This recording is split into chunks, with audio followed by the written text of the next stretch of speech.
Whoa. Okay, I'm gonna have to. Okay, this is boom. This is. Where's my phone? Okay. Oh my gosh. My life. Is there anybody? YouTube. Copy.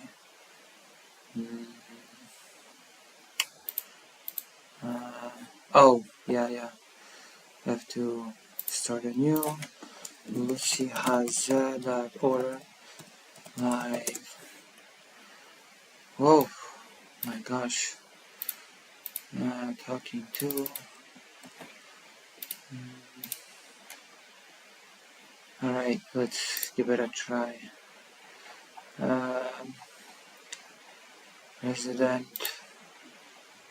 Sunday Orbiters at 31. It's me. Come watch me talk to me.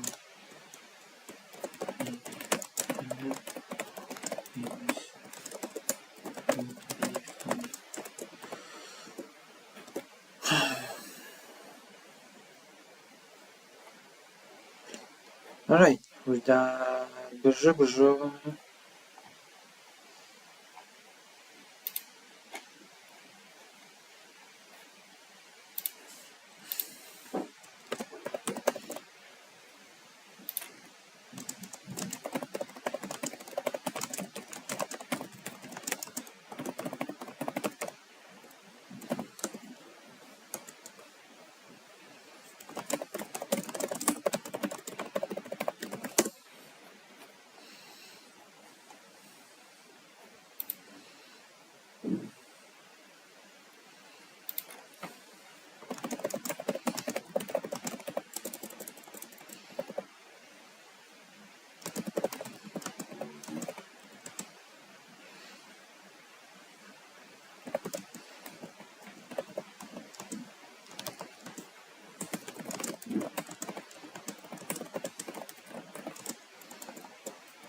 Yeah, let's see if anybody is here.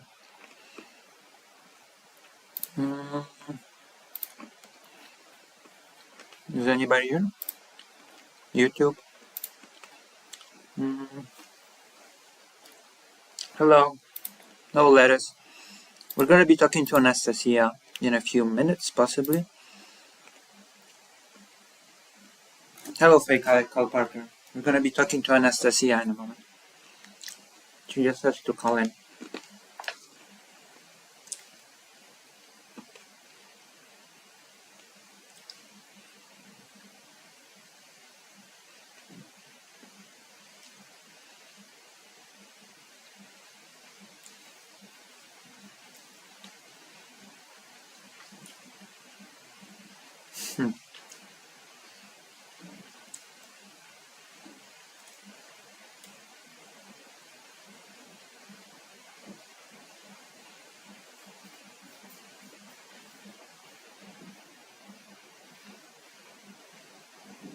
Jesus. What did Hassan do again? Hello, got here through her Twitter post. Hello, Erukanu senpai. Yokoso senpai. I speak a bit Japanese. Sometimes I do streams translating Japanese to English video game.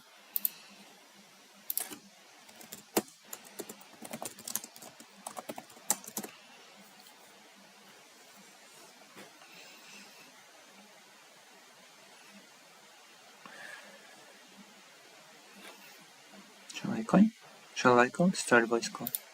Boop.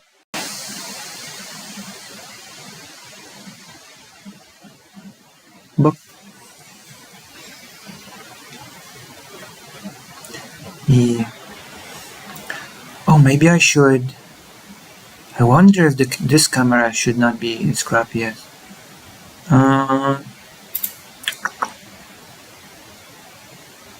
Whoa. Let's wait for some people to comment. Let's like the stream. I like my own stream. That is the thing that I do. Oh, did not join. Boop, boop, boop, boop, boop.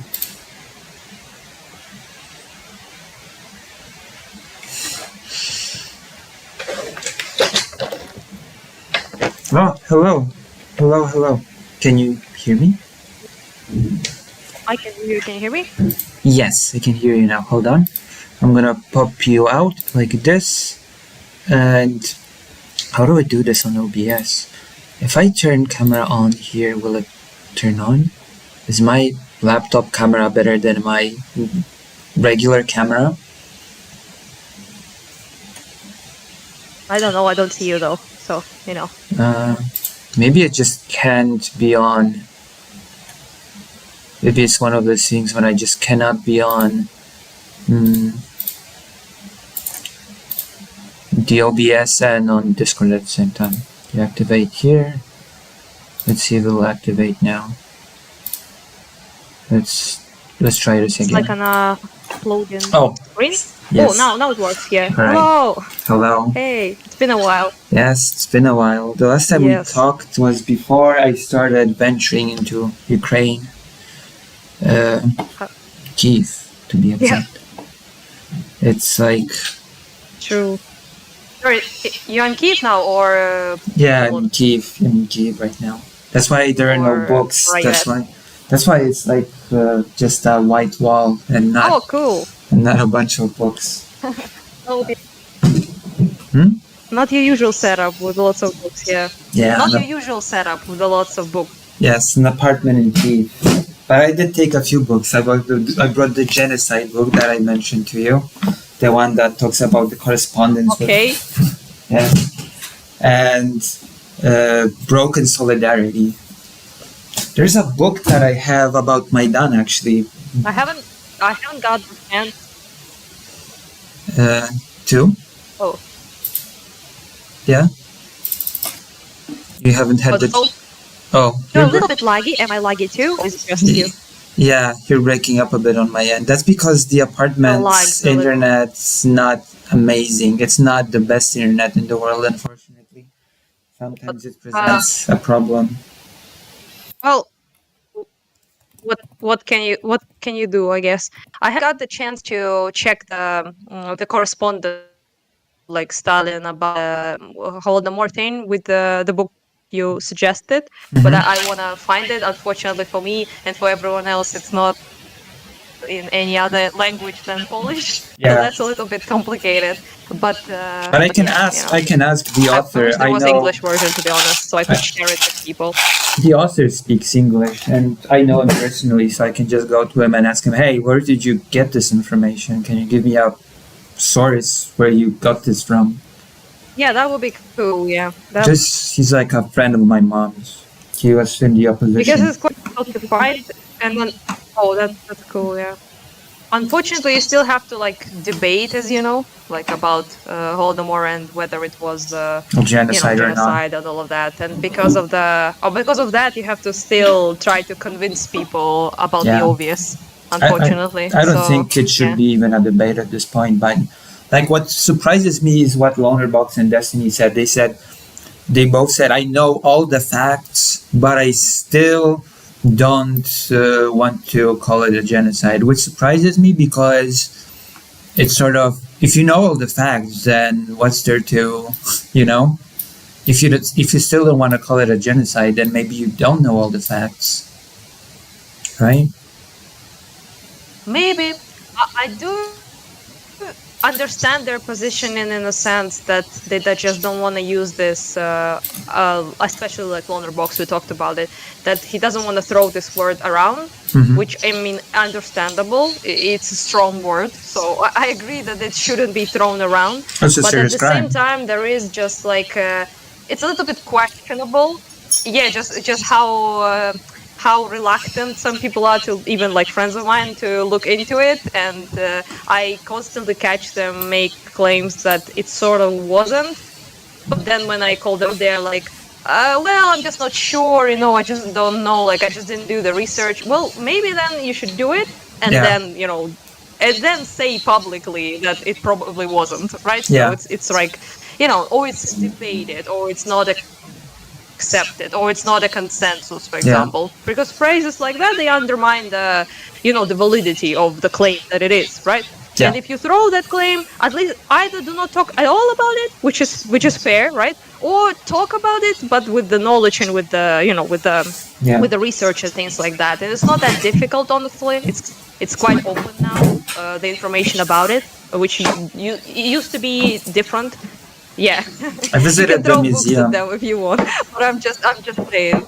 Yeah, I visited the museum in Kyiv. So it's a bit annoying. Yeah, but the author of this book basically said, because I don't agree with Lonerbox a little bit, he said that the definition of genocide from Lemkin was changed, and it wasn't really changed. It was narrowed down, but the definition itself remains the same. It was just narrowed in scale. The author of this book basically says that's that... what I brought up. Yeah.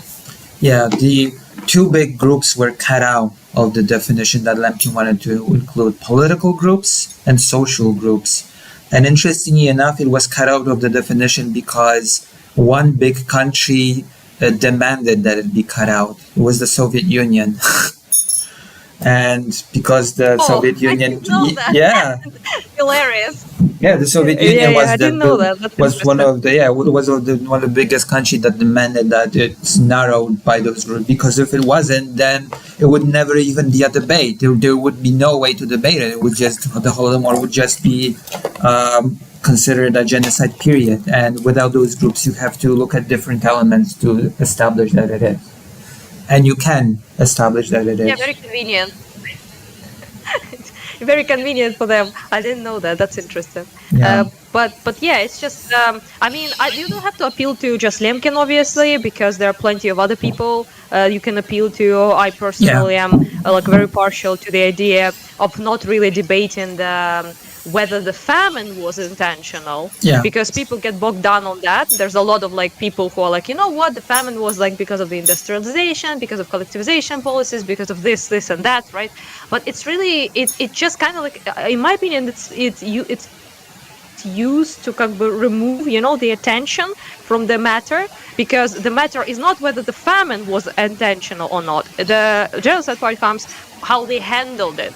How they used the famine, even if it wasn't intentional, to, under the guise of the famine, essentially exterminate an ethnic population, and also do the replacement and Russification and all of that, right?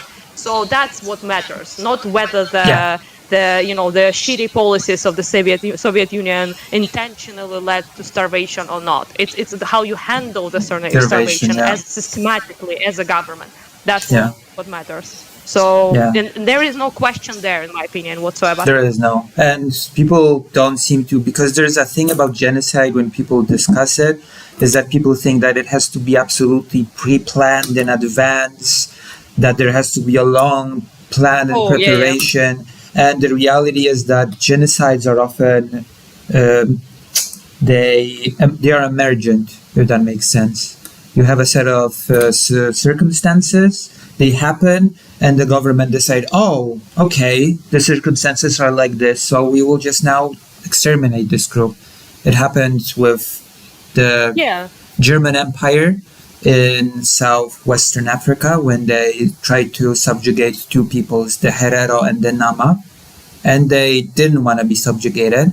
So they sort of started an uprising against the German Empire. So the German Empire decided, oh, if we cannot make them comply, we're just going to have to kill them. And I see Holodomor in the same way. It's like, Oh, so I guess the collectivization was a huge disaster, and now we have the tools. We might as well use them to uh, get, make to deal with this group that's pretty inconvenient to us. Let's just say, Yeah, especially and since I call it that like opportunistic. It's like opportunistic yeah, genocide sometimes. So yeah, some event happens, and under that event, you can actually pursue some sort of agenda. yeah, For example, in Ukraine, it's obviously there's a big resistance movements in Ukraine to Soviet Union still. Ukrainians were also the people who suffered the most because of the collectivization policies, due to the industrialization, due to us being farmers yeah, and Раскулачивание, as they call it, or kurkuli, if you call it in Ukrainian, right? The peasantry class, essentially, right, yeah, in Ukraine. So there were a lot of like reasons for Ukraine to be quite, not happy to say the least. Never mind the occupation yeah, of Soviet Union, of Ukraine, yeah. So all of that obviously was, yeah, and also like I also bring it up multiple times, but people really don't talk about it. But actually, that policy, it kind of benefits Russia even now, because one of the main reasons why there are so many Russians in eastern Ukraine, right, especially in particular, yeah, from where I'm from, right, and southern Ukraine as well, is because so many people died and have been replaced by yeah, Russian population during that exact time. So all their claims, although obviously about the protecting Russian ethnic Russians or Russian speakers, they usually equalize those two things for some reason. So yeah, basically, right, their claims about that are partially due to the fact that Holodomor helped them to reduce the Ukrainian population, bring Russians here, and also Russify, yeah. right? That So was the point. change the culture essentially of the region. Yeah, Yeah. and So there's the effects of that policy are still felt. That's what I yeah. mean. They're still used as well by Russia.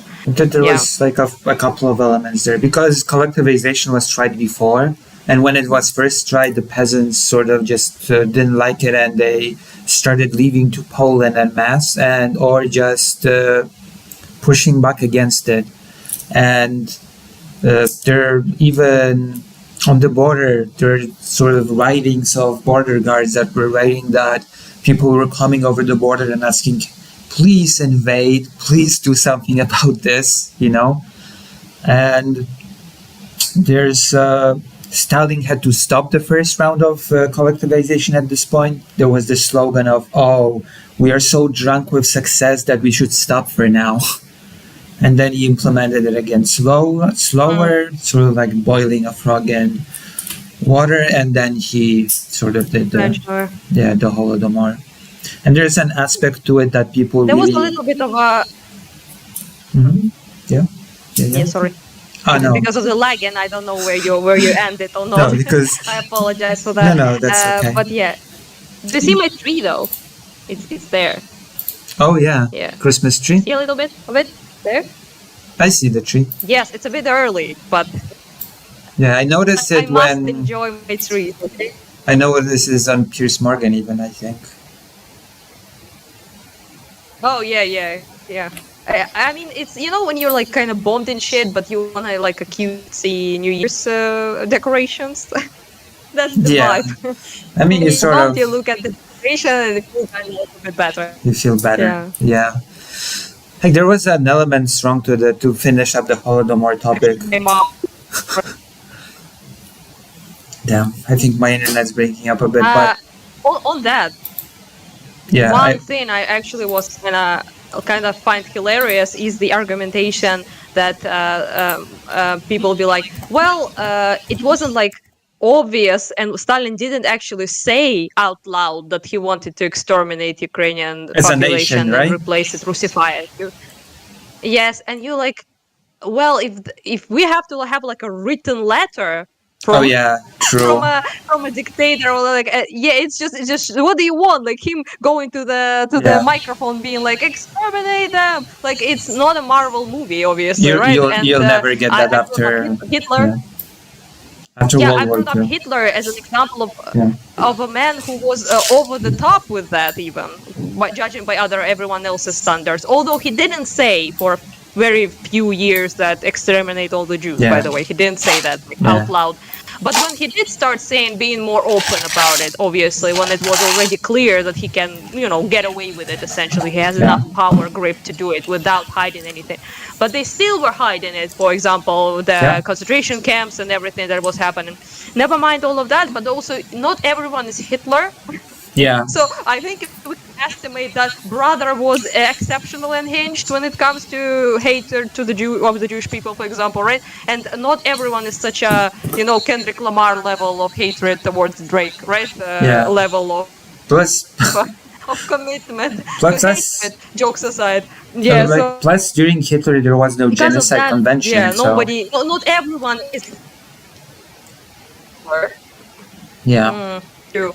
Yeah, that was a silly argument though, because not every single genocide is announced as by the people that they are going to do you have to look at actions. One of the main reasons of announced literally anything. Yeah, you have to look at actions. What actions were taken? And to me, that's very confusing. Why they have to fucking announce it? Never mind the fact that it's not smart to announce it at all. Yeah, it's just if you want to do it, you do it. Hush. We have examples of genocides that were prosecuted, and there were no direct announcement. We had to look at the evidence of the actions. But there's also an element that there's an element that's very overlooked about the Holodomor in particular, that mostly peasants were targeted, sort of, and a lot of Ukrainian people were peasants. And Stalin made a whole speech about how the peasant question is basically the national question. So you can see where this is going. The peasants are the soldiers of the national movement. What did he mean? Yeah. The peasants are basically... What did he possibly mean by that? Yeah. So basically by solving the peasant question, he saw... Didn't say exterminate Ukrainians, though. So, yeah, He did say it was okay to do it in Ukraine, but not in Georgia. What a Georgian patriot. How beautiful. And it's just to me it's also kind of silly, because for example people only think about not to undermine Holocaust in any way, shape or form, but it's not the only genocide, and again, I'm not trying to undermine it in any way, but we also don't have to compare literally everything to it. And you're coughing. Yeah, sorry. It's detrimental a bit because didn't go the right way. It sort of goes. Are you all right? You're not gonna die on street, I hope. I hope it's gonna be okay, but it sort of goes the other way around. Almost, it's almost a lack of comparison to the Holocaust if you think about it, because it's Holocaust is this special thing. And if all other things do not meet this criteria of this special event that is basically pretty big in scale, etc., then it's not really a genocide. When genocide is not even about scale, right? If there's a people that consists of 5 people and all 5 people are killed, it's still a genocide of those people, even if the group was extremely small. It's a weird example, but it is how that works. Yeah, it's not a number game. Yeah, I agree. Yeah, it's not about the number exactly, but I brought up that to Lonerbox, the intentionality obviously is what matters quite a bit, right? And we have that.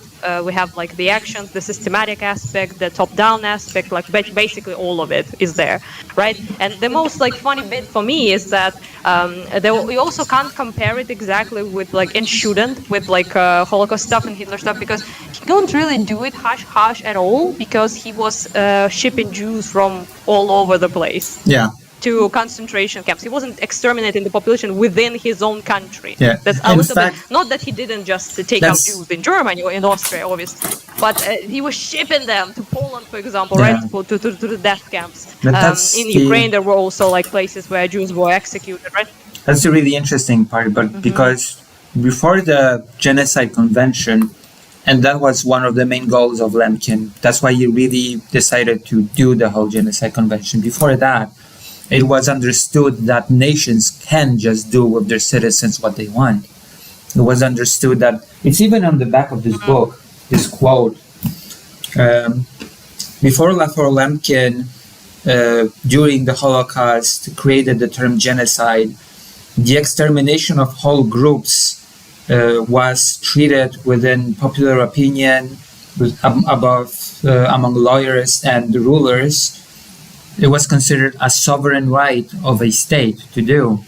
And they compared it. A farmer has the right to exterminate their herd, and if you try to stop them, you're just intruding into their property.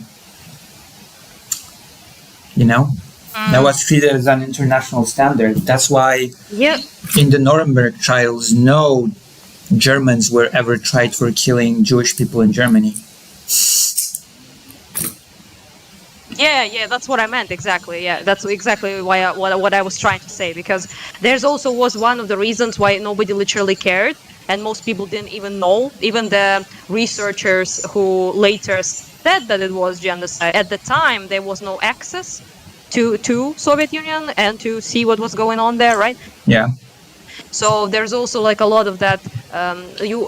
It's much easier to hide both your intent and your actions within your own like borders, even if it's occupation. Yeah.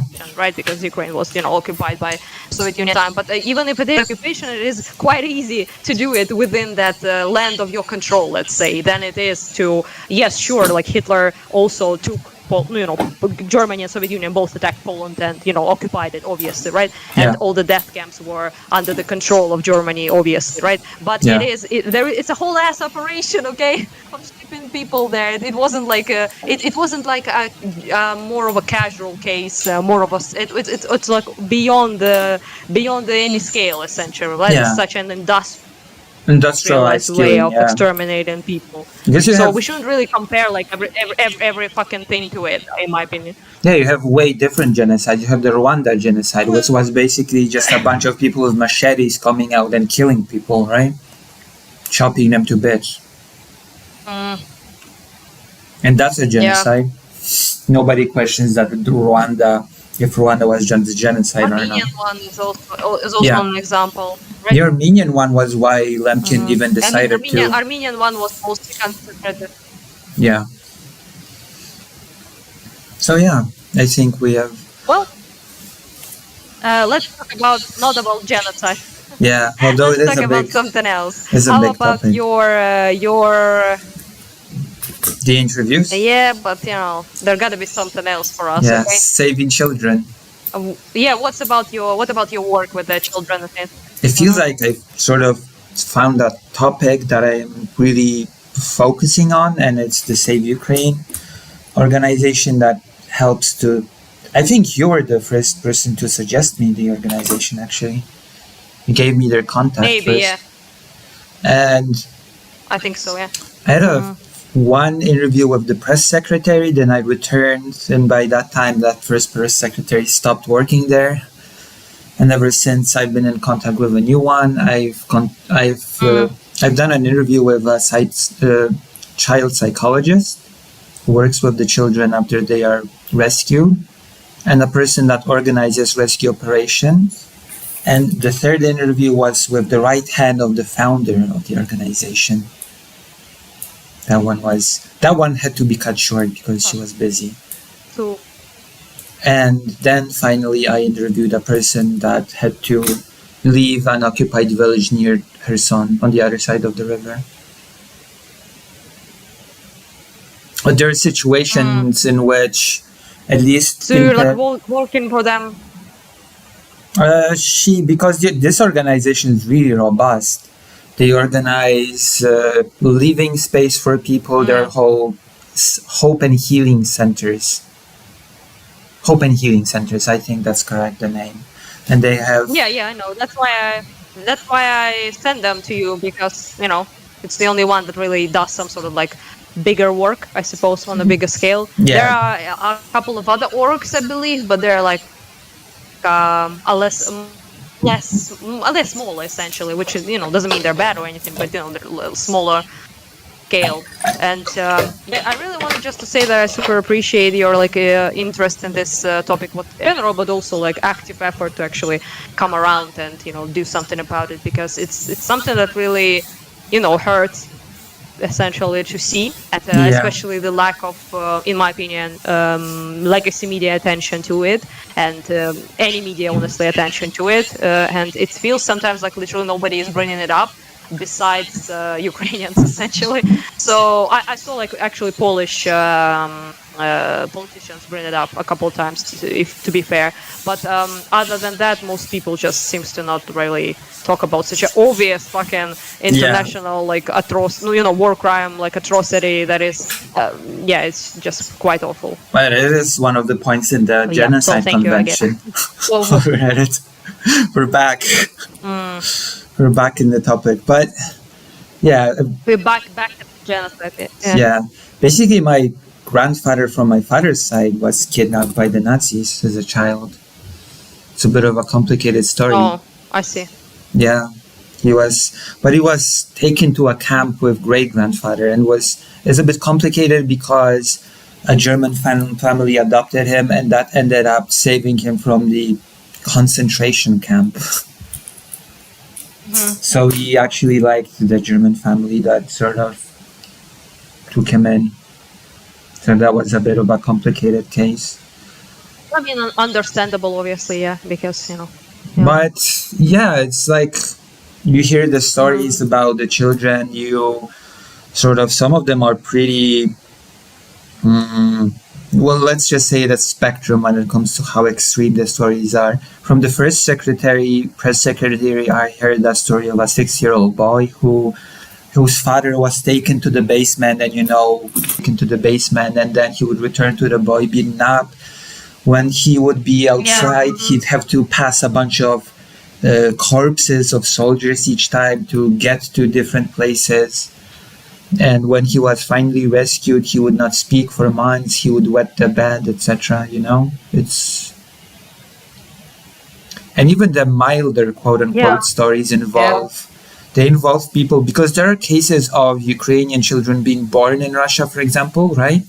There's a father who is in Russia with the child, and the father died, and the mom wanted to come from Ukraine to take care of the funeral and to be with her child, but she wasn't allowed. She was just stopped at the border,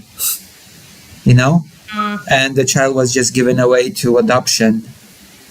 It was very strange. And then also they did there's manage also active effort to rename them sometimes. Yeah, that's. Oh, sorry, it's lagging, so I don't know your mention. No, I'm saying that's actually the renaming of them, like basically.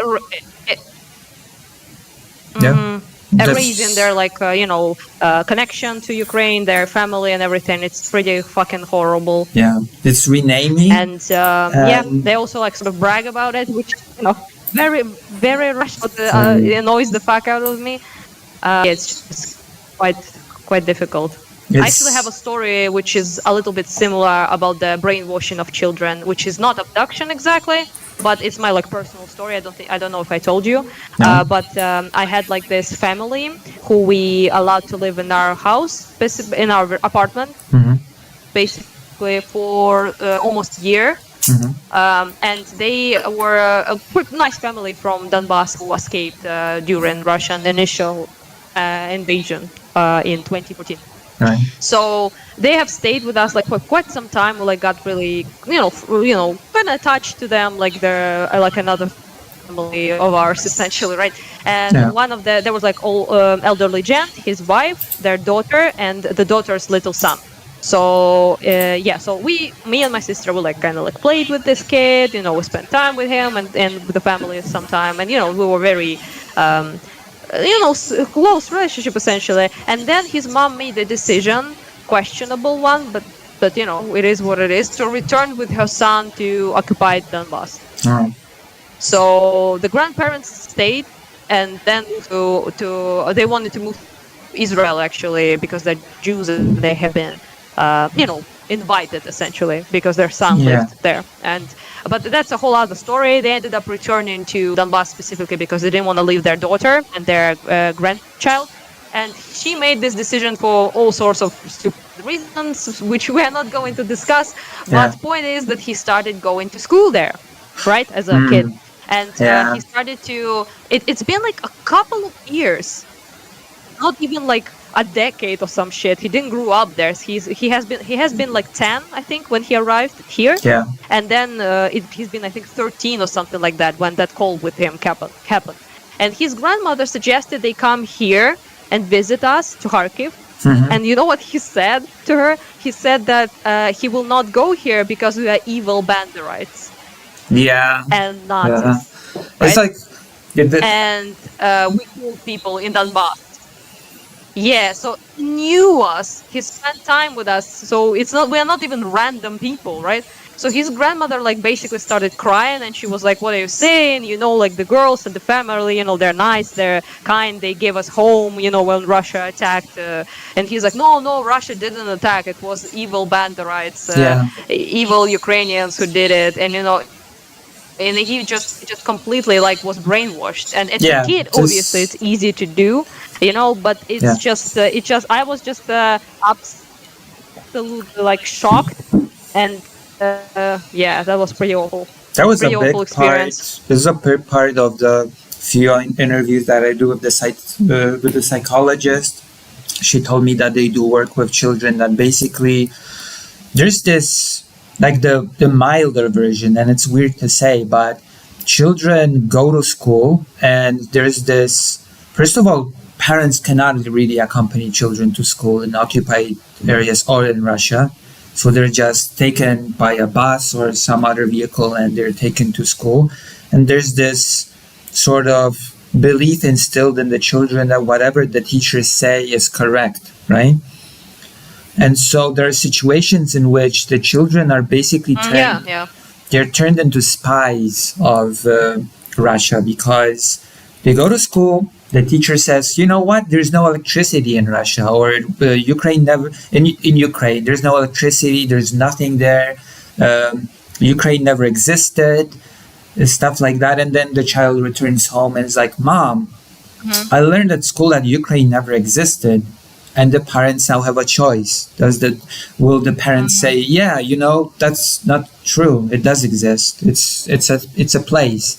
But then there's a real chance that the child will go back to school and say, "But my mom said that it exists." You know, well, you told me that it doesn't. My mom told me it does, and then and then secret services get involved, and it turns into a mess, which creates a lack of trust between parents and children. They become spies for the that's very Soviet energy, I must say. Very And Soviet energy. there was this case of a girl who was rescued. She even at first didn't want to come to Ukraine because she thought there was nothing there. And when she finally was rescued, she returned to Ukraine. She looked around, was like, "Why is there electricity here? I was told there's no electricity here. I was told there's nothing here." Oh my god, that's so fucking awful. Yeah, I know. It's like there's a lot of stories like that. And also, they never mention obviously that they're the reason why so many places actually do not have electricity or the heat. Obviously, they never, they like this kid. He was like basically saying that when he arrived here, right? He knew exactly who attacked him. Like he knew who destroyed their house. He knew everything about it. He called them Russians, and he called them thugs of local thugs, right? Who Russia paid money to militias that they weaponized essentially, right? But he was like brainwashed into thinking that it was actually Ukrainians who destroyed his house. Meanwhile, it's completely not true, and he even came to us because of that and lived in our house because Russia came in and ruined essentially their lives, right? So it was very it was the first instance I encountered this, not the last unfortunately, but the first time I ever really was like, oh my god, they're like actually like forcefully like intensely brainwashing those fucking kids into hating their own people. So that's really disturbing. And there's Yeah. also the element of Well. militarization of the children, basically like just Hmm. putting pressure on them to join those paramilitary organizations. Like the biggest one is UNARMIA. You know about UNARMIA, right? Yeah, I know. Yeah. Yeah, it's like a Hmm. big successful project in Russia, and it became an export product for their little satellite countries. And basically, in tech, in theory, you don't really have to join UNARMIA, but in practice, the kids get pressured, and there are situations in which a child is treated like crap, but after uh, they join UNARMIA, suddenly their treatment becomes far, far better. And from a very young age, I heard that this is something that is across the board. There's no discrimination there. Both Ukrainian and Russian children receive this treatment. That they are taught from a very young age that dying is actually nothing bad. There's nothing wrong in Yeah, dying. yeah, It's all straight up great. fascist shit. Yeah, Yeah, yeah, the death cult. Yeah, yeah, I saw that. Yeah. and I also found like I grew up here, so I had like when I was a child, there was still this like cringe, fashy 9th of May celebrations in Ukraine as well, which all of that has been tossed out, thankfully. And but back when I was like quite small, a child, there was this thing, and I was like looking at it always. I didn't know like as a child about like what's fascism or what's like death cult or what like yeah, militarism is, obviously.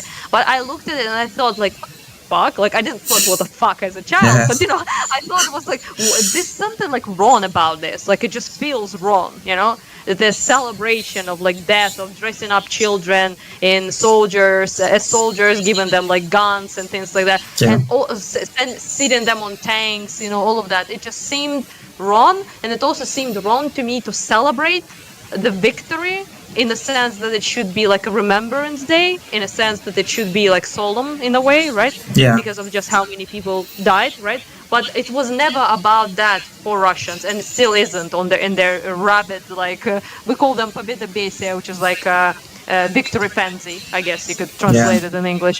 It's all about them being glorious and victorious. It's never yeah, about even like saving the world from like Nazism, of like nothing like that. It's all about victory and the glory of victory and death.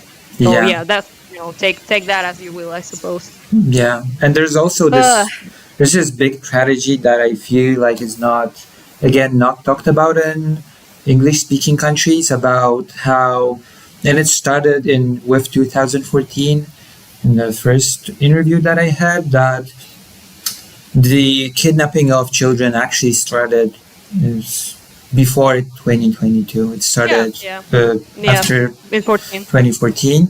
And the big tragedy is that the kids from 2014 became adults in Donetsk, Luhansk, Yeah, etc. And they were brainwashed enough that they saying that no, we're no Ukrainians. We're from this independent zone, and it's a tragedy because they became basically Russian puppets. Let's be honest, fighting yeah. against Not only their own that, country. Yeah. Not only that, there are also used now and will be used as literally like cannon fodder Yes. to Yes. fight against Ukraine. Yes. So, for example, like I had a friend of mine who is from Donbass. He's currently fighting in Ukrainian armed forces. Like, no, he's my best friend, I would say. Thankfully, still alive, as far as I know, at least. Best friend, It's yeah. been a while since we talked. Can you say it again? Best friend. Yeah, one of my best friends, definitely. Yeah, he moved from Donbass in 2014 fully and stayed in Kharkiv. I met him in the university, so in the same class essentially, right? Yeah. So his family, half of it, joined. Like his father was like a fucking alcoholic, typical marginalized dude that Yeah. they used to recruit essentially for money and vodka, quote unquote. And unfortunate side of affairs is that one of his friends had a little brother who was, I believe, 12 when in 2014. So Yeah. now he's has been caught as a prisoner of war by our Yeah. guys from the Russian side.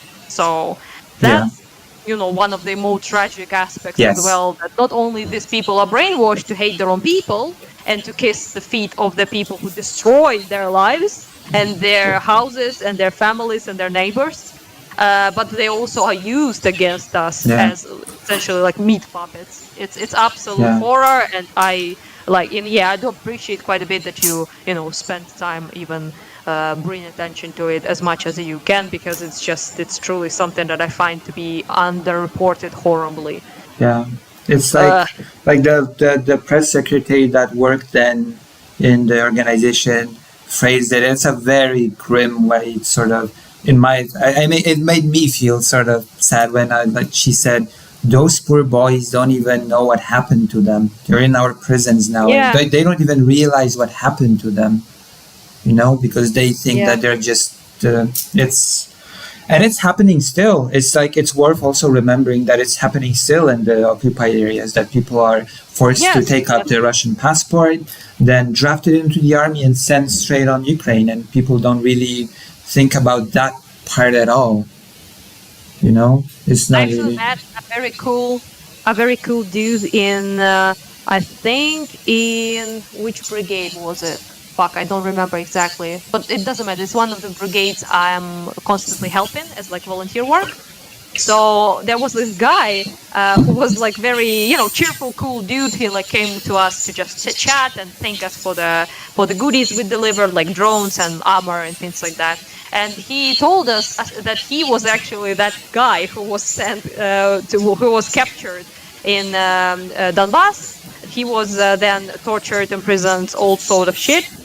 Until he agreed to become part of the Russian army, essentially. So they kind of like forced him to do it. But he then basically the first opportunity he had, he gave up to Ukrainian armed forces, and now Yeah. he's fighting against Russians in Ukrainian armed forces. Like absolutely crazy story. But Yeah. and he was like exceptionally happy for a dude who came through such a terrible, horrible experience. Yeah.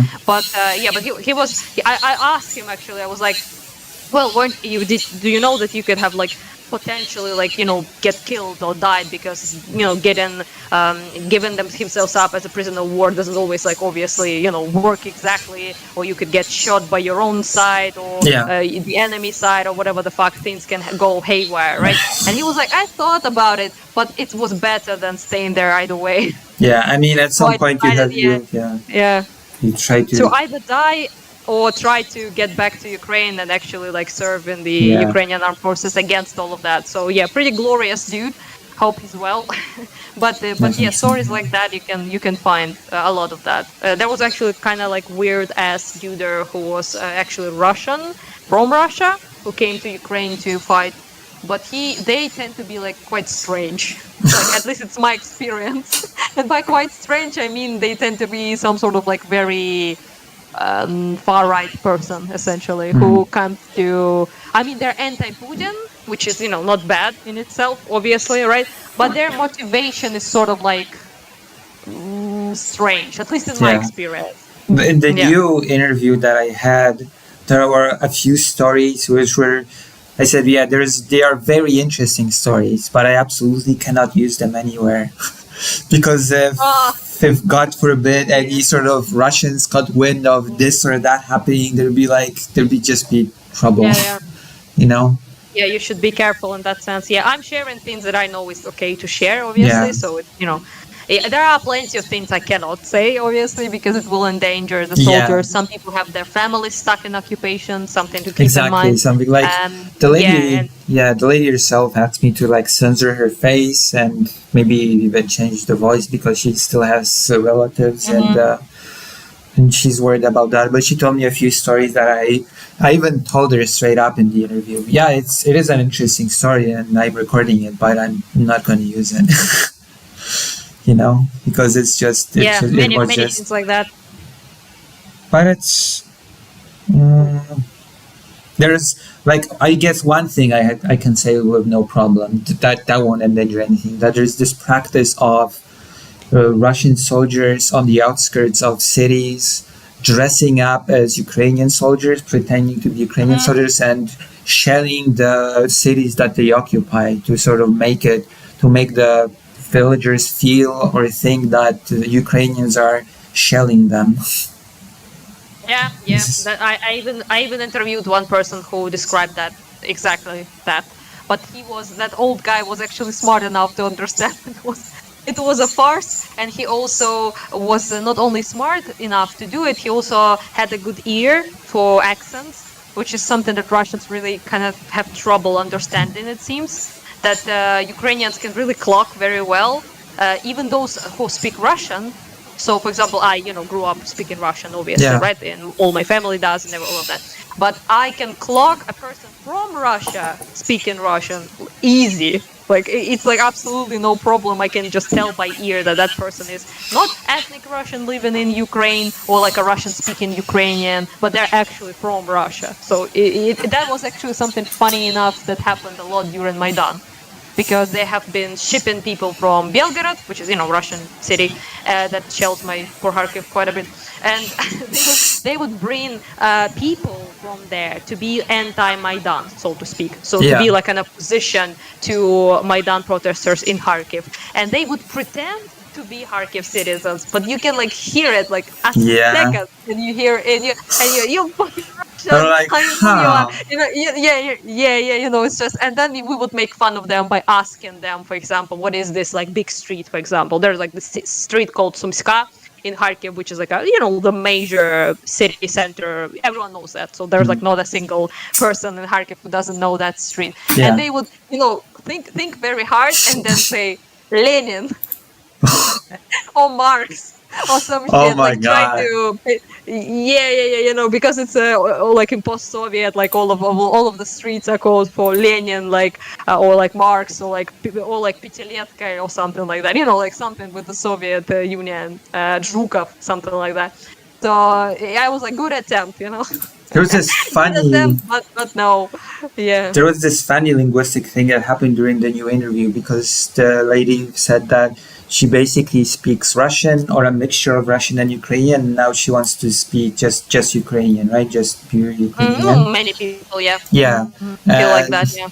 At some point, I was between filming. I sort of tried to, without the translator, I tried to ask her something, and I basically only used the Polish words. I basically asked a question in Polish, hoping that it would work. And she was like, "Oh, just now you spoke perfect Ukrainian." I was like, "Oh." Yeah, I mean, though it is as funny as that is, it actually is like I don't understand all, obviously, words in Polish, especially if people speak quite fast. It's quite difficult to to tell. But if you know Ukrainian, it's an advantage in the sense to understand, for example, Czech. Or like Polish, or like things like that. If you know Russian, then it's a bit easier to actually understand like Bulgarian, or like Southern, for example, like Serbian language. That's closer, and I can understand like both, because I know both, like Ukrainian and Russian. So I always kind of thought it funny as a teenager that Russians will like make fun of us and berate us for knowing like Ukrainian and things like that.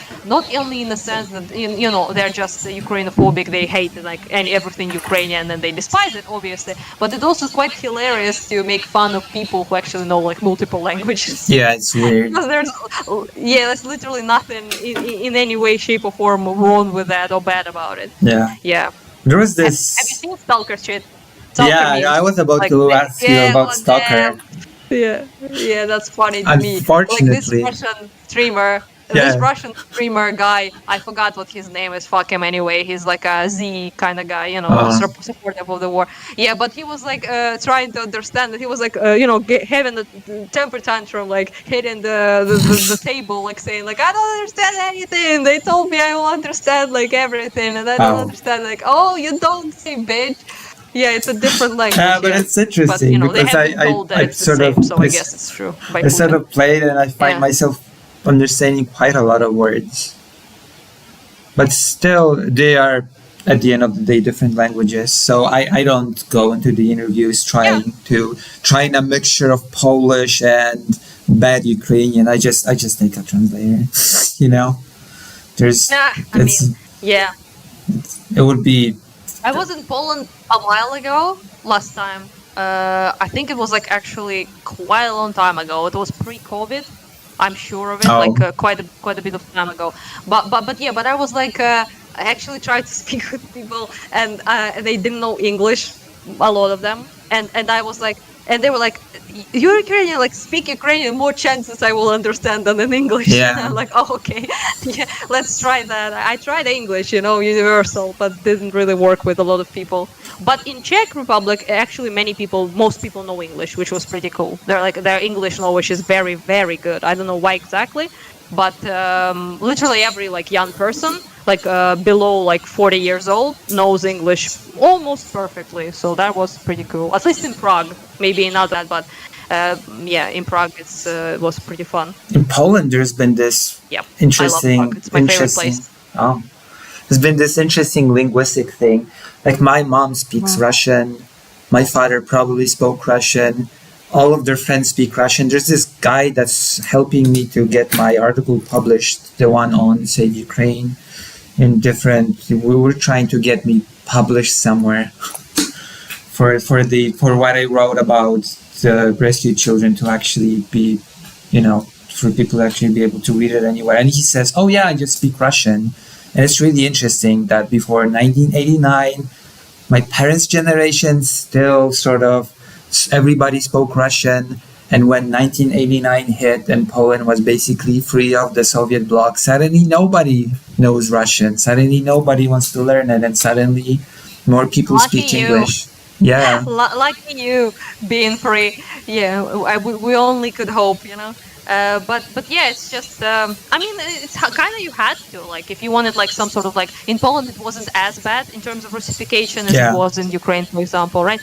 But or like any other closer, I guess you could say, to Russia. Like Belarus is probably the worst example Oh, yeah. of the.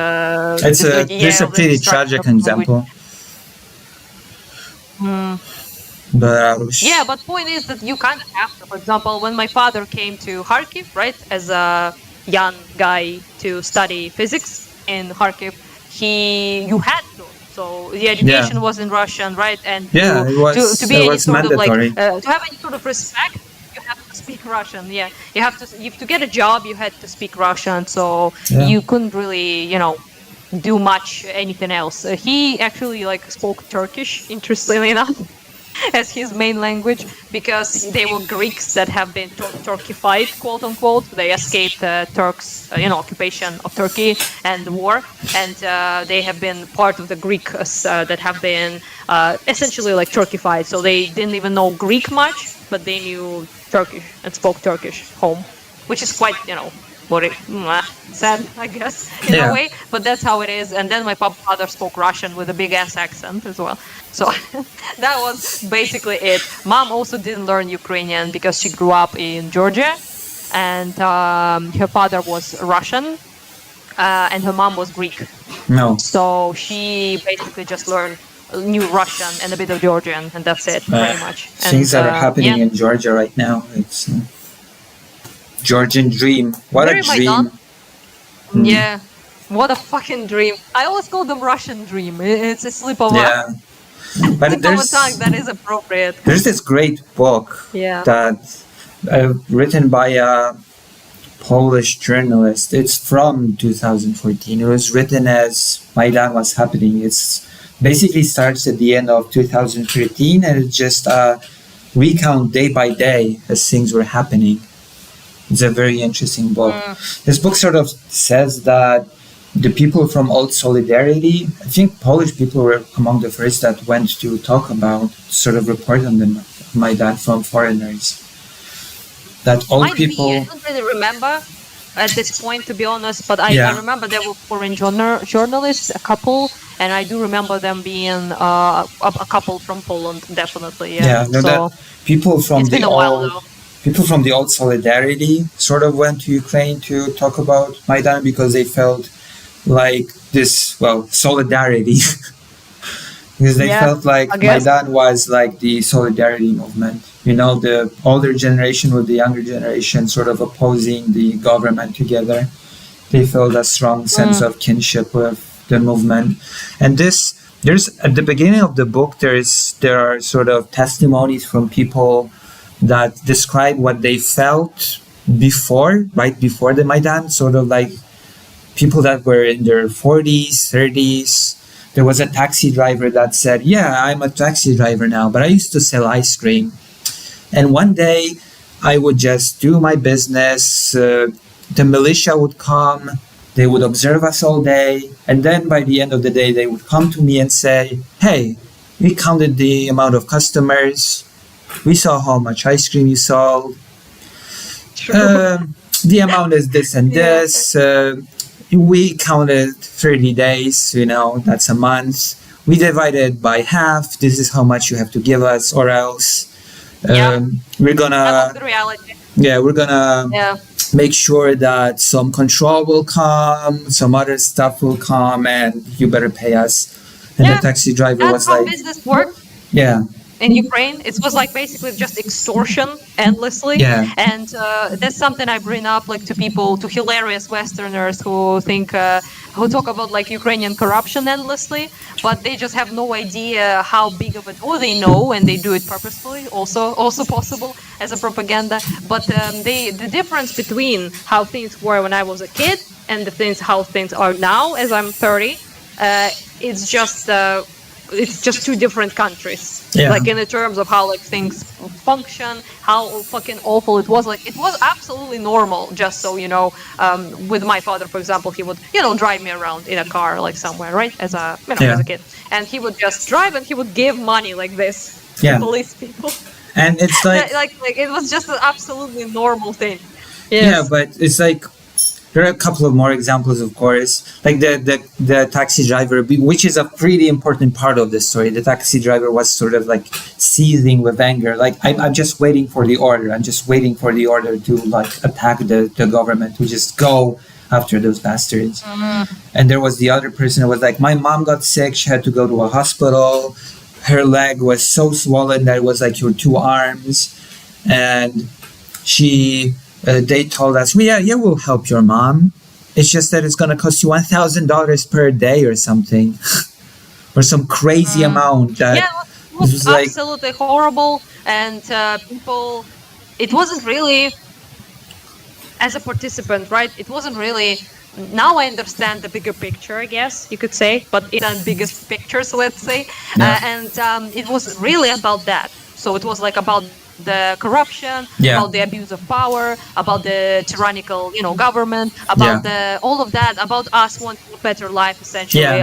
We wanted laws to work. We wanted, some sort of like order, I guess, in this fucking chaos of like extortion and corruption, right? And only then, later on, we really understood that was a battle, actually, also for the Ukrainian nation against Russian imperialism and Russian expansionism, right? All of that. It was like kind of like the afterthought. It wasn't like why everyone went there, or It is tied. It was tied because it was in Russia's interest for things to remain like that.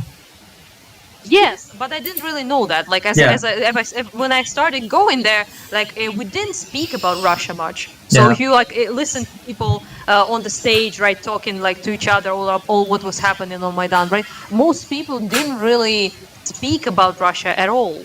It was them who was talking about this endlessly on their like television and state media and everything. But we didn't really. Mostly people just spoke about what was actually here, right? About our own, government, about our own like situation. It was later that we like understood, when Russia started like supporting Yanukovych, when they started sending their own like troops to help, all of that. Not troops, but National Guard, like Berkut people, all of that, red snipers, all of that shit, right? So all of that started happening. It was understood that they are, not going to let us go. It's a bigger picture. It's about their coercion and their desire extraction. To keep us in their sphere. It's about extraction of sort of because that's what Russia sort of still depends on, extraction of goods from. But I mean, you do it like that, kind of. You like make threats, essentially, blackmail, right? As they blackmailed us when we wanted to join European Union, and they were like, "We will up the price of gas like so much for you that you will not be able to sustain like." Or even stop providing the gas altogether. Oh yeah, altogether, yeah, yeah. So all of that because and they were the ones who established that dependency, Yeah, and then they started threatening us because of that dependency. yeah, So you kind of like have to endure this sort of blackmail and sort of be. I always say this, but people like in the world seem to be expecting us to forever be their hostages, and this is like because not something that people in Georgia or Ukraine want, and it's it's quite visible in Moldova, in Romania, like yeah, everywhere they're meddling and trying to maintain that sort of yeah, control, right? Yeah, it has to end. It has to end. yeah. Is what I'm saying. Yeah. That's just one. And like this, there's the part of talking about corruption. I feel people don't really get is how much people were fed up with the corruption and how people saw the European Union as a possible way of ending it. That European Union is this organization that sort of will force the government and the Yeah. Yeah. structures that are to sort of uh, change things. That Poland had to change things about its corruption when they wanted to join the European Union, and a lot of different things. And there was hope because, like that ex-general and Piers Morgan said, Poland and Ukraine were Oh. pretty similar with their economies. And then Poland went to the European Union. Of course, Yeah. Propelled itself yeah, to much better living conditions compared to yeah. us. Yeah, the difference is I stark. watched Yeah. an early '90s TV show, like news program, a Polish news program, and that's the funny part about NATO. When Poland was still signing, I think it was not even joining, but becoming associates with the European Union, and Polish politicians were like, so. It goes without saying that if we are to join the European Union, we're also going to join NATO, right? It's a package deal, right? It's we're gonna get both, right? You know? I mean, I actually appreciate the. I appreciate Clark in general when he appeared, obviously, right? But I especially appreciate his. There's like this very. It's silly to say, but I nearly fucking teared up because I know it sounds stupid, but it's just Yeah. so rare to hear like a Westerner speak with such respect to the agency of the people in Eastern Europe. Yeah. So it's such a rarity that every time I hear it, I'm like borderline on the verge of fucking tears, and I'm not really even ashamed. It's actually them who should be ashamed, in my Yeah. opinion, because it's such a rarity that when you hear it, you're like, oh my god, that person actually recognizes I'm a fucking human being. And people in my country are human beings with with their own will, with their own opinion, with their own beliefs, with their own like idea of how they want their country to be. So yeah, not only he spit straight facts, as Americans say, but he also was just so respectful. Like as someone who actually like understands and have been there and heard what people say, right? And it was like, yeah, I was though very relieved when he appeared, because when I appeared, I thought it was supposed to be like 2 versus 2. So that's what I kind of thought, it makes sense, right? For people, 2 versus 2. But then I was just, at the beginning, I was just trying to figure out who amongst those people is supposed to be on my fucking side. Scott, obviously. Definitely not this, Scott. yeah, not Horton, obviously, right? But not Cheng. And I didn't know much about that other guy, Rob, I think was his name, the other person. And I was like, is it supposed to be this guy? And apparently not. Apparently it was just me against basically the 3 of them, which was kind of funny because I expected Cheng to be like shitty, but he was like the least shitty out of the 3 of them. Yeah, so it was like very funny. Not to praise him or anything, but it's just comparatively he was like much better. At least he acknowledged the abduction of the children. He acknowledged that getting away with it will lead Putin to potentially attack other countries, and at least there was some sort of like sense in what he was saying. But the other 2, it was like a straight up dumpster fire. Yes, what was the worst, Yeah. I have to say. Like I even I reacted to it on stream, and I started joking at some point that there's so many better ways that you can spend time than reading that book from that guy Scott. You can go to the lake and start throwing rocks into the water. You can pick your nose. You can there's literally endless possibilities that we can do. It's just there's this saying that it's good to know opinions even if you disagree with them, to get to know opinions of those who you disagree with. But come on, 700 pages of nonsense. No, I don't. Life's too short, I like how he used this, like, I don't know, like, if you know, but there's this trick that some people recently especially used to appear smart. You essentially like place a book behind you, and like half of those books are your books, like the ones you read. And you like quote yourself essentially as a source. Yeah. It's a very strong thing they do sometimes. I noticed. Like half of that shelf was his book. Like I don't know if you noticed that or not. Yeah. Recently, I've been shocked with this argument from people because there's still people that argue about Euromaidan to this day, and argue with me about it, and then the argument goes like this: listen, Yanukovych was illegally deposed because there is an impeachment process in Ukraine, and it needs a supermajority. But instead of doing the impeachment process, because they would not have enough votes in the Rada, they did a process of just voting whether or not he should go, and that needed a lesser amount of votes. So they sort of bypassed the law by not doing the impeachment process. But okay, let's play out the situation in which the impeachment process would have been done. Let's say the impeachment fails. What now? Yanukovych is abroad, right? The country is just in paralysis. So what the hell is supposed to is that the desired outcome? A country in paralysis? Like, after all, people don't remember. People don't remember this about Euromaidan, but there was, at the height of violence, there was a visit from 3 prime ministers of Europe. One of them was Polish, right? And there was a long discussion with Yanukovych. He was like, yeah, you better come up with some deal. And he did agree to a deal. The deal was, I'm going to organize early elections. And then famously or infamously, Sikorski, the prime minister of Poland, went to the protesters and said, you better agree to this deal as well, because otherwise we'll just get shot. And this has been misrepresented to hell and back. The context of this whole thing is that in the 80s, the Solidarity movement sort of underestimated the Polish government, and the Polish government enacted martial law and started just arresting everybody. My father was arrested on the first day of that. And he was basically, what he was basically saying, if you don't agree to this deal that is being proposed right now, then he might just do martial law. But in this case, it's going to be worse. Instead of arresting you, he's just going to start shooting you, right?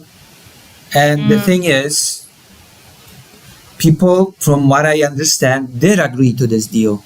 There was an agreement between Yanukovych and the protesters that you're going to organize early elections. You're going to step down. You're going to organize elections. We're going to have elections. And right after agreeing to that, he fled. So... Yeah, the demand was for him to essentially stand down, essentially. And organize early elections. But it didn't work out that way. And at that point, honestly, after everything they have put us through, most people didn't give a fuck exactly how he's going to live. If I'm honest. So most people just wanted him to live, and that was it essentially. And of course, in this sort of absolute chaos, you needed some sort of temporarily government before the proper elections can take place, and that's exactly what happened. That is what happened. So that's. Is what was supposed to be the alternative. Let's say the impeachment thing would fail because there would be not enough votes, right? So we have a president, quote unquote, that's abroad, that fled, that will not keep his one promise that he sort of already made. There's already an agreement. That the population hates. And there's already a deal that he'll just organize. The only job that he has left as president is to organize the early elections and leave. But he won't. He's abroad. Technically speaking, still a president. So it's just a country in paralysis. This is just... that's stupid. That all of it is incredibly stupid, and it's quite annoying to hear in the glorious year of almost 25. the exact same Russian bullshit regenerated and digested to spit it out in English to the population, Yeah. sorry, to the public of such on Pierce, for example. There is a big audience, right? And you're just thankfully he at least invited like General Clark to to represent the opposition, which that's better than just letting people like Horton to spew shit. But then again, if I wasn't there, who out of these three would have interjected? I don't think Who would about have think yeah, think about it yeah, like so this, right? Think about it like this. By doing this, Piers Morgan has already proved himself to be far better than Hassan Piker. yeah, that's true. Unironically, like I'm not like there you can have like all sorts of like things about Pierce. For example, his Trump thing annoys the fuck out of me. But other than that, obviously, not only did he invite actually the opposition in the face of General Clark, but he also invited a Ukrainian, which is know sensational. It's Never incredible. yeah. So that's like it's quite. I mean, it's quite a big burden that's me as well, because out of all people, I think there are like better people to speak with like some sort of authority on the matter. Who would you elect? At least I was there. Who would you elect to speak? I mean, there are like people like who are in the army, people who are, example, like people like Starsky, for example, people like that, who are in the both like in the position of the authority and Ukrainian. Like there are plenty of people who can journalists who have been, but I mean they invited me, so I'm not complaining obviously, because I was quite nervous. It was like it's a big audience. It's like a fucking debate thingy, and I'm like not really my sort of like forte, so to speak.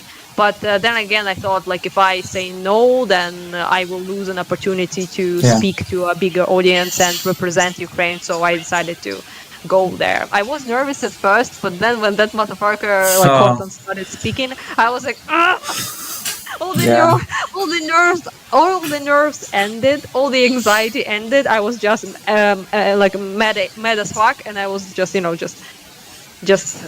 going for it, so to speak. I wasn't really afraid anymore. All the hits, all the slogans, all the Jesus Christ.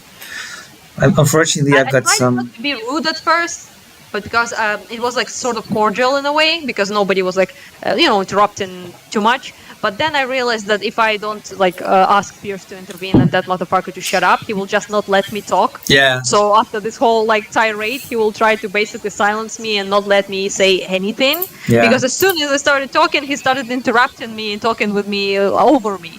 And I was like, man, I gotta do something. I gotta appeal to the moderator to make him shut the fuck up. It worked. So that's but good. it was really wild with the moment I start speaking facts, I started speaking my facts. You just say it's Russian propaganda. Well, I'm sorry, it's Russian propaganda. I'm sorry, you are just repeating Russian talking points. Like, well, your facts are. I told him like, if you don't want to be like accused of Russian propaganda, then stop doing it in English. Maybe that's like I don't even like Russia. I'm an American. Genius argument. Yeah. The funniest bit was when he was like, he's like so smug as well. He's like, I'm like, I will. He was like, you're not addressing anything. I would if you let me address it. And he was like, good luck. Yeah, good luck. And then I'm addressing like most of the things he said. I couldn't address everything because it was so much. It was like a speed run of Russian Today propaganda. But I addressed quite a bit. And also then Clark appeared, and then he proceeded by the end of the debate say that all we said was he said Russian propaganda. Despite the fact that we didn't just say you're saying Russian propaganda, we actually really addressed like most of the points he brought up. And he started rolling his eyes performatively. Yeah. I mean, to be fair to him, I did roll my eyes at him like at least 50 times, so it's not like he was the only one doing it. And you did not do it like... Yeah, I mean, without the motion, I suppose.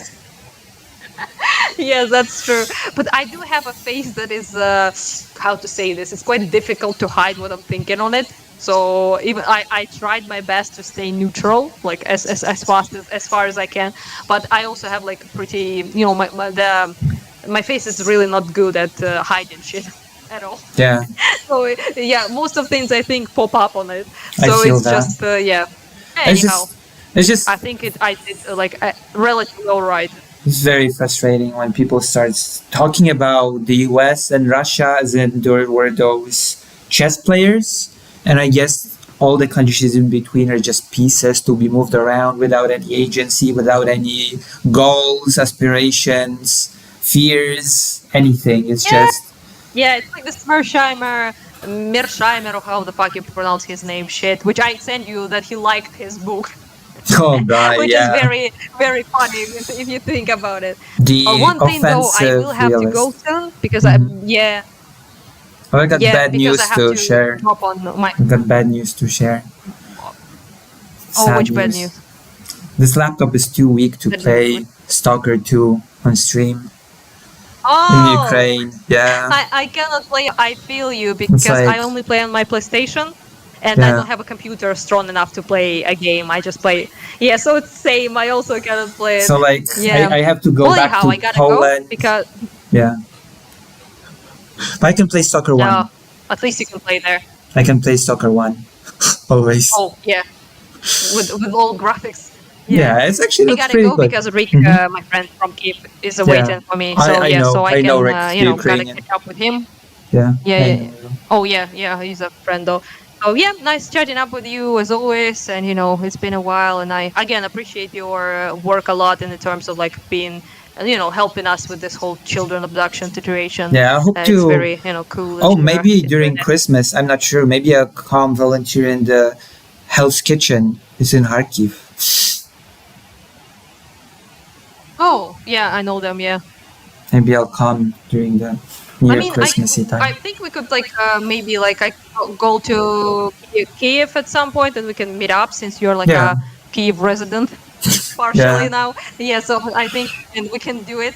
So yeah, chat to you sometime. I hope. Okay. Yeah, Yeah, and definitely. have a nice day. No drones, no bombs, hopefully. Yeah, And no, yeah, we're bye bye. usually drones. Bye bye.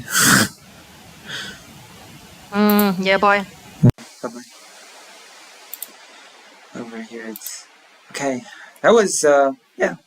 Even though the internet that did not always perform the best, it's like I think it went well, right? What do everybody think? I could not really article sonar free site chat video laptop camera. I'm back. How is everybody? Let's see the chat.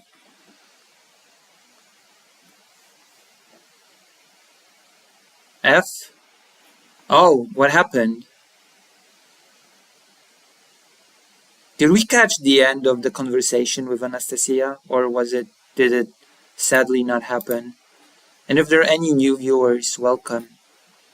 I do history, I do politics, I do video games, and I have this page. So welcome. My stream kept lagging. The internet in the apartment is not the best. Maybe if I were to be streaming with an Ethernet cable, I don't have an Ethernet cable. I don't even know if this laptop has an Ethernet cable thing. So it's a problem that I will have to think about. I'm gonna go tomorrow and buy an Ethernet cable. That's a thing that I'm going to do. It's a bit of a problem. A slight lag near the tail end, but it was nice. Discussion of what I was able to catch. The Russians are trying to silence the stream. Always.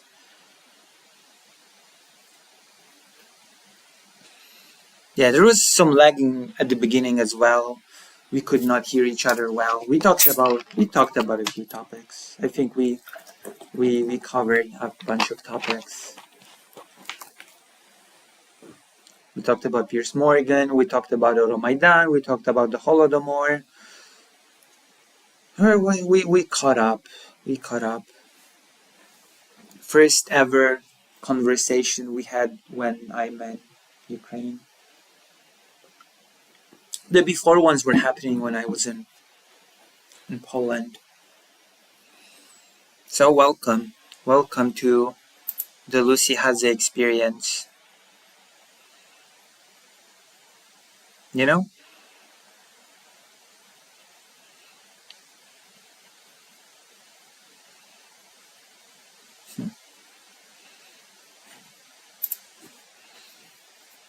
So I guess this is a Sunday thing. So we should probably... Should I make a poll for all the people that are here? Also, if there are any new viewers, then welcome, and I hope you stay. I hope you keep coming back. Maybe there will be like in Kiev. Yeah, hopefully. I'm gonna have to... I'm gonna need to gather some more funds if I need to. Also, I will have to come back to Poland to restock on hormones. I'm starting to... Yes, I'm the biggest Polish trans streamer. Politics or game? Politics. Game. I wonder what people want on this fine Sunday. Hello, Mikola. Hello, Mikola. I can read. Definitely, I can read. Which I think I've proven right now. How was the talk? Did you enjoy? I'm having an interview. Oh gosh, I forgot to talk about that actually. I have an interview on Tuesday. The first interview with a rescued child. The game is either Fallout New Vegas, and you can tell me which title you prefer. We can play Fallout New Vegas. We can... Okay, right. Okay, right. I just said it, and where is Anna? The conversation ended. She had to go to wreck the Ukrainian. Our conversation ended, Mikola. We spoke, Mikola. We spoke for about an hour. Yeah, we spoke for about an hour. Our conversation lasted. She had to go because she has an appearance on Rick the Ukrainian now. I only caught the end, so I will watch later to catch the segment. Probably fake Alec Cole Parker is gonna take care of changing this into a workable segment with a nice thumbnail.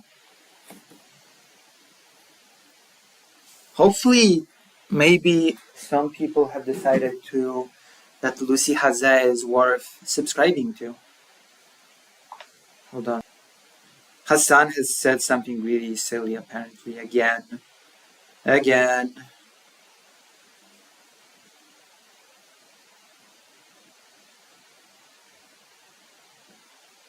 Oh, 67. 67 views. Yes. Let's see. Did I start the poll? Or no? Have I started the poll? Politics. You want politics? Okay, we might as well. Oh God, I forgot to talk to Anna about Assad. About Assad being... Oh my gosh. Ah.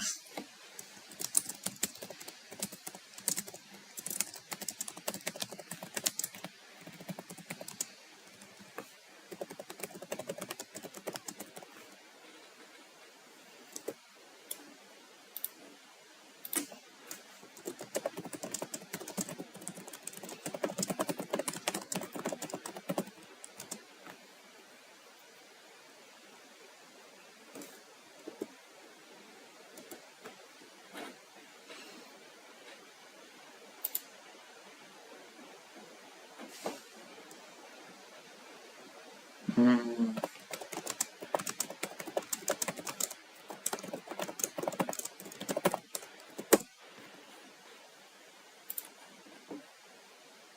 You need the biggest Polish trans hormones.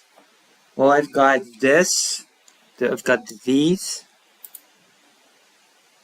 And I've got these blockers. Those are the two types that I'm taking.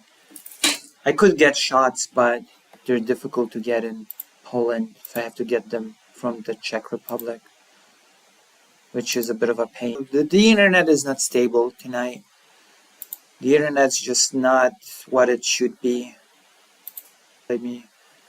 Because it might be difficult to speak on topics, if it's just gonna jump around.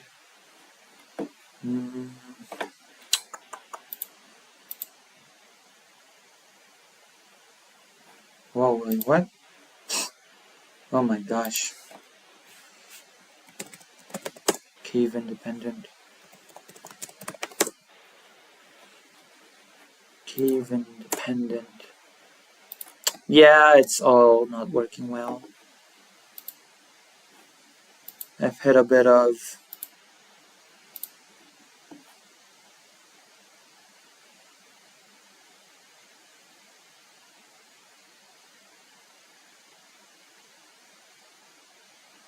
one moment, I'll go to the toilet, okay? We'll be right back.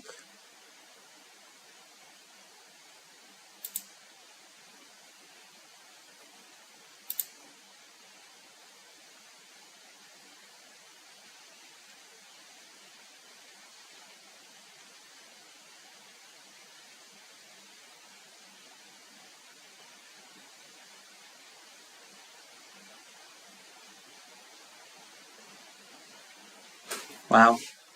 People are talking about the Holodomor in the Discord. One moment, okay? I'll be right back. I'm gonna mute.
We all know that it's basically over with Assad.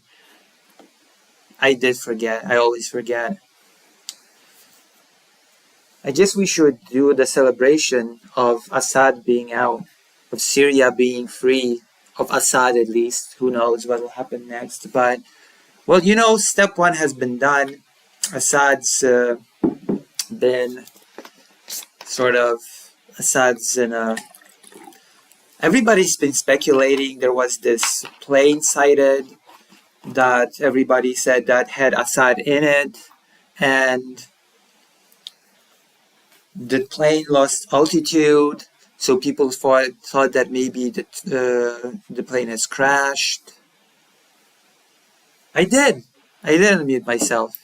Didn't I? I did. I unmuted myself.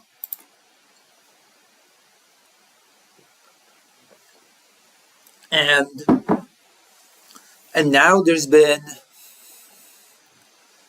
So did Assad flee successfully on where, or did he get shut down? This is the interesting part. We don't know. There's been an official statement from the Russian Foreign Ministry, if I remember correctly, and the Russian Foreign Ministry said that Assad is alive and well, according to them, and that he has officially stepped down. Yeah.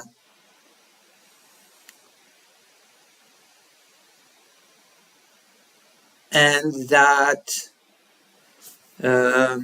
he wants a peaceful transfer of power.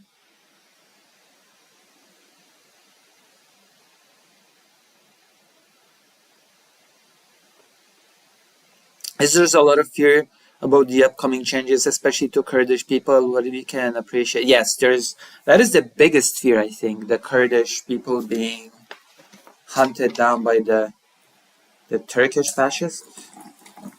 Yes, those people. There's a big fear over Turkish people. But Assad's gone. He wants a peaceful transfer of power. Russia does not disclose where he is, but he did in fact step down. There were rumors of him trying to talk to Trump. There were rumors that Assad was trying to get Trump to help him regain power, because his argument was that the Christian minorities in Syria are being prosecuted, Mr. Trump, and you're the only way that I can protect those minorities. But, even if Trump would agree to anything like that, which I honestly actually doubt, it still doesn't change the fact that he won't be president until January 20th. So I'm not sure if, well, we can already see that Assad's regime did not halt till January 20th. And also, this whole thing has prompted a response from Trump. Trump basically commented that Russia's being weak. Russia's being weak. This whole thing is a huge blow to Russia, which makes me really happy. Russia basically lost Syria, which could mean many things for other anti-Russian groups within its sphere of influence. And also the fact that I'm beginning to be a bit hopeful with the whole fact that Trump has announced that Russia is being pretty weak. It could very well affect his plans for peace in Ukraine. He might as well say, well, you're pretty weak. And Zelensky may then turn and say, yeah, Russia is pretty weak. And you could be the glorious president that could lead Ukraine to a victory against Russia. Wouldn't that be great? If you scored this huge win for US and for Ukraine, you'd be the best president ever. This will be your legacy. Winning a war against Russia. Maybe we'll see. There is a little bit of hope in me when it comes to this. What do you think? Any opinions? Yeah, it shows great weakness. It doesn't matter.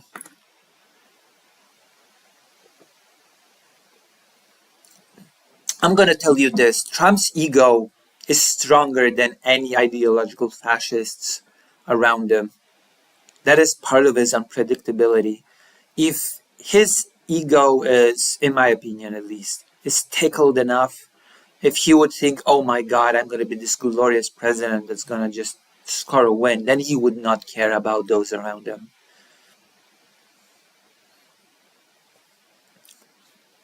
Russian TASS is saying that Assad is in. I would not be surprised if Assad was in Russia.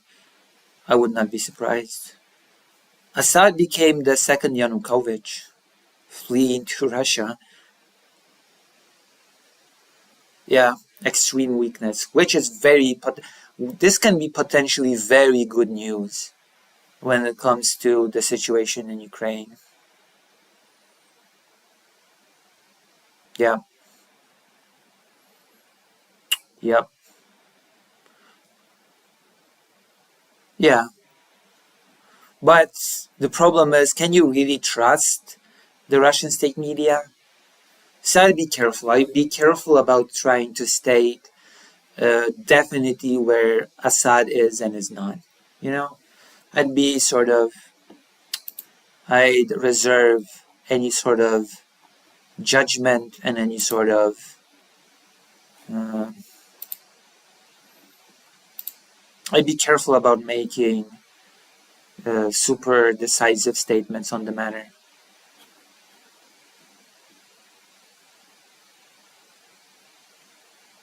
You know?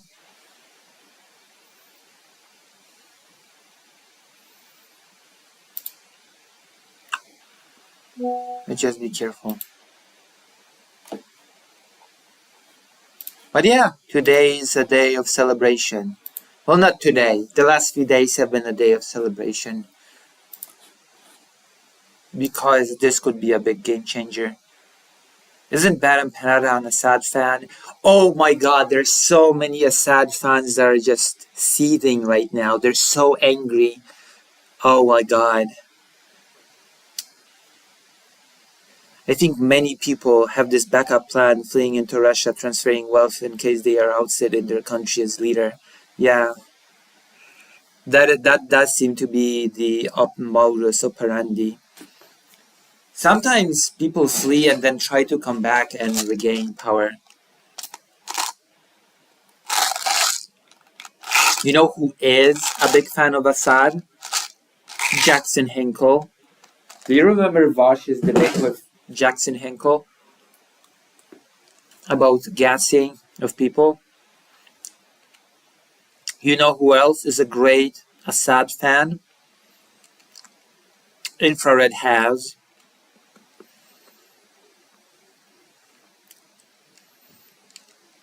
I think there's this Twitter user called Syrian Girl. God, where is this? I saw this Twitter meeting in which I think it's Syrian Girl. I don't remember her Twitter moniker, but she was in this Twitter meeting chat, voice chat, and she was like, "This is a very serious moment, serious topic, and I will not have people do the smiley faces. I demand that people stop doing the smiley faces. Those are my demands."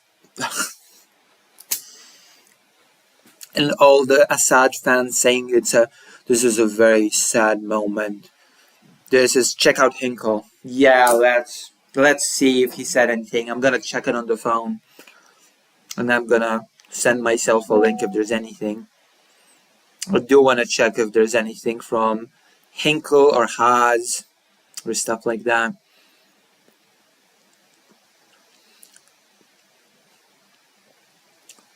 There's this person here called Caitlin Johnstone. Looks like Assad is on his way out. likely to be replaced. Like, come on. Don't the Syrian people matter at all? It's like what I've been talking about. It's the thing that I've been talking about with Anastasia, that people themselves are treated like as if they have no agency.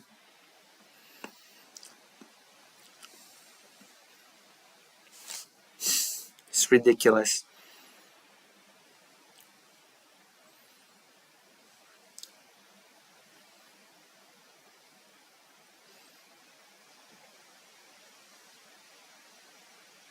Wow. Anastasia has. Uh, cool. Cool, cool, cool. Alright, let's check Jackson Hinkle. Let's check him out. Let's check what he said. Or we can even check the Communist Party of America. That is also something that we can. Mm, mm, mm, mm.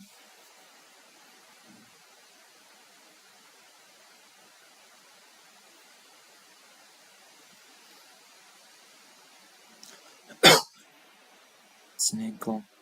Here we go. I found him. Oh my God. Prayers for Syria and the Assad family. Oh my God. Okay, we gotta link. We gotta take a look at Hinkle's Twitter. Unfortunately, mm, I'm not really logged into Twitter on the laptop, which is sad. So we can do it. We can. There are ways. There are ways to do it.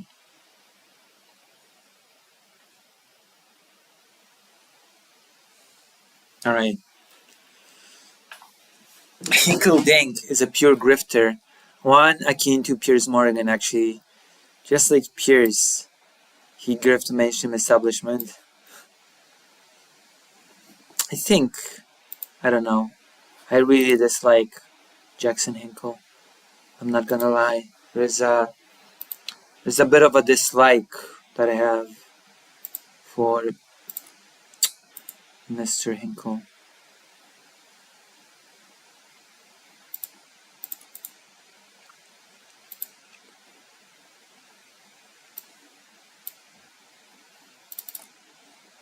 Oh, it's loading very slowly. I'm afraid the internet's gonna be. I'm afraid the internet's not gonna be very cooperative tonight, which is sad. This is a great opportunity for us to. I saw a Syrian girl screenshot saying she wished Syria would dump all their chem weapons on Israel before collapsing, only to community noted saying she previously denied Syria had chemical weapons. Bonus one was look at what they doing in my country. Community notes she's from Australia. Oh my God. True. True, true, true.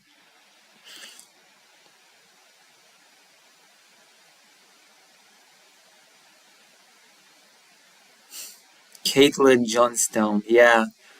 God. Oh yeah, we got him. We got him. Okay.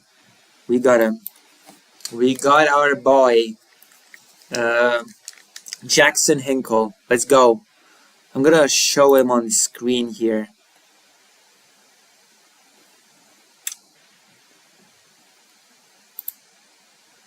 Stalker, soon, side chat, Valheim, article. Nomadic, messengers. Oh, there we go. Found it.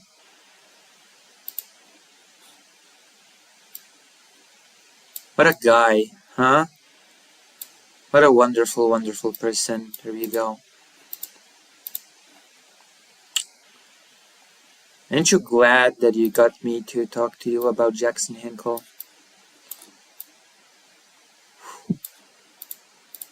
Wow.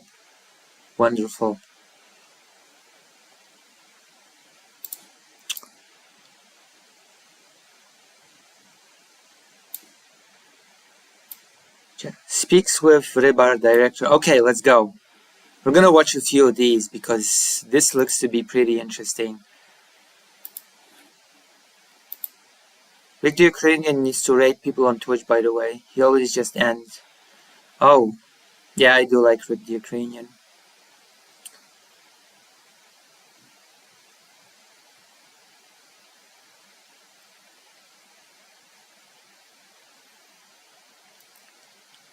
Thoughts and prayers help a lot.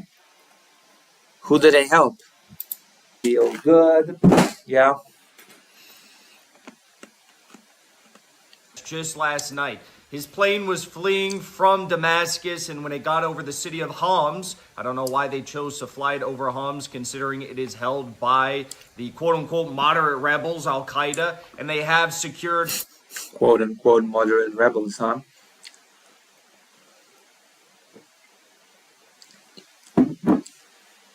What an apologist this guy is. a large number of air defense systems. His flight took a very, very drastic U-turn and then disappeared from flight radar systems online. So still no updates. So it's not even confirmed that that plane crashed, by the way. There, the prime minister of Syria has been arrested by the Al-Qaeda forces. And just moments after the Assad government fell, I'm talking hours, we had Israel begin their invasion. Actually, they're not Al-Qaeda forces, they're separate. Even I know that. I don't have much in-depth knowledge about Syria, but I know it's not, you know. Even I know they went separate. I actually watched this documentary, The Jihadist. It's interesting. It's an interesting documentary. And I also watched a documentary, a 3-part documentary about the Assad family. That's also interesting. Why would you subject yourself to this? Because I want to see Assad people seethe and be mad. I want to see Jackson Hinkle cry about Assad not being in power anymore. Because he's been such a blatant Assad apologist that it's not even funny. Such a stooge. He's also a Russian apologist, but, you know, that's neither here nor there. Invasion of southwestern Syria, just like I predicted here on this very show for the past month, you know, going back to, you know, the end of October, mid-October, okay? So very unfortunate, tragic events. You know, I'll have more thoughts about this all in the coming days. We'll see what unfolds. I'll give my full analysis. But I wanted to share this. I'll give my full analysis. I cannot wait for the full analysis. Oh God, the full analysis. Why does he have a Cyrillic copy of Capital? Can you read Russian or something? You know, I doubt it. Also, if anything, shouldn't it be in German for it to be the best version? Why does it have to be Russian? It should be German, shouldn't it? Technically speaking, if you really want it to be an original. Breaking news with all of you as we watch the transfer of power from Bashar al-Assad to the, well, it's not really a transfer, it's a complete takeover, to NATO, Turkey, the United States, Israel even, so on and so forth, okay? Now, the following interview that I have for you today is an interview that I recorded on Thursday night, United States Eastern Time. So obviously Bashar al-Assad had not fallen yet. It is with Mikhail Zvinchuk. He is the director. Oh my God, are they gonna say like, no, Assad's not gonna fall. It's just gonna be okay. There's no way Assad ends. You'll see. He'll make a comeback. He'll Daddy Vladimir will help him somehow. There's this funny meme when there is Assad in a hospital bed. Right next to him stands Putin, and Assad says, "You'll help me reclaim Aleppo next year, right, Daddy?" And the next panel is Putin pulling the plug and being like, "That's funny." But you know, it's gonna be a full analysis. True, a full analysis. Of Rybar But I think you'll find his commentary, not just about Russia and Ukraine, which made up the book. Oh God, I cannot wait for that commentary. We're in for a treat, I see. I cannot wait.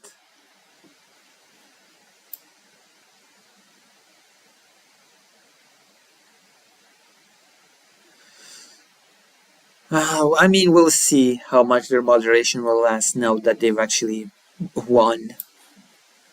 Bulk of our conversation in the first half, 3/4 of the interview, but also in the last quarter of their conversation, you'll hear his commentary about Syria. And I think you'll find it extremely interesting and informative given today's events.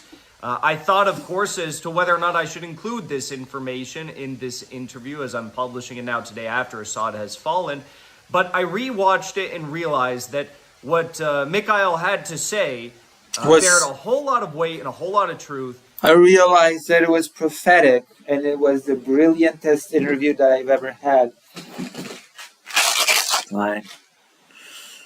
After today's events, and you'll actually hear him talk about his time working for the Ministry of Defense surrounding Syria.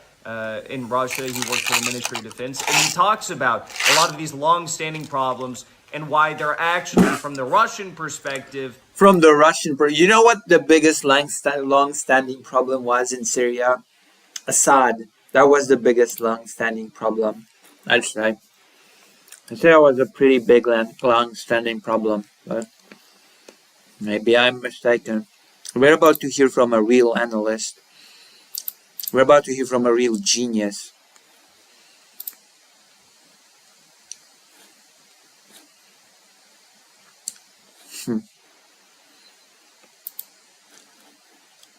Hold on. Needed to be seismic changes inside of Syria. Of course, he does not support the Al-Qaeda terrorists looting the country and taking it over, but there needed to be huge changes in Syria and with the Assad government, or potentially even Assad himself, or else this was bound to happen. And he said, regardless of even if that was done... I thought you said everything was good.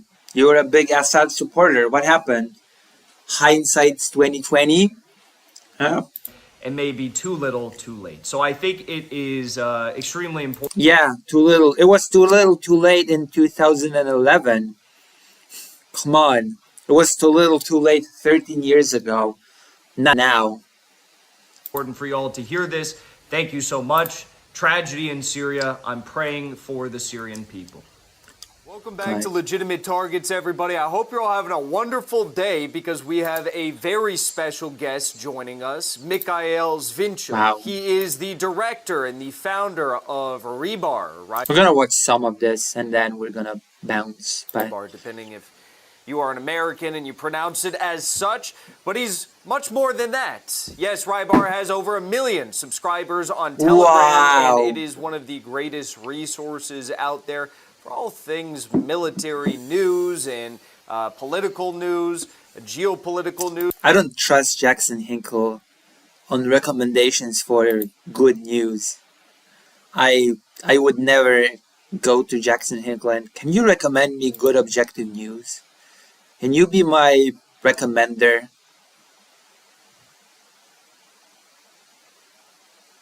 You know?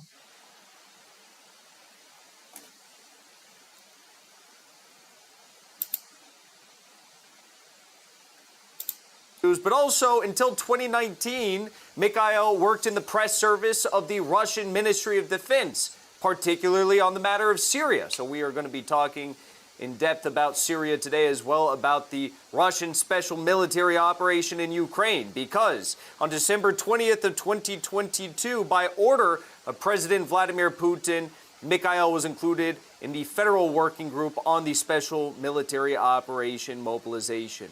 Mikhail's a great guy. I like him a lot. He does incredible work, and he's been doing this work for his entire life. At the age of 14, he studied at military school. He graduated from the Military University of the MOD. He served in the Spetsnaz GRU as a commander of a reconnaissance group.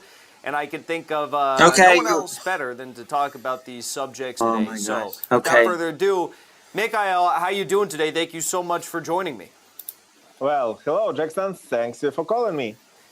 It's a pleasure. Now, Oh boy. for those of you watching who don't know Mikhail's story, the United States government has a Oops. Oh, whoops. $10 Oh. million bounty on your head. I can't Wow. believe it. But I don't think I will win the $10 million prize because this is only this is an online conversation rather than an in-person one. But what do you make of that? $10 million. You think that's a big enough prize for your head? I mean, it's incredible. Why is it that the United States is doing this? And, I mean, what do you make of it? Well, generally speaking, It's because I fight for the truth and I fight against the US business interest, and so I had to silence me with $10 million, of course. That is generally speaking.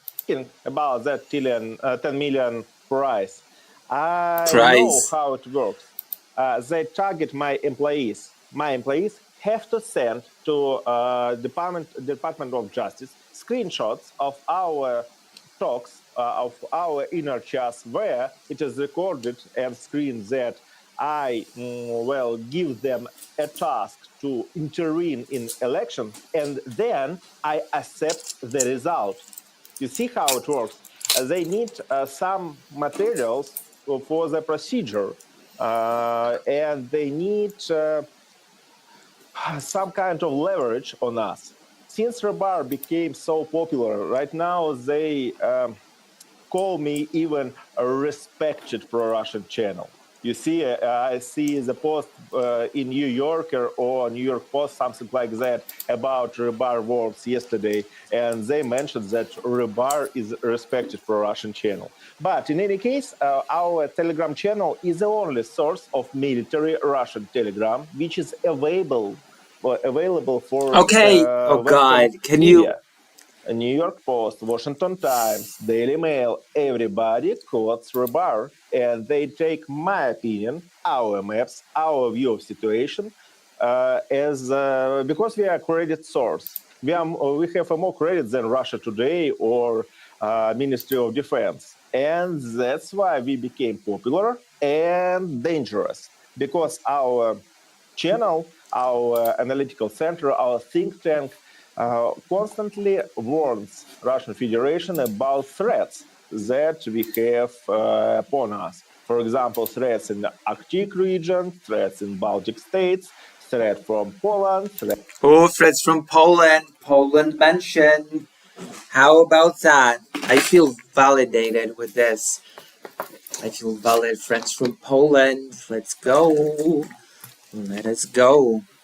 and threat from Transnistria, and so on. Of course, But all those sometimes Russian enemies. government doesn't want to hear us. Now, for example, we made our analysis on Syria back in October, and we mentioned every scenario possible, and it happened. So when we are talking Every scenario possible happened. about 10 million price, it's because of our effectiveness, not because we intervened in some kind of elections. And you know that right now, every procedure towards claiming that elections were stolen, it has ended because Trump won. So I suppose that right now there is no way to get this 10 million prize. Yeah, so Okay. the 10 million bounty is over, I guess. We all lose. But you win. Rybar wins. Russia wins. I'm kidding. Another fuck. Redo it. Yeah, so I guess the $10 million bounty is over. The United States loses again. What the hell? But one thing that I've been surprised Jesus Christ Almighty. about with your work is that Yes, the internet's As just you've oh. mentioned, the mainstream media is quoting Rybar a lot. Your maps, your publications, your updates about the situation on the ground in Okay. Ukraine. Oh, Ukraine. Why do you Okay. think that they're quoting you so much, given that you have this extensive history with the Russian Ministry of Defense, in face of otherwise, I guess, quoting the Institute for the Study of War (ISW) or UA Maps, which are very, very pro-Ukraine outlets, even though they masquerade as being independent and honest. But you'd think they'd be quoting them like 100% of the time rather than ever quoting you guys or discussing what you are talking about. Why is that? Well, main point is that since Of course, he's gonna call it the special military operation. Of course. He's not gonna call it a war. the beginning of war in a Oh, conflict zone with Ukraine, he all did. Western media started to quote Ukrainian sources as a credit one. And that's why since that day, since February 22, everybody sees Ukraine as a victim of this process. And that's why when victim claims something, it gets more and more trust. Wait, hold on. Are you saying that Ukraine is not a victim of this aggression? Are you saying that was Ukraine the aggressor in the invasion? Is that what's happening? Is Ukraine the invader rather the invadee? In the beginning. But after that, after 1 year, 2 years pass, everybody started to see that Ukrainian propaganda fails and Western propaganda as well. And then they saw that in Russian media field, there is, of course, Ministry of Defense without maps, with false claims and something like that. Our RIA Novosti or Russia Today, which can claim only only information they get from Ministry of Defense. So it's like our country because they deal only with claims like, yeah, Russia liberated the village, but they will never claim that we withdraw our forces from one point or another. As for Rebar project, we constantly monitor all the situation on the fronts. Mhm. So we know when Russia advances and then withdraws, and we mention every move like that. That's why when we claim our successes and losses, we get more and more trust and credit. And that's the reason why they started to quote us right now. But a lot of people, they don't have a mind at all. Their heads are empty. So they continue to quote deep state or other sources. Deep state? Because they think that they are most reliable ones. But it's not like that at all. What do you think the advantages of Russian media or the Ministry of Defense that are putting out selective stories? I mean, is this psychological warfare? Is it hype? Hype? What is the motive in doing this? And What are you asking? What is the purpose of manipulated information?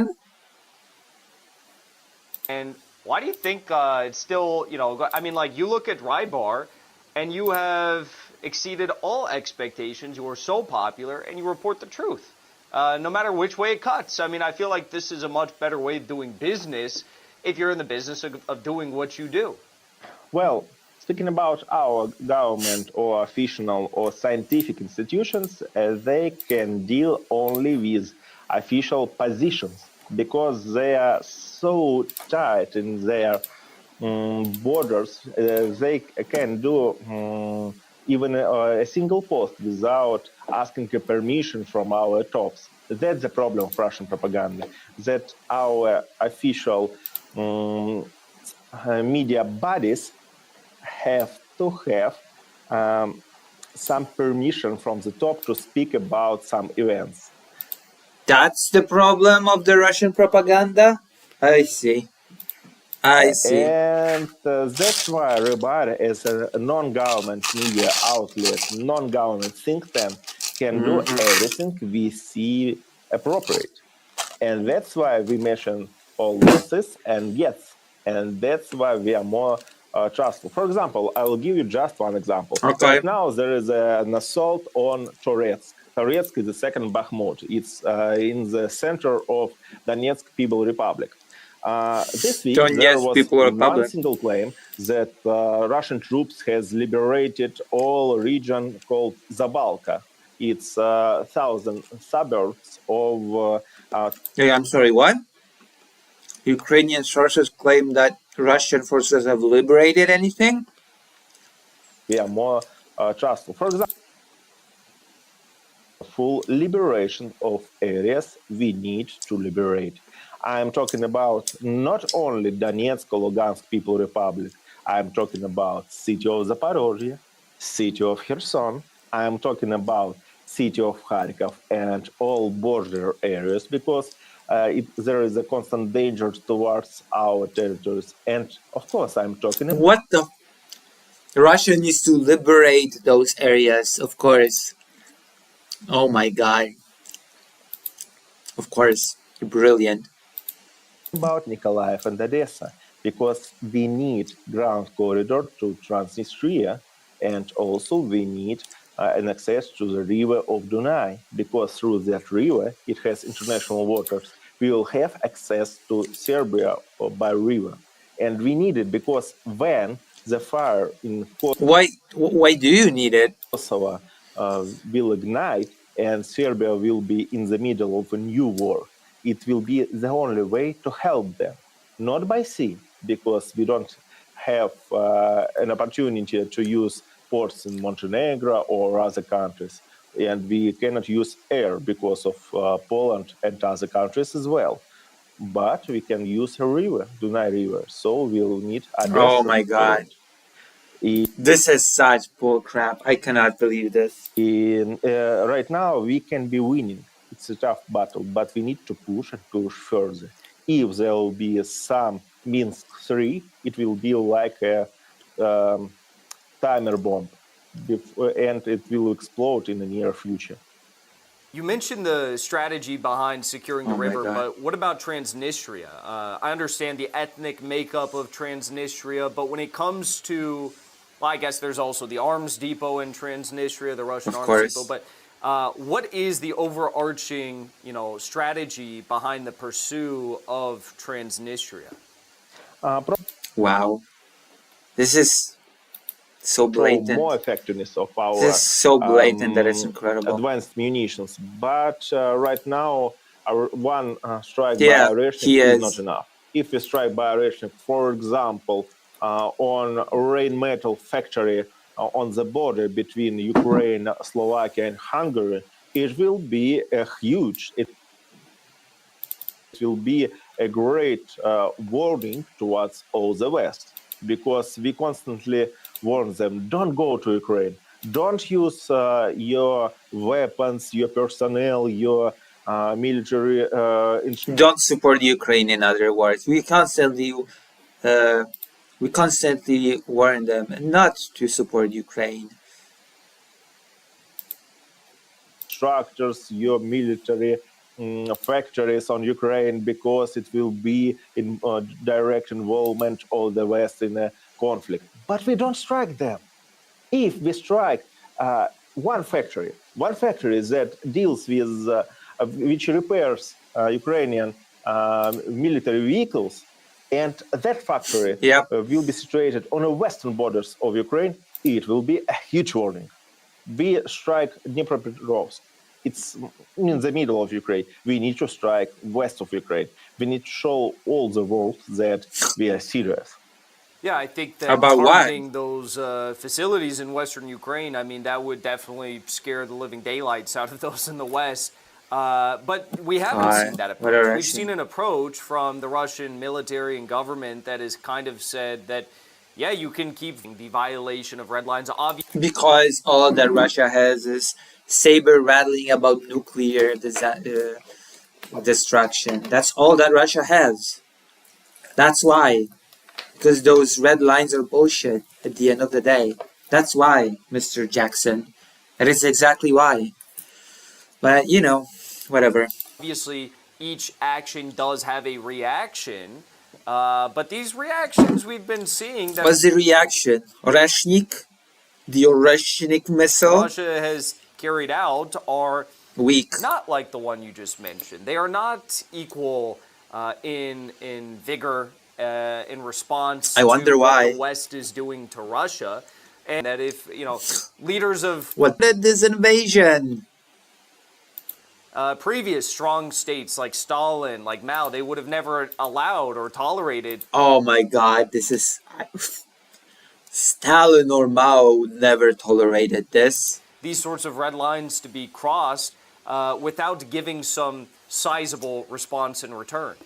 Well, maybe Russia does not have the means. Well, in generally speaking, Stalin did allow that Nazi troops, fascist troops, were in Moscow in 1941. So when we are talking about some historical parallels, we need to understand that right now situation is not so worse like it was in World War II. And the Oh my reality god. is that we Hello, should Glitchmaster. stop talking about red lines. We do a constant talking, a constant warnings, and nobody takes us seriously. We need to act. We need to be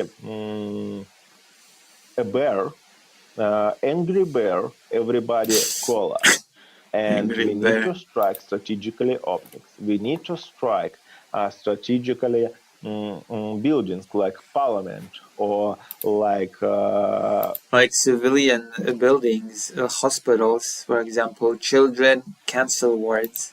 residential of Zelensky or general staff of Ukraine. We need to strike them because we warned them. We talked more than once that we would strike them, but we didn't do it. So nobody takes us seriously, and that's the problem. We need to show that we can accomplish our threats. That constant warnings go well, that they are working. But right now we don't do it. Why? I don't know. Because all this conflict is about politics and about No making way. Russia not to lose a war, but to spend more and more resources. And I believe that this conflict can be ended by some politician talks during only one day. Zelensky has a Trump talking point. guard from Western special services. If Wow. West decides to change a regime and begin peace talks, they can just assassinate him, then What? Are you serious? Yeah, the West will just assassinate Zelensky and change the regime and start talks. Of course that's gonna happen. Yes, obviously. Duh. Duh. Of course. claim that there was some military coup and that, for example, Yermak right now is the head of Ukraine and he is ready for peace talks with Russia. It can be accomplished during one day. So that's why I'm talking about this conflict. And this guy's a credible source? Okay, I see. This is the one-day peace plan. They just assassinate Zelensky, replace him with some other person, and peace. There we go. One day. Bada bing, bada boom. So easy. Who would have known that it would be so easy? I didn't. As a political one, because if Damn. there is some political Brilliant. solution, then conflict will end immediately. But right now we see that West continues to push us further and further to make us spend more and more resources. And that's why I constantly mention Syria, because Syria became a new hotspot again. And we, as a protector of Syria, have to spend more resources to defend it. And we need to understand then when Ukrainian conflict will stop, other hotspots not. We have problems in Caucasus, we have problems in Central Asia, we have problems in the Arctic regions, we have constant exercises and maneuvers around Kaliningrad regions, which is like It would be a easy. besieged Kyiv, which is besieged by Baltic states and Poland. Oh my way, who's besieged by Poland? Hold on, I have to listen to this again. Poland's besieging who? Kyiv, which is besieged by Baltic states and Poland. Who's... Mikhail, if Wikipedia's information is correct, No, I have to... When Ukrainian conflict will stop, other hotspots not. We have problems in Caucasus, we have problems in Central Asia, we have problems in the Arctic regions, we have constant exercises and maneuvers around Kaliningrad regions. Oh yeah, Poland is besieging Kaliningrad, of course. Naturally. That is, of course, what is happening. Definitely. Which is like a besiege Kyiv, which is besieged by Kaliningrad is under siege. Baltic states and Poland.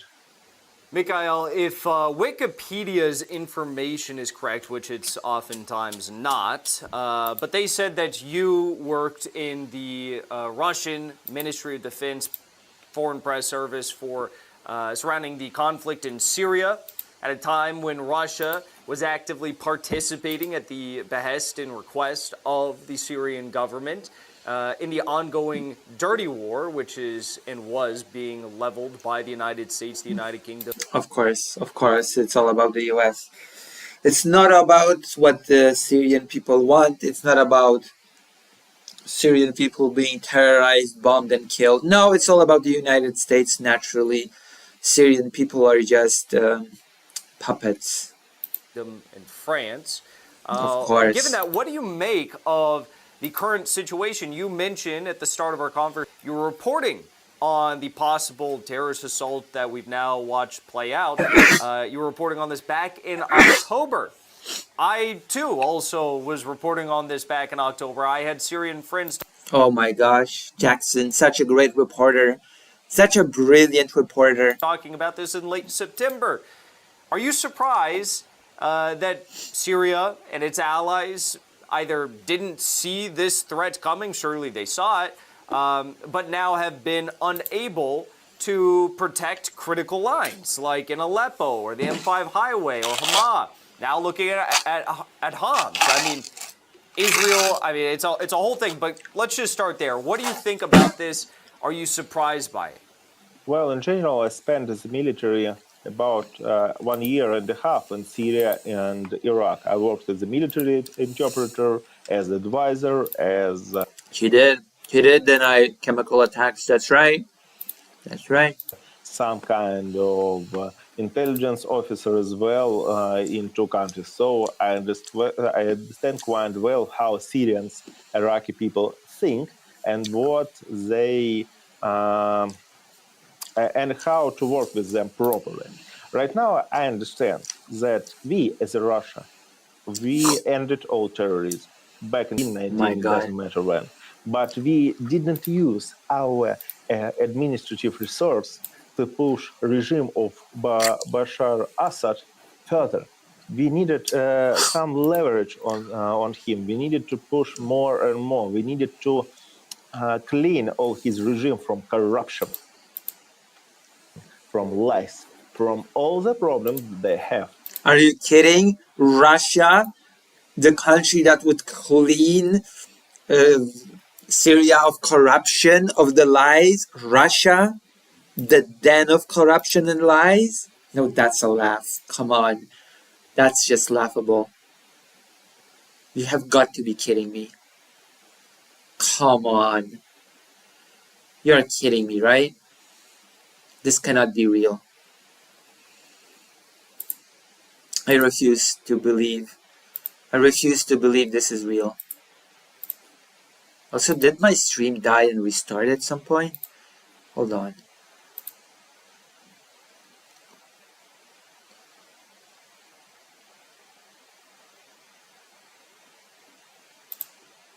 Because something's weird.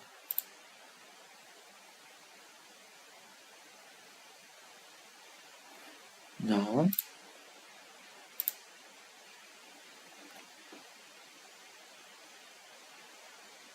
Wait, hold on, what's happening? Why is the stream only 13 minutes long?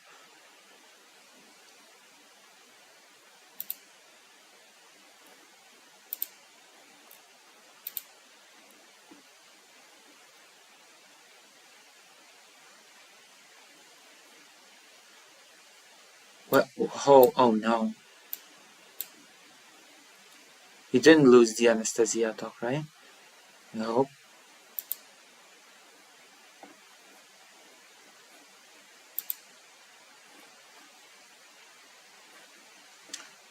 Is the timer for you on the stream just 12 minutes? 13 minutes? What's happening? What is happening there? I'm worried.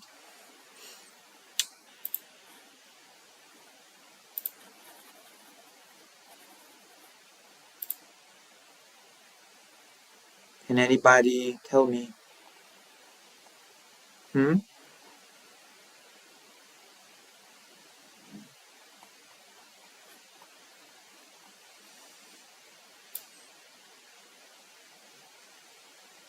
What? Don't tell me we lost the Anastasiy talk. What is happening? I guess I'll just have to see when I end stream if it's gonna go back to normal, but if that would be so annoying if we lost the conversation. Wait, so what happened to the stream? What happened to the whole conversation with Anastasiy?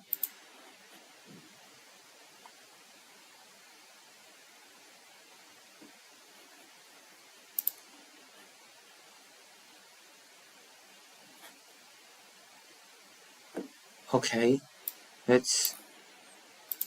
I don't get it.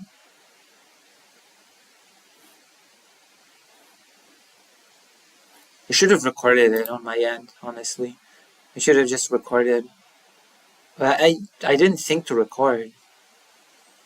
We'll see. We'll see. You only live once.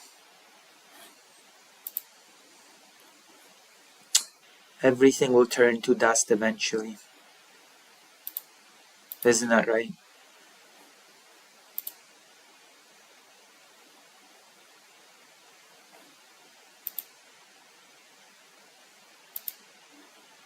Alright, let's just continue for now.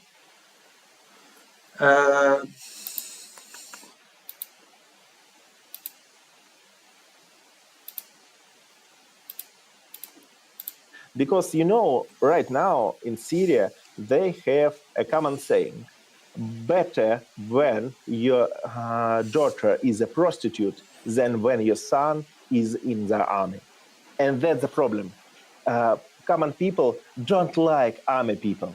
They don't like military. They think about military as a poor people with poor salary. Alright, let's continue. Let's just look at one more Jackson Hinkle. We're gonna play a game. It's Sunday. Sunday is video game. Prayers for Syria and the Assad family. Aww. Israel just cut off Gaza's internet and communication services. Please save lives and provide Starlink to Gaza, Elon Musk. They lied to you about Iraq. They lied to you about COVID. They lied to you about Russiagate. They lied to you about the Ukraine war. They lied to you about beheaded babies.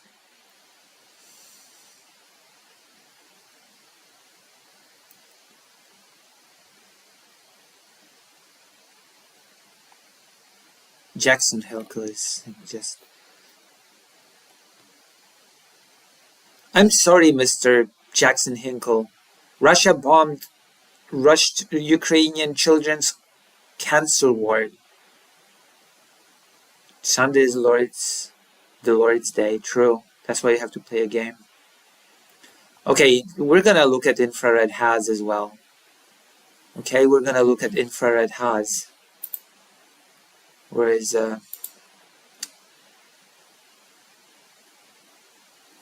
infrared HAZ?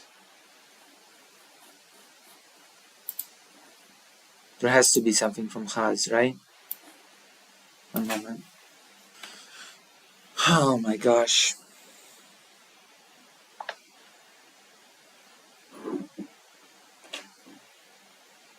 think I took the hormones.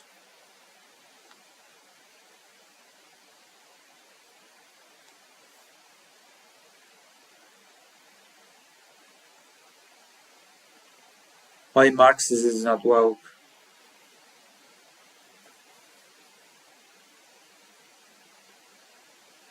What? Okay.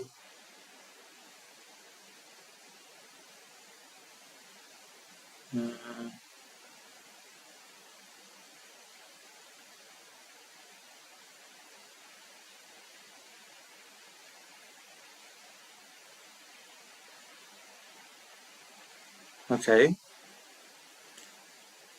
Oh my gosh.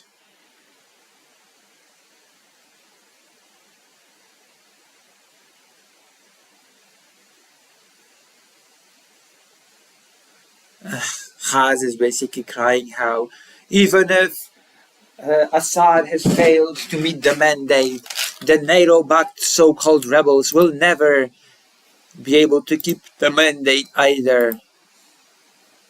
Whatever. Shall we play a game? How long have we been streaming? The internet is not good today anyway. It's not good for politics. I don't even know how long we've been streaming at this point. Okay, I know. We've been streaming for... What time is it? 2 hours, 40 minutes. Time for a break. Time for a game. Let's go. Let us go.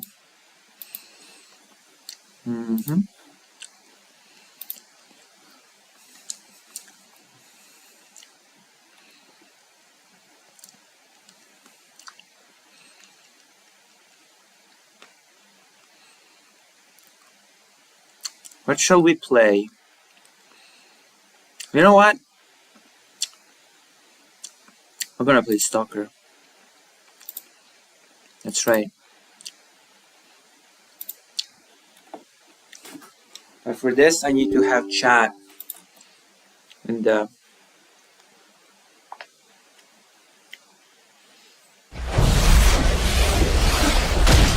way too loud. It's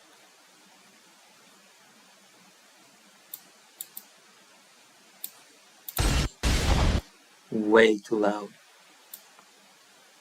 Oh. Right, YouTube.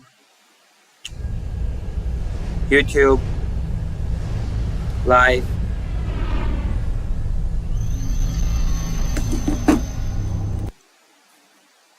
OBS. Boom. Okay, where's the game? Where's Stalker? There you go.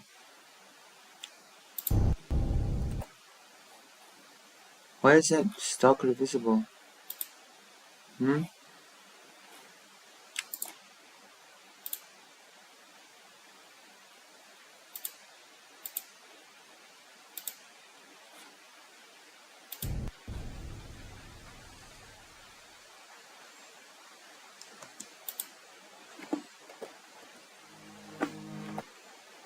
Oh yeah, I remember. I remember now. I think for Stalker I need the display capture. Yep, I need the display capture for Stalker. So we're gonna first I'm gonna set up the chat on the phone so that we don't have to deal with this.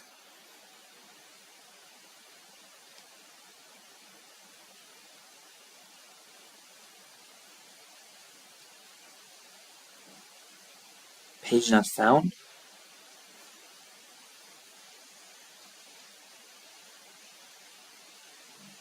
I was like, what? Stalker, oh wow. I cannot believe you just said that. That is unforgivable. There you go. Should be now all good. Is it? Can you see the game?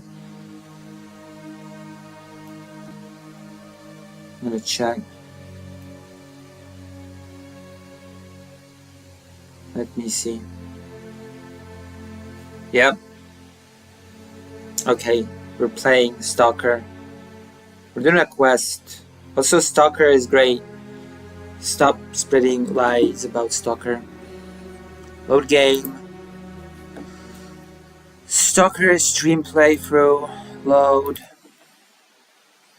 You can play it on high graphics or whatever.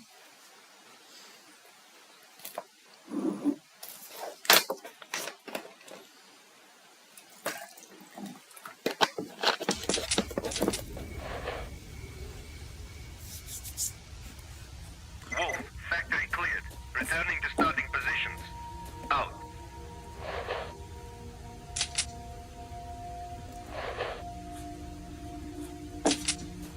Alright.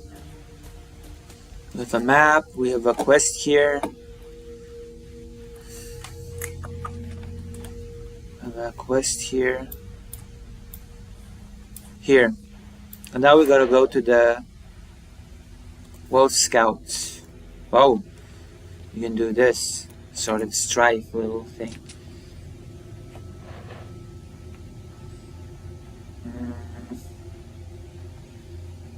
Okay, oh god.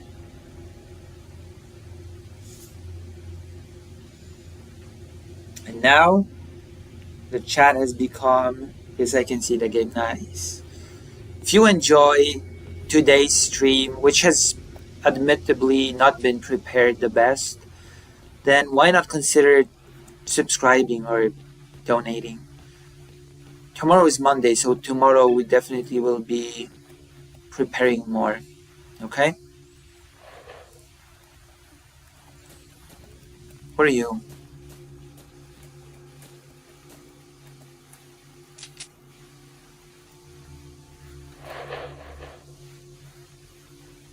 Oh, now we can talk. Hey. See you. Can you tell me something interesting? Okay, see you. Jesus. Have a safe trip, Stalker. I need a job. Do you have something for me? Oh, that's Nimble. See you.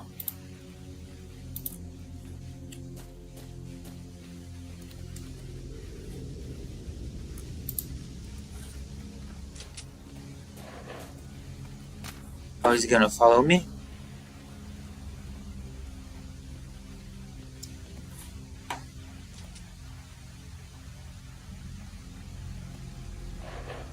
He's following me.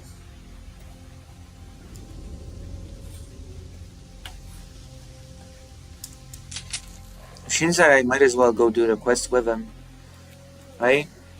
Yeah, I might as well take him and do the quest. Come on, Nimble. Nimble! Where are you going? Nimble! The hell? Nimble! Are you betraying me? We can see your face? Oh! Wait, hold on. I know why. I know why. Yeah, I know why. The wrong camera.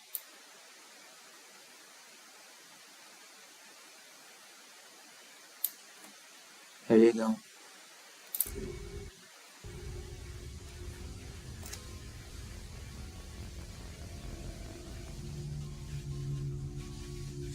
It's alright. Nimble, what the hell? Nimble, where'd you go? Wow. What the hell?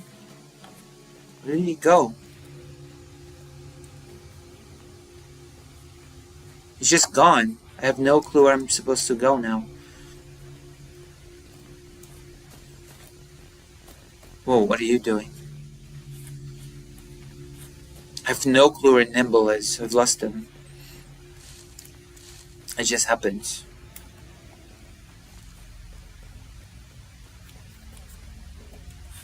Okay, I've got a quest to do.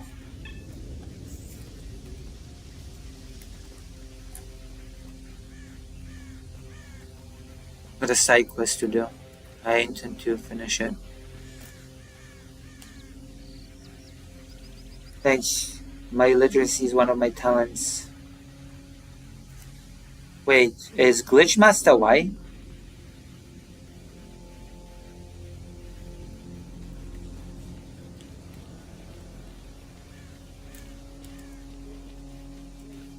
Alright, let's go.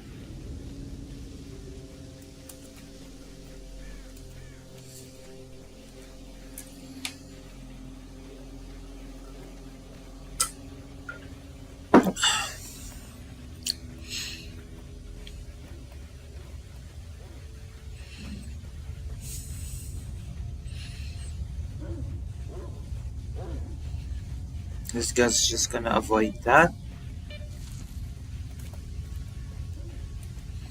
There's a hidden stash with a suit. You can see my face now, right?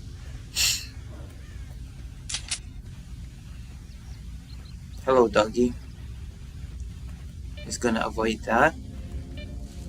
Stash, I guess.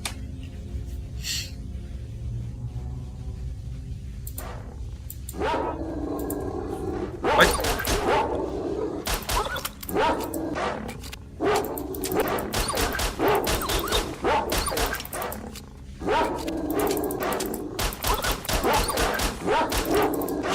What's with those dogs all of a sudden? What the hell? What the hell? Are you serious? Okay, why did they attack me all of a sudden? Oh, this is dragging my corpse. Jesus. Oh my god. That's the worst. Well, game over. Have to load. We're still doing the quest. Stalker stream playthrough. We don't really have much luck with the playing through Stalker and stream, don't we? No, we do not. No, we do not. Oh god.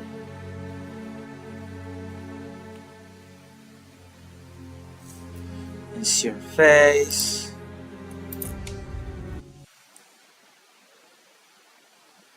Wolf,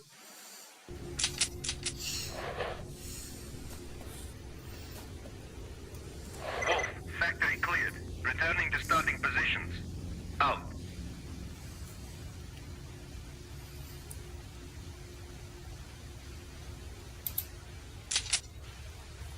Right, I'm just going to go do the quest. But where is he going? Is he following me or... What's up? He's following me, it feels like. Why isn't he following me to the quest? Where do I go after the quest is done?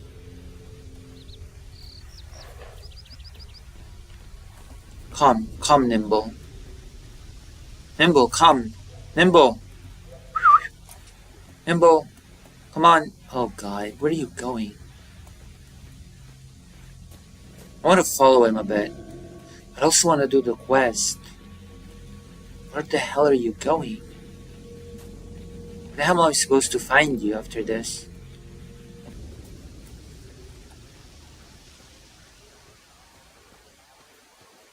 I never played this game when it was new, by the way.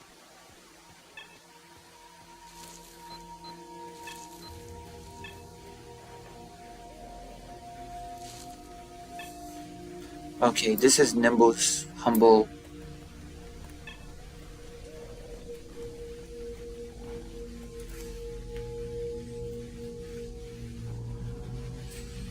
Where are you going, Nimble? Oh. Wait, is this Nimble's house? Really? What is wrong with you? What is wrong with you, Nimble? Oh. What is wrong with you, Nimble? Whatever. Whatever.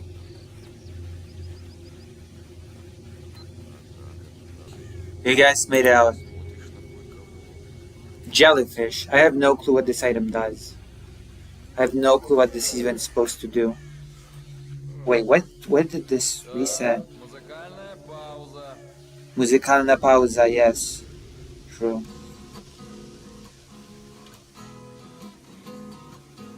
Wow.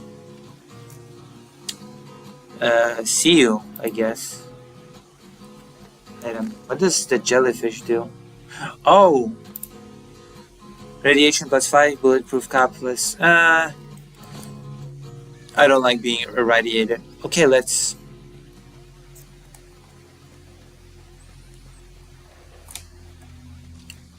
just continue. This laptop is far too weak to play Stalker 2. It is very sad, but we're gonna have to play Stalker 2 in Poland. It is unfortunate, but you know, it is what it is. Yes, Boris. Boris. Boring Boris. Can take out my gun now. Yeah. Which is the... I have shotgun ammo, but I have no shotgun. This is very sad. What a sad turn of events. Oh! I missed this before. So how is everybody doing? Are you enjoying today's stream? Are you enjoying yourselves today? Please tell me if you enjoy. Okay, if you enjoyed the stream, then please tell me. Or even donate. Because I'm going to have to be able to pay the translator. Oh wow, which by the way I have to let him know. I have to let him know that she's going to be needed again. Ugh, this is tough.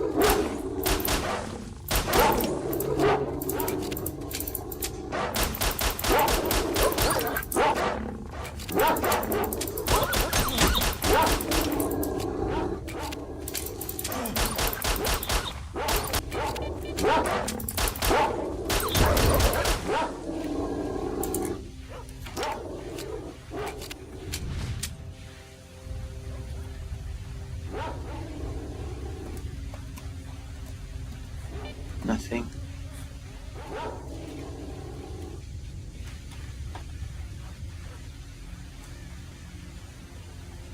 Annoying dogs. Where's the other dog corpse?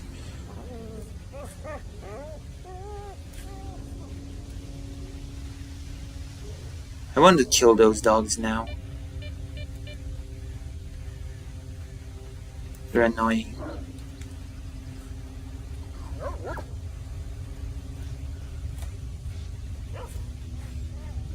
Because they only attack when they're in packs. Jesus, they're so scared when alone.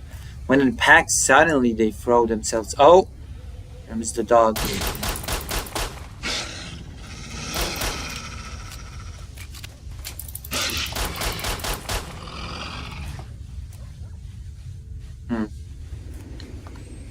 No. No.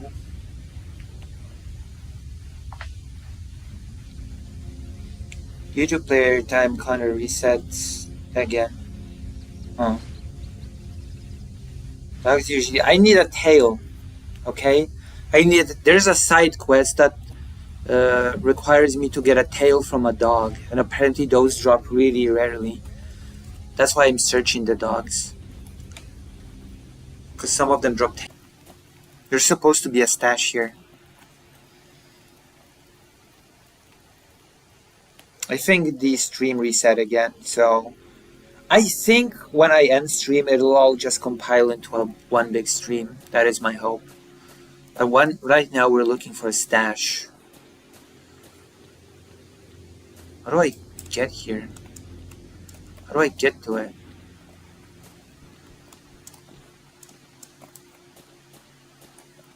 What do I do?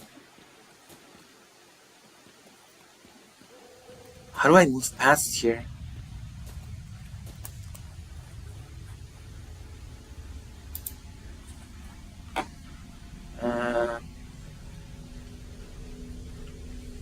Tasks. Find the item.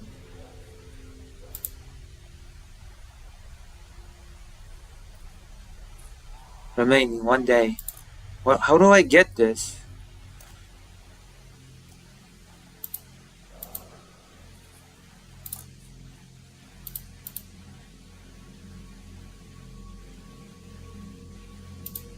Okay, it's here. How do I... Nimble told us about the stash of the bandits where they hit the... Okay. How do I get the stash?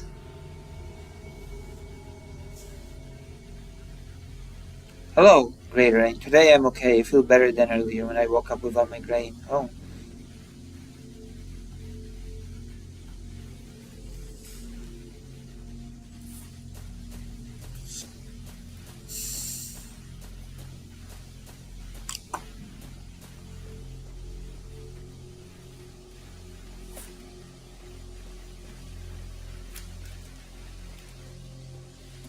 No, it has to be inside.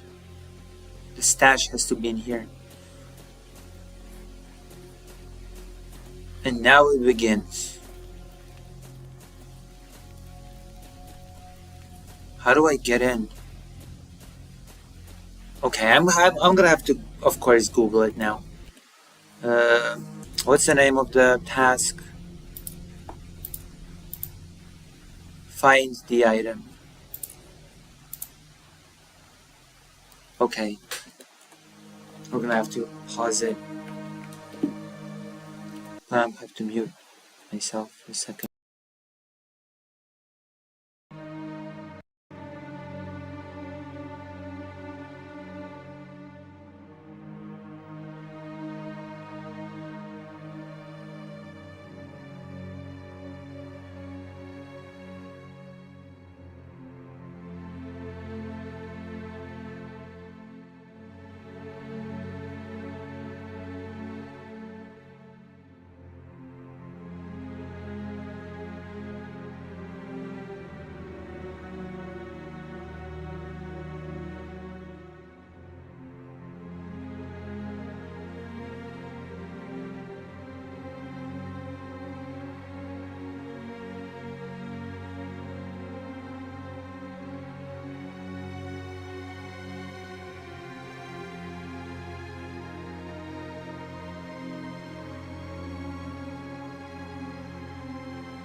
How am I? I'm pretty okay. We talked to Anastasiy today.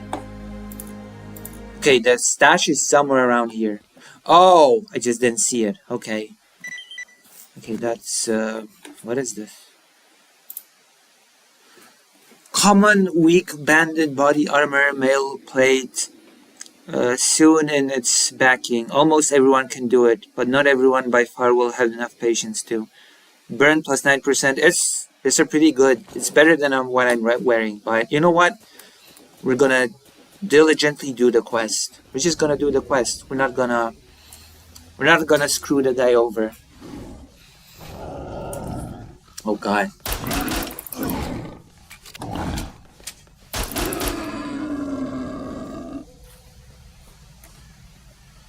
Oh gosh, the thing disappeared. I saw some about attack also I checked it's pretty delayed, I think. Yeah, it is. The internet is not working well today. Also, what did you think of the conversation? Feel free to give me some feedback. What did you think of the conversation with Anastasiy? Good? Bad? Not very... I think it was pretty okay.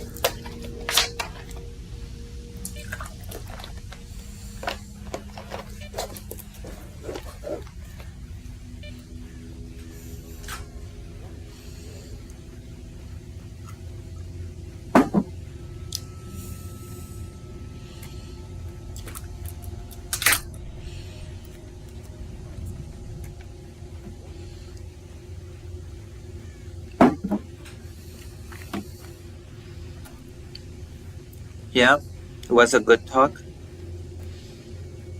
Yeah, I'll have to make it into a segment. And by I mean Fake Calico Parker. We'll make it into a brilliant segment. It's gonna be our OG content. There's gonna be nowhere else can you get such an amazing treat. Alright, let's get in. А где смеяться? Почему тут люди в людей стреляют? Тут и так выжить трудно. Они еще без конца собачатся. Вот черт. Чего же я фотоаппарат?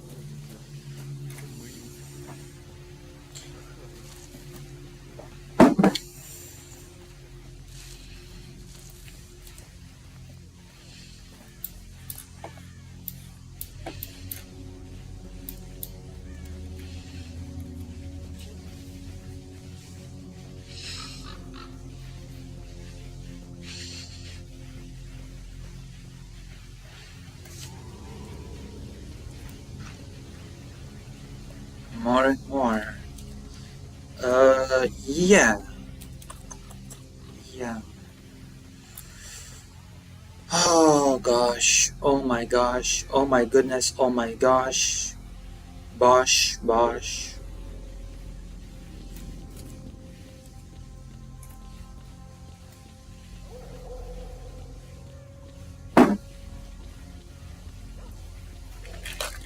How do you like Stalker?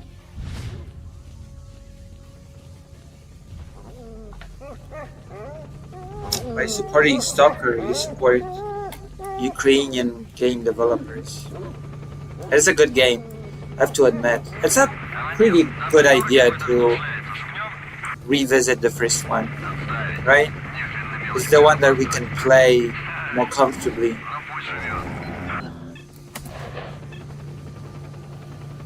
I'm hiding the gun. Relax. I'm hiding the gun. Okay, where are you? Where is Nimble? I forgot where Nimble's house is. Is this Nimble's house? Okay, Nimble. Let's go, Nimble. Wake up. Oh gosh. Thank you for the job. Nimble, assignment complete, and here's the reward. Item lost, mail jacket. Item received, stone flower. Task complete.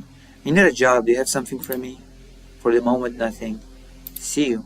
Okay, what's an iron flower? Oh, an artifact. Stone flower. I don't know. I sort of feel like selling these. Can you sell these artifacts? They're not very good. They're not amazing prizes.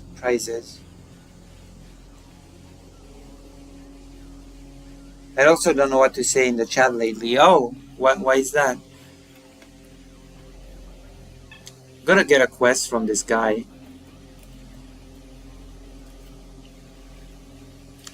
I need a job. Do you have something for me?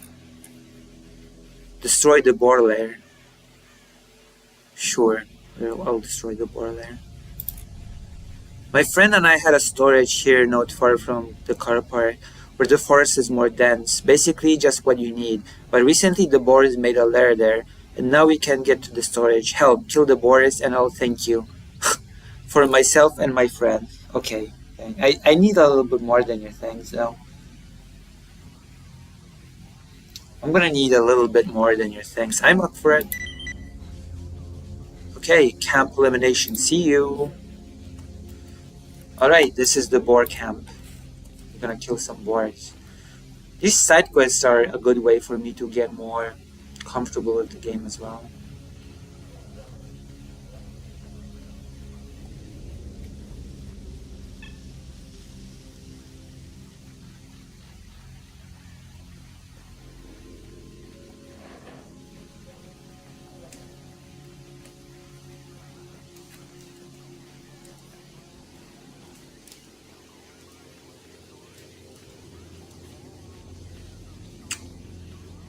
Stalking. Stalking. Okay, where are the bars?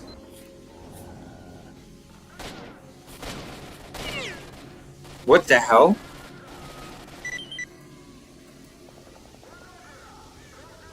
Wait. What? What happened? The quest is over?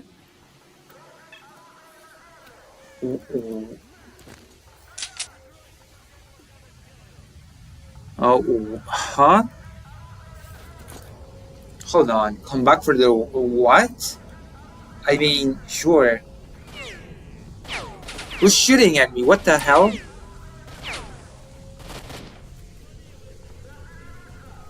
Yeah, I'm out of here. The hell is shooting at me? Why would you shoot at me?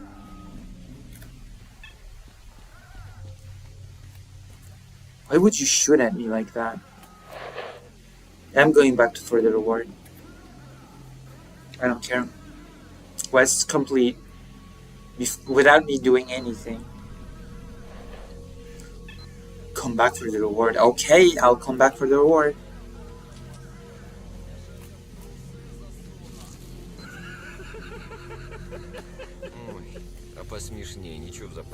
I'm here for the job. I did receive wrenched. You have something for me? Destroy the mutants at the farm. Okay.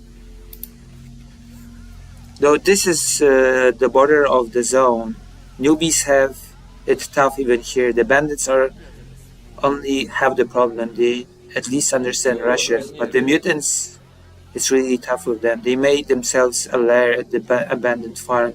Look over the only good place for an outpost camp. If you manage to purge the farm from the mutants, I'll owe you. I'm afraid. Alright. I'm gonna save the game. No. I'm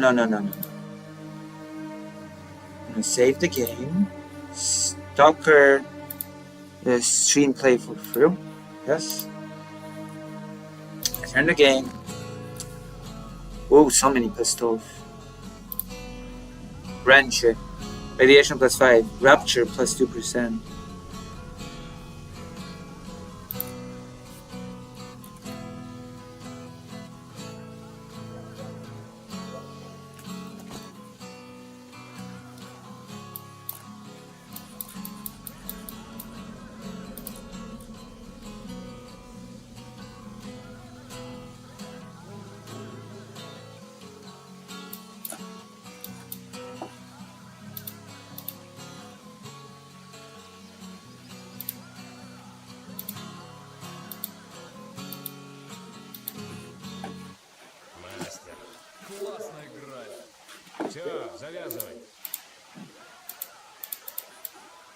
Oh, there's a mutant camp. Yeah.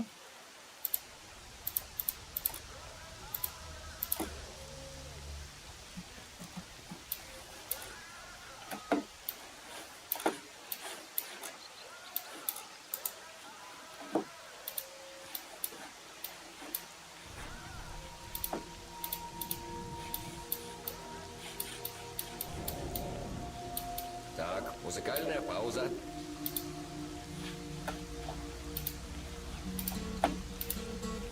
Alright.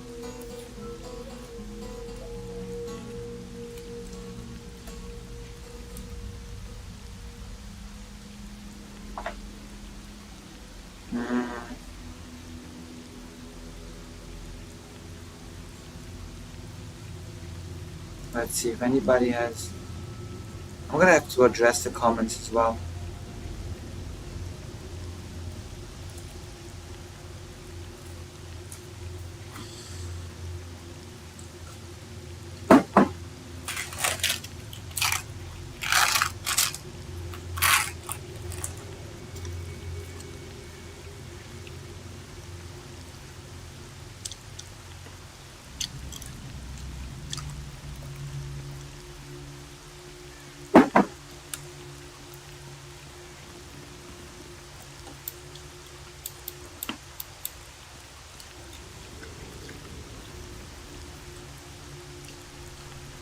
Excellent.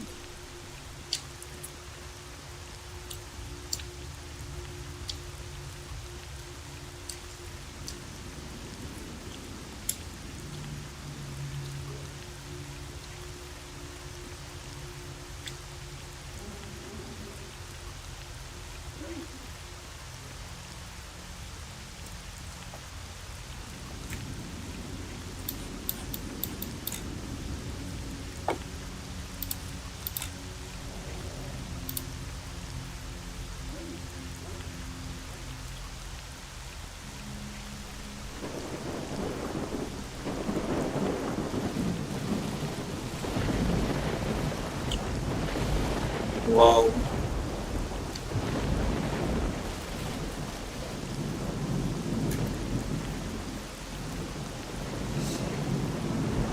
Whoa.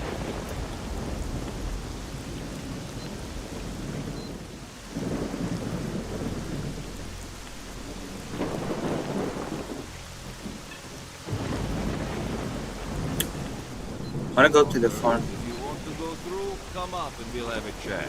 If not, I suggest you take off before we get angry. Okay, can I talk to you? These are of limit stalker, but I need to go there.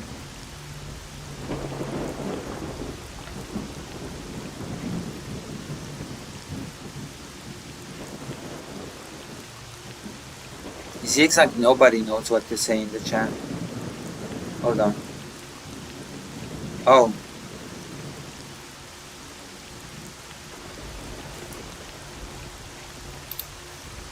Tough luck, unless you really need to go, then price is 500. I don't have that kind of money. Then go back where you came from and get it.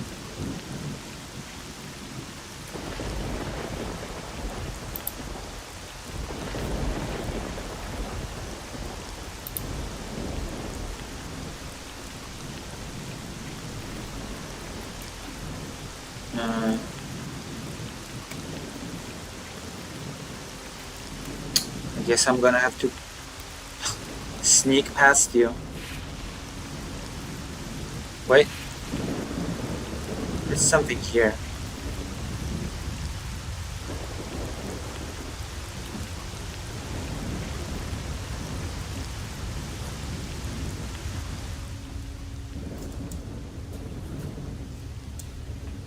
Something's supposed to be in here.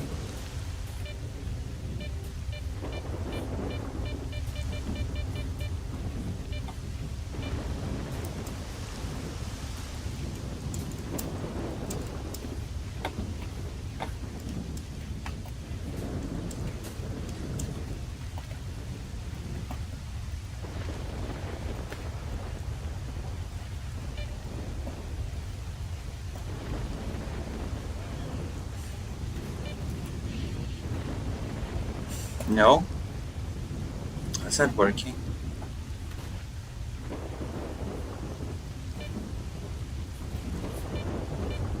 Oh wait, never mind. There's a ladder.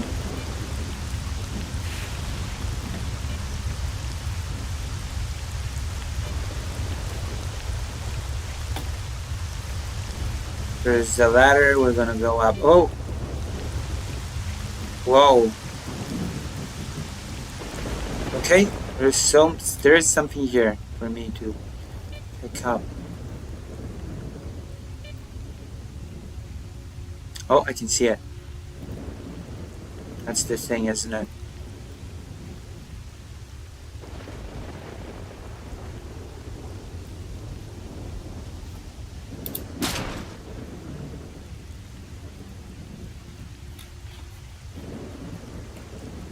Is this it?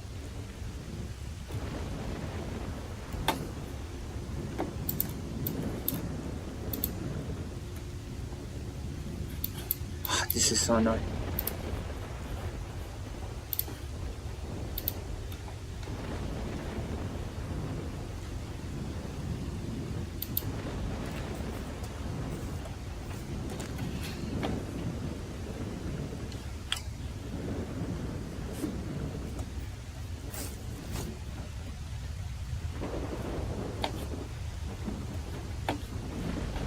Did I get it?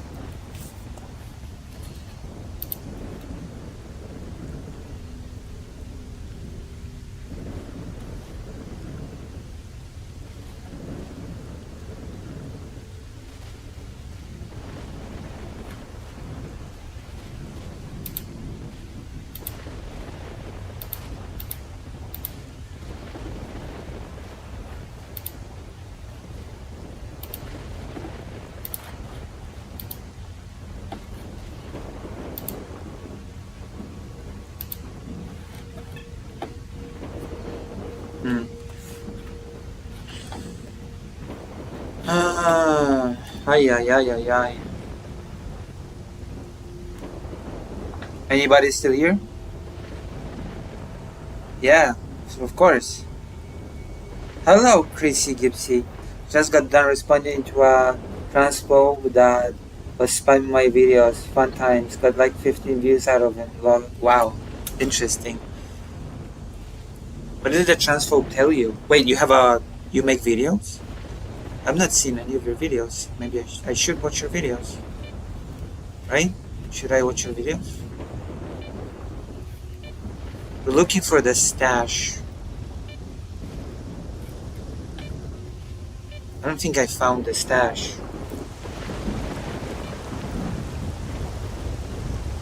Or maybe I did. Did I find the stash?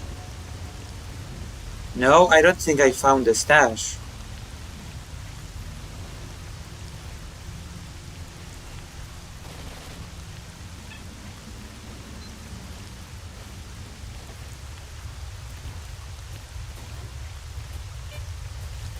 I'm here. Hello. I'm here. Welcome. How do you like Stalker? Oh.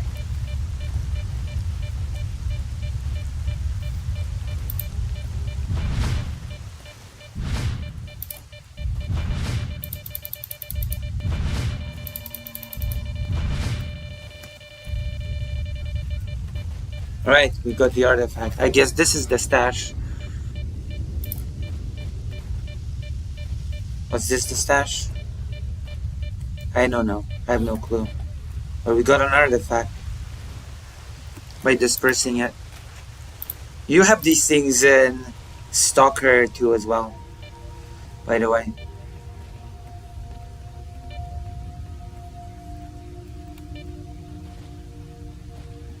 Okay, we have to go up here. Still have to get the stash.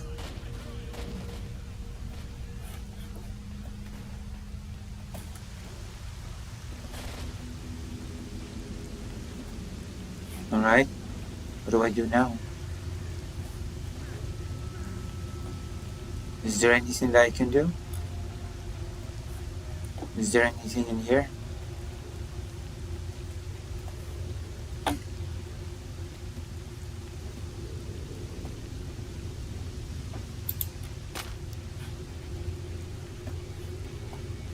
No? Nothing in here? Let's go destroy the mutant layer. Whoa. Whoa.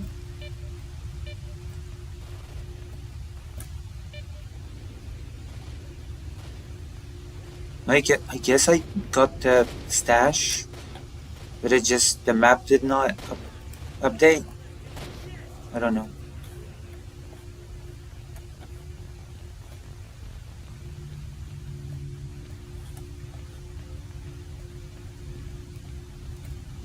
No, go further up. No. No, I can't. I cannot. It's impossible. It is impossible to go further up. Huh. Huh. Hmm.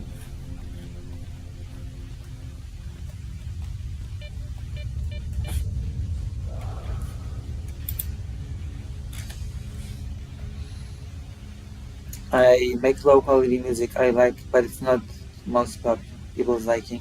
Listen, you're preaching to the choir. My streams don't seem to be to most people's liking, okay? I'm not exactly summoning a massive audience here. Stuck is interesting. I was kind of amused that those dogs took you out earlier. True. True. But it's just Stalker 1. Wait till we play some Stalker 2. Then you'll be shocked and awe. This one's the old one. This is the old Stalker game.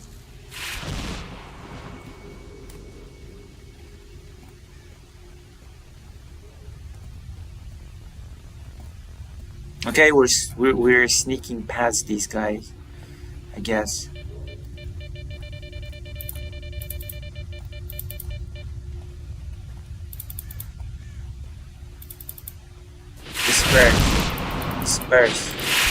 Disperse. I died! Are you winning, Lucy? Guess. Take a guess. I thought I was doing well. I just make it more of a record of my existence. I usually stream every Monday, 3 hours, then rip a song out of it.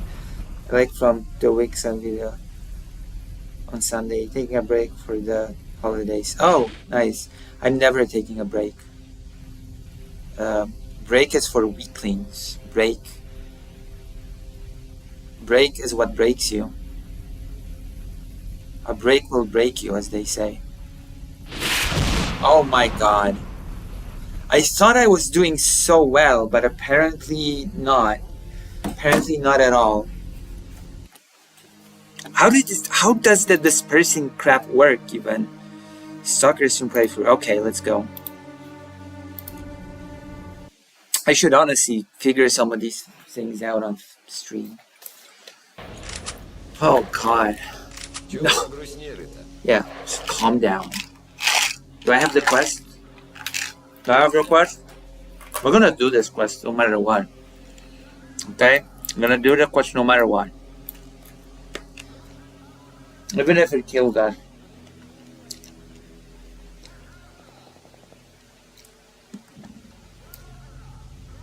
Alright? If you enjoy me losing in Stalker, please consider, everything.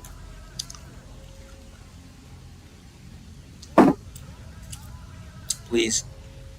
Please and thank you. I have to do a few things tomorrow.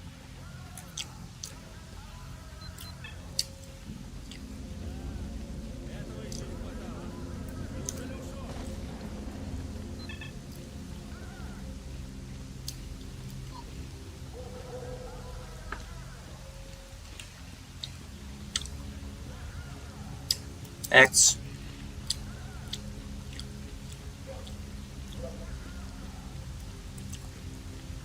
Map.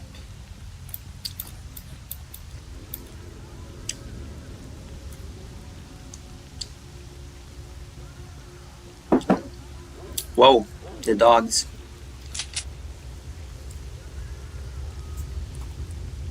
There's a stamina bar as well.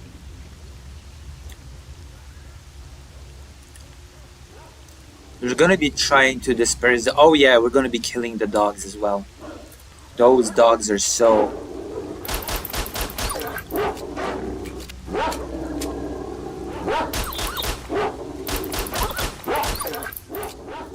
Stupid mutts. How many of those dogs are here?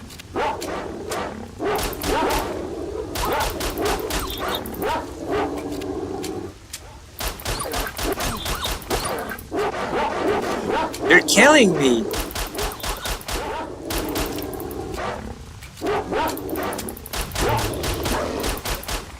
I'm bleeding as well, of course.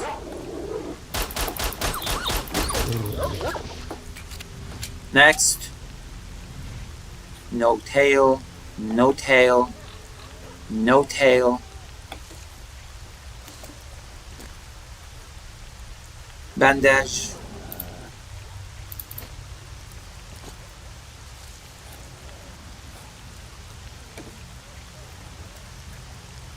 Can any of those dogs leave a bandage for me to use? I don't know. Oh, everything? Wait, what do you mean everything? Oh, yeah. Whoa! A bar. Yes, consider everything. What the hell is this? You know what? Whatever. Maybe it's for a quest. It's probably for a future quest. It's okay. You've donated jam to me.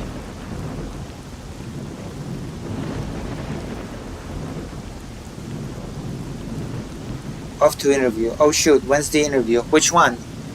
Wait, which one? What are you referring to? My interview? It's on Tuesday. And the talk with Anna just already happened. But the stream has been wonky, so it's gonna be available when I finish stream, probably.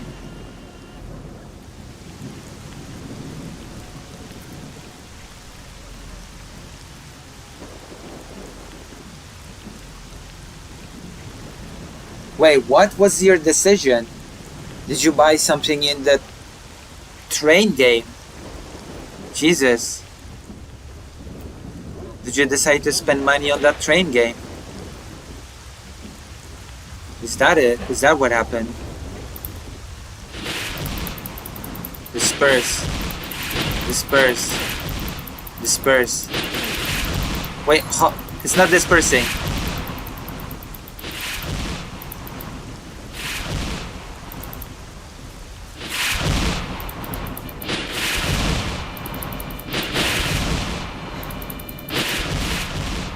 I don't think I'm doing well. I don't think I'm doing... I don't think this is what I'm supposed to be doing.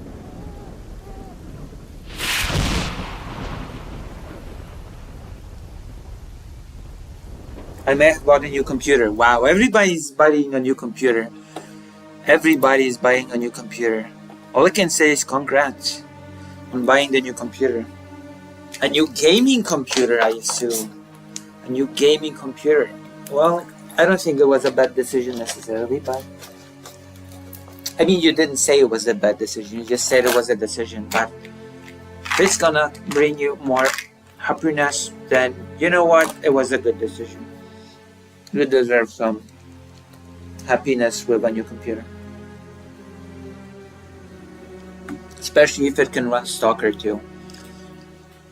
Which requires a ridiculous amount of memory. Jesus, I need to... come on. How do I get there? How do I even get... oh, come on. I guess first we're gonna... Sure. Sure, buddy.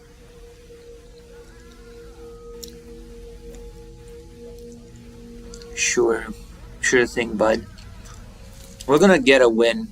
Those side quests are killing me. I swear to God.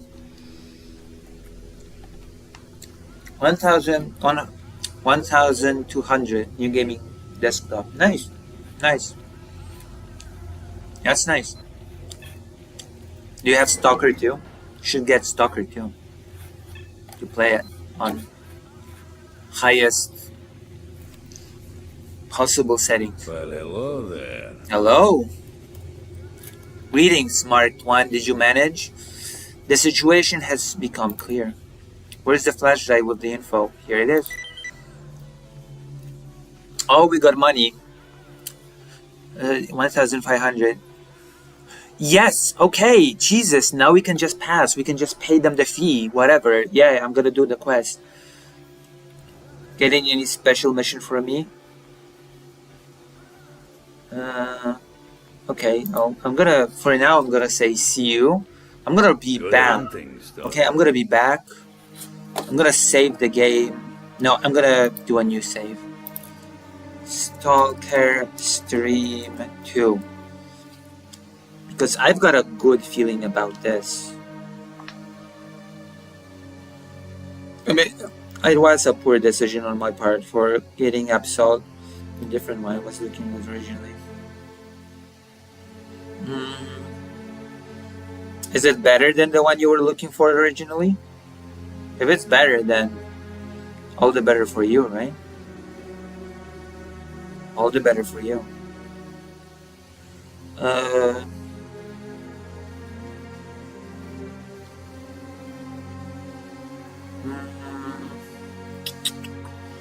Alright, let's do the quest.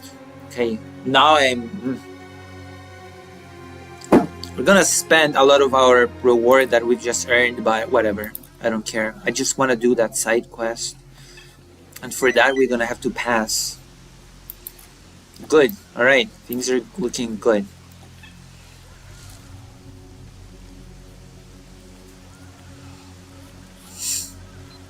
You'd probably rather me play Stalker 2 on stream, but you know what? I'm easily manipulated. I mean, are you happy with the computer?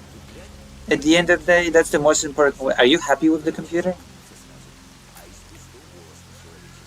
If you're happy with the computer and you can play games that you could not before, then I'd say it's a good decision, in my opinion. If it provides you with happy times, with more motivation, you know. I feel like sometimes we're very hesitant to pamper ourselves to our detriment.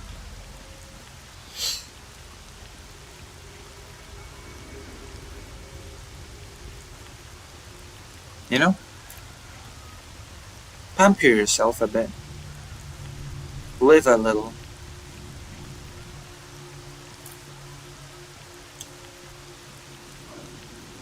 Live a little and life will become nice for you.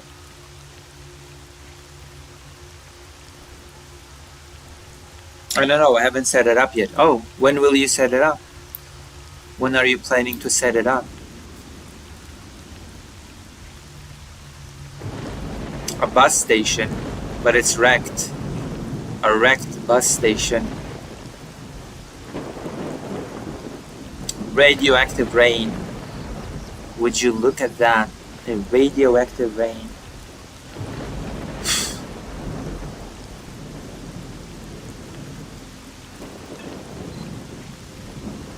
Okay, let's go, fellas. Let me through. Stalker, if you want to go through, come up and we'll have a chat. Okay, If not, I suggest you take off before we get angry. Okay, let's talk. Jesus. Go through here. Here you are. Now listen up. We pretend for a moment it's nothing but mosquitoes and butterflies around here. What happens beyond this point is your own damn business. See you. Oh, these are the camouflage nets that people are making, and wow, I thought they were shooting at me. I was checking chat. Alright, nice. Tell me how it goes. Right in the Giggle cord. Your impressions of the new computer. And what games you play.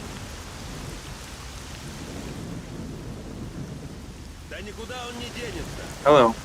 You gonna talk to me?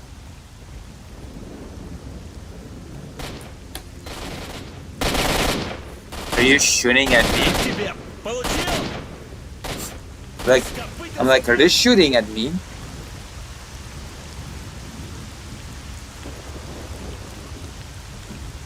Okay, we can do the quest now.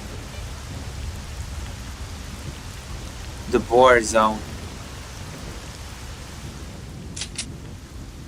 Let's do this. I spent 500. Oh? Already worth it.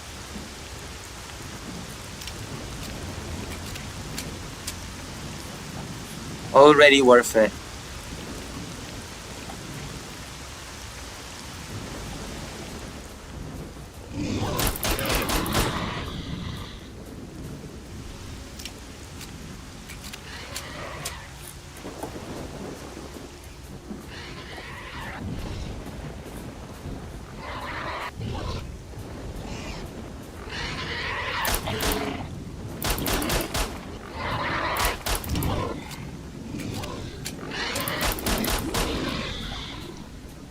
Alright.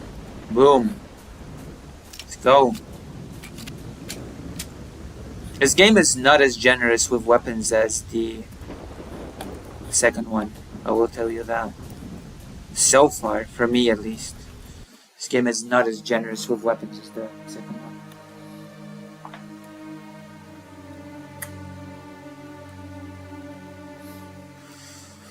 Turn the game. Search. Anything. Okay, destroy the board nest.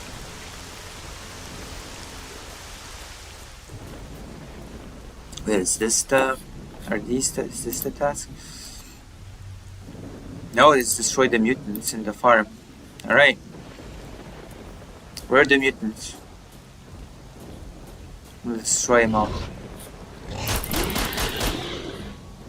Are these the mutants? Another pistol. Okay. Alright.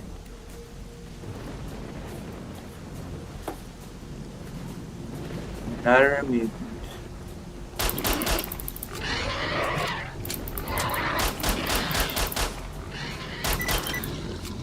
Go back to reward. Excellent. We've done the quest. Are you gonna let me back in? Or not? Are you gonna let me back in?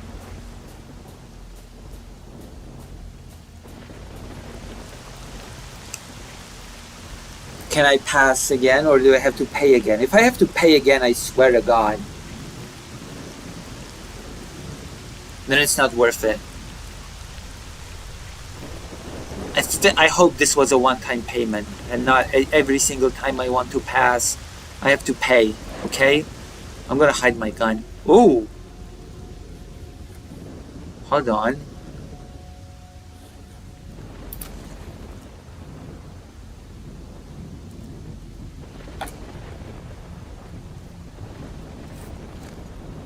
Wait, where's the shotgun? Oh! Let's go! Oh my gosh, I got a shotgun. Nice little shotgun.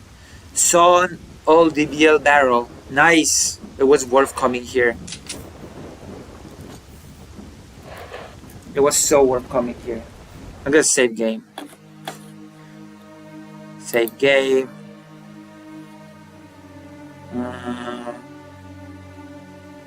Where's the save?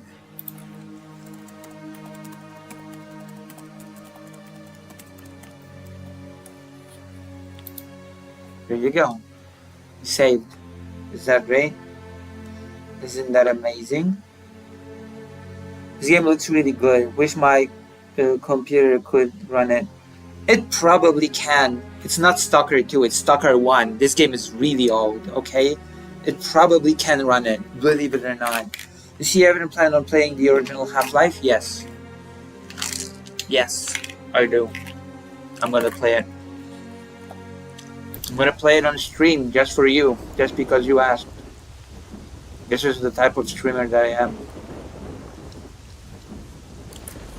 This is the type of streamer that I am. You ask if I will, and I tell you I will. Because I love my viewers so much.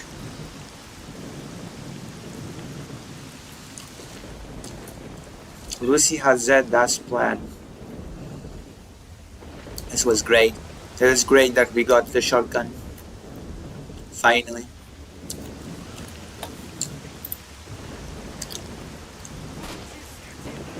Condition is not a thing in this game of weapons. Can I come in? Or are you gonna shoot me? I guess it was a one-time payment. That's good. What are you standing there for, Stalker? If you want to go through, come up and we'll have a chat. If not, I suggest you take off before we get angry. Really?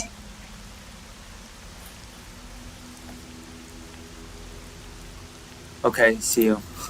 I thought it would be like, you have to pay again, and then I'd be like, oh, screw you. You have to, in order for you to say you're a capital G, true. If you want to go through, come up and we'll have a chat. If not, I suggest you take off before we get angry. I guess it was worth the 500 price tag thing. I guess it was worth it. Map. Let's go. Map. Hop. Hum. What is this? For the garbage? Where am I? I'm here. Should look for that stash. I wanna...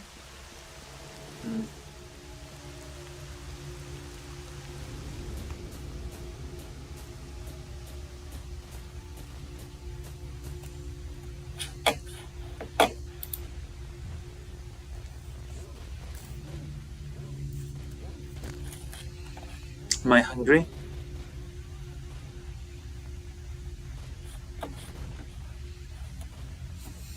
I don't really have that much food. What the hell is this? Oh, a stash. Which is empty. Cool. Cool empty stash. Empty stashes are always great. Whoa.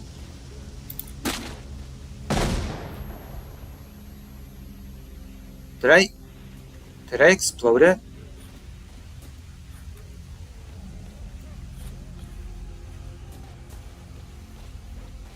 There was something in here. I saw it. There was something in here. There was a new armor in here. We're loading the game. We're reloading. There was something in here, definitely. What is Lucy's favorite video game? Oh my god, there's so many video games. I don't think I have a favorite one. No, I don't think I have a single favorite one, honestly.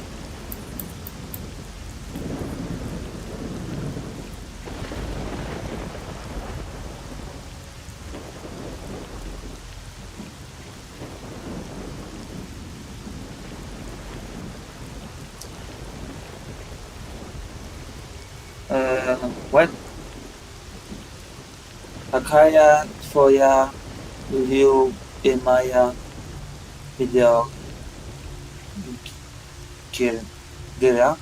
video gra? Hello, it's stay faded.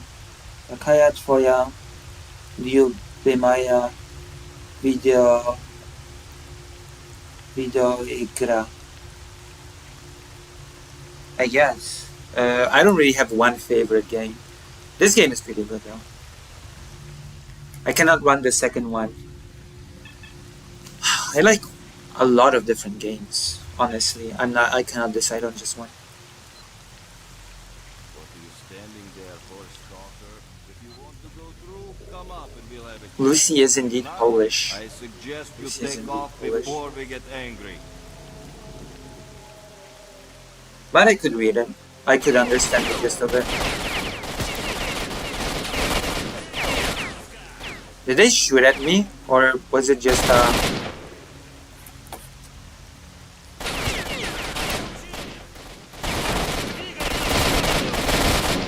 They shot at me, I guess because I didn't talk to the guy. Yeah, I think it's because I ignored talking to the guy. Which is annoying. Come on, I paid you. Yeah, of course I can. Yeah, of course. I'm learning Ukrainian, of course. I learned it like a year ago, Cyrillic. I learned it in 2 days. Something.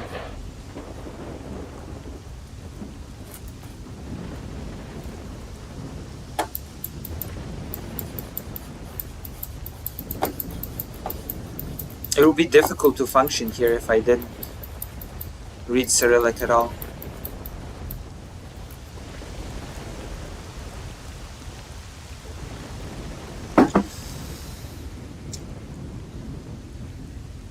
Yeah, I should. There's so many games to play, though. It's incredible. There's so many politics to talk about. But I have an excuse tonight because it's Sunday. On Sunday, I'm not supposed to be talking politics. On Sunday, we're supposed to be relaxing with video games. Okay, I'm gonna talk to the guy now. Standing there for, stalker. If you want to go through, come up and we'll have a chat. Okay, If not, Jesus. I Okay. suggest you take off before we get angry. Okay, God. Alright, keep moving. See you. I have to do this chat every single time or else they'll shoot at me? Really? This is not good design. What are you standing there for, stalker? If you want to go through, come up and we'll have a chat. If not, I suggest you take off. Are you gonna before shoot we at me get because I angry. ignored him now?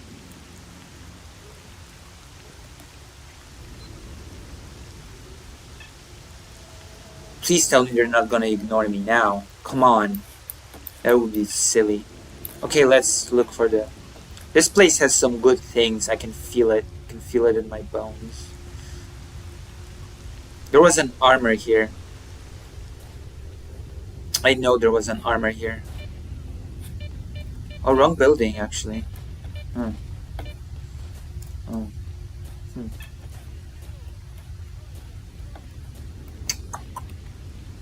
I guess we'll have to explore that other building as well.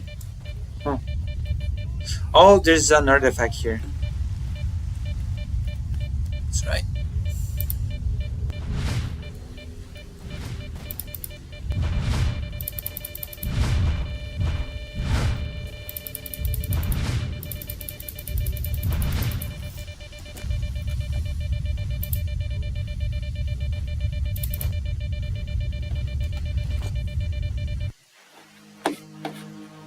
Oh, I hate to be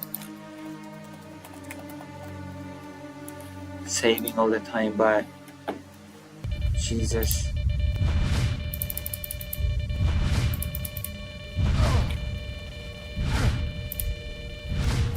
Okay, what the hell? How does that even work? I don't get it. Oh, we're gonna load the game. I want this artifact. It's probably crap, but you know, it is what it is. Get out of here, stalker. And yet what? Wait, and yet what?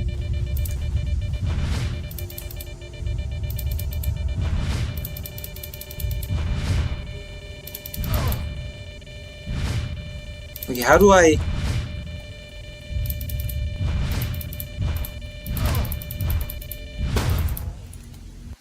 How do I get this? How do I get to this artifact? Really? Oh, this is annoying. I'm dispersing the anomaly. Like I'm supposed to, supposedly. Save's coming. Yeah, of course! Game allows me to save, okay? Don't at me.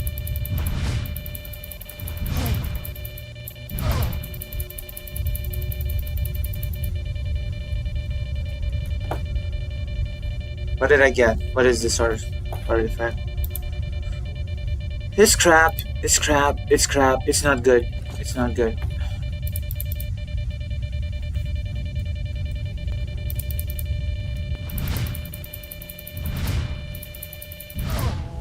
Yeah, it's not worth it. It's not worth it. Unless some wise teacher teaches me how to get through these crappy things.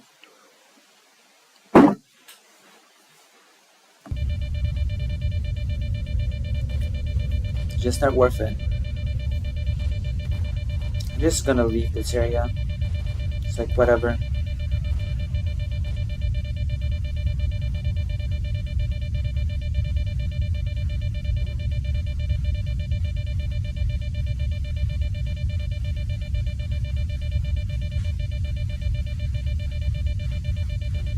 What?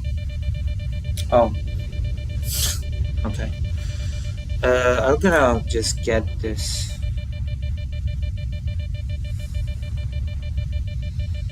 Sunday. We don't do politics, and yet we had a whole thing about. Well, you know, I do my best. Okay. Generally speaking, I don't do politics on Sunday. Generally speaking, okay. I do my best. I try my best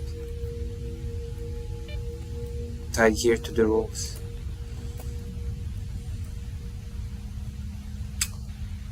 Well, we're playing a game now. Isn't that enough? Uh-oh. Oh. What did I get? What is this?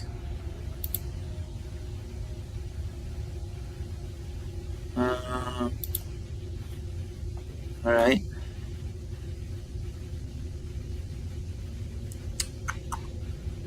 Is being overloaded even a thing in this one?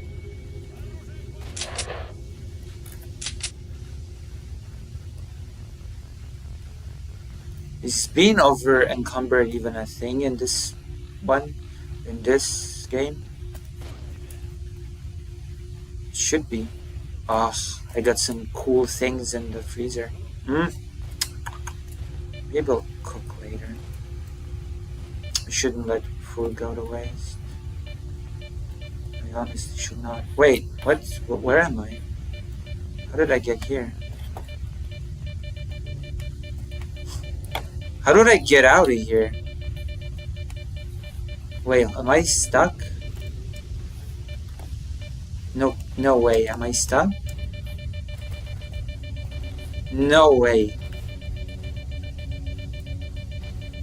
Okay, I'm not stuck. That would have been silly. Okay, let's look for more stuff. Look for more items. And back. Welcome back. What? What's wrong? Why are you giving me the cringing Zelensky? What are you doing? What are you doing? Mine. I've got so many pistols. I have to sell some of them. I swear, I have to sell some of these pistols. I should. Oh.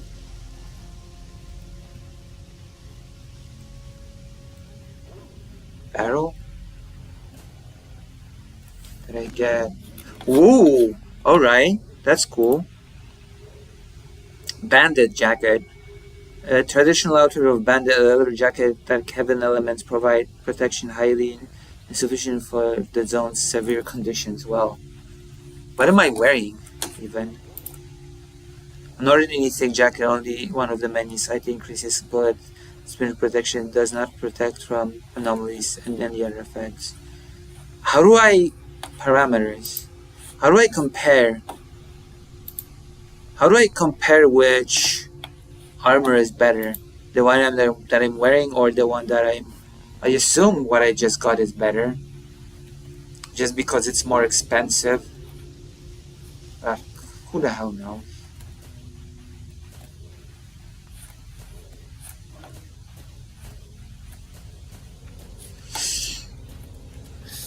How are you, Greater Range? Are you feeling okay?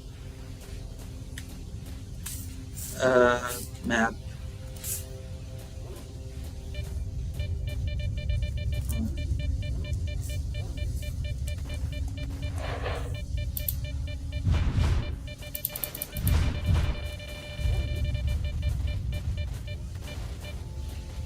The dispersing, I feel like it works better in the second one, but maybe I'm just not doing it correctly.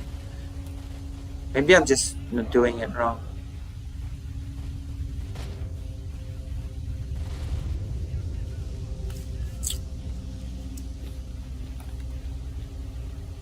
You know, maybe I'm just making a mistake. I cannot find the stash. No, wait, I did get the stash. Why is it still... I think it's a thing. What is a thing? I'm eating a sub sandwich. Ooh. I think, okay, my headache's gone. That's good. Maybe you were just hungry. Sometimes you can have a headache out of hunger. Hunger can give you headaches. Hunger can make you hungry. Hunger can give you headache. That's what I'm trying to say. Okay, we've done the quest. Whoa. That took a lot out of us, but I hope the reward's worth it. What if I were to call in? I guess we would talk. Hold on.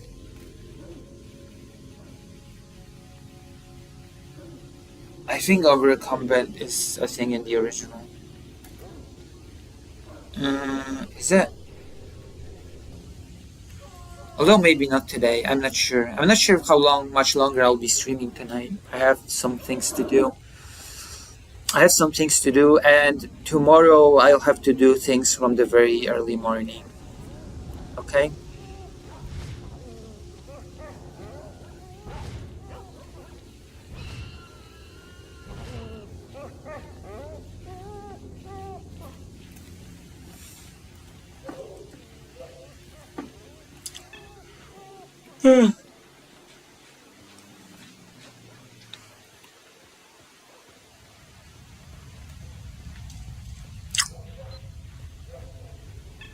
Так, убери оружие. Oh, yeah. You don't like it when I have a gun in a settlement. I don't think they like it when I brandish a weapon inside here.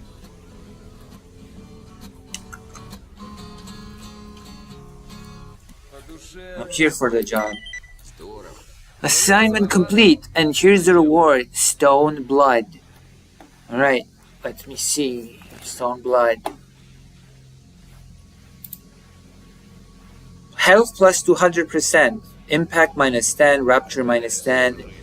Bulletproof cast minus 10. It's a trade-off. It is surely a trade-off. I might consult my betters. I might consult my stalker betters on this one. А вот что я однажды слышал. Бродит, говорят, по зоне ходячая аномалия. Не пьющий и не курящий. What are you сталкер. talking about? Приманивается на запах молочка или манной каши. Способ дистанционного обнаружения. Oh, На music, yeah. расстоянии 200 метров от объекта счетчик Гейгера зашкаливает. Hungry. I am a bit hungry. Yeah. Hungry. Okay, we're gonna save the game. We just got a pretty interesting reward. And I feel like maybe another. I need a job. Do you have something for me? For the moment, there's nothing. Okay, I guess we've done all the. I guess we've done all the quests that this guy has for me. Maybe we should do some quests for that other guy.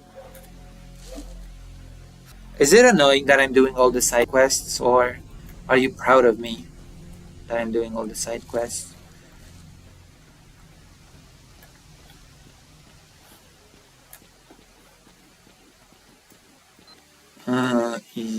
Yeah.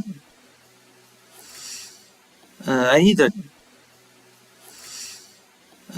a job. Do you have any issue for me? A job. Do you have any issue for me? Find the jellyfish artifact. I'm up for it. I'm here for the job. Item lost jellyfish. Money received 1,500. Wow. Cossacks vodka. Okay. That's good. That's a good reward. Okay. I need a job. That was easy. That was the simplest mission yet. That was the simplest mission yet. That was so easy. Oh my god. Okay, I need a job. Do you have something for me? Find the stone flower artifact. Well, don't mind if I do. I'm up for it. I'm here for the job. Thank you. Lost stone flower. Money received 3,000. Item received Cossacks vodka. Alright. I need a job. You have something for me. Kill the sales representative.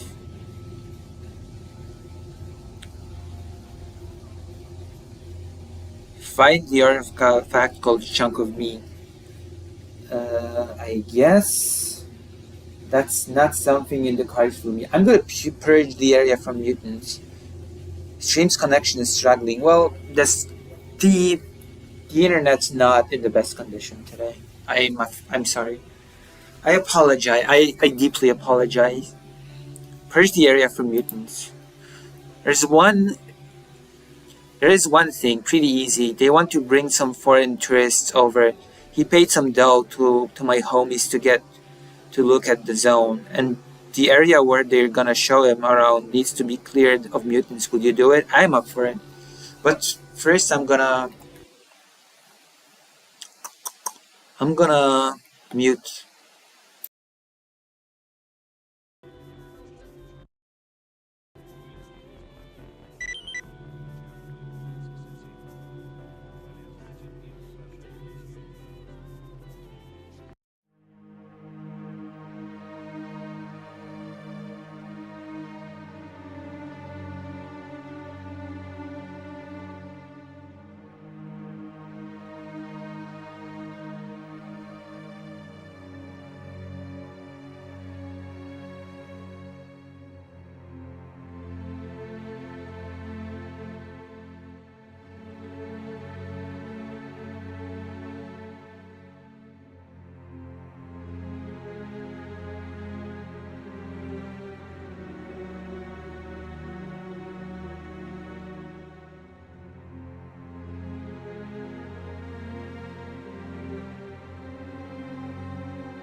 comment on the chat and I'm muted. Dishonored sounds very familiar. Maybe I should play it. I want to play the War for the Underworld as well tonight. I feel like Great Arranged should have an opportunity to cringe at my gameplay. I feel like Great Arranged deserves a chance to cringe at my gameplay. Closing reopen stream fixed buffering problems for me. Thank you. True. Hey, listen, like, all right, let's go. Let's continue. I do like this game. All right, where's the mutant thing? Map minus. Where am I going? Oh, this is where I'm going. There is one thing pretty easy. They want some bring. Okay, we're going here. We're going here.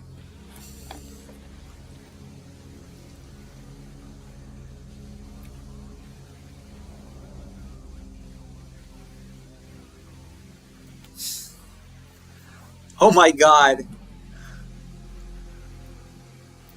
But can you imagine? Oh god, who are you people? Let me walk, stop, and I'm dead. I'm gonna kill you next time. Kills everyone because stealth is not an option that was considered.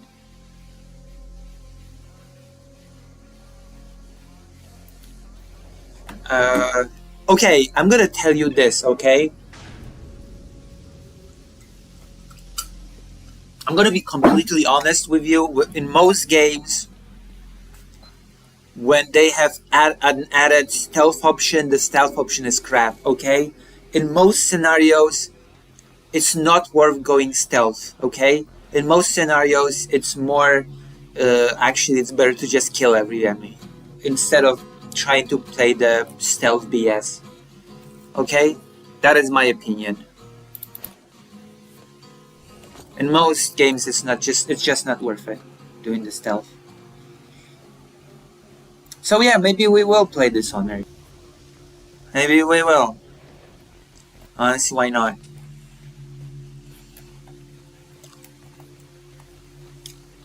Let's see why not. Should be fun.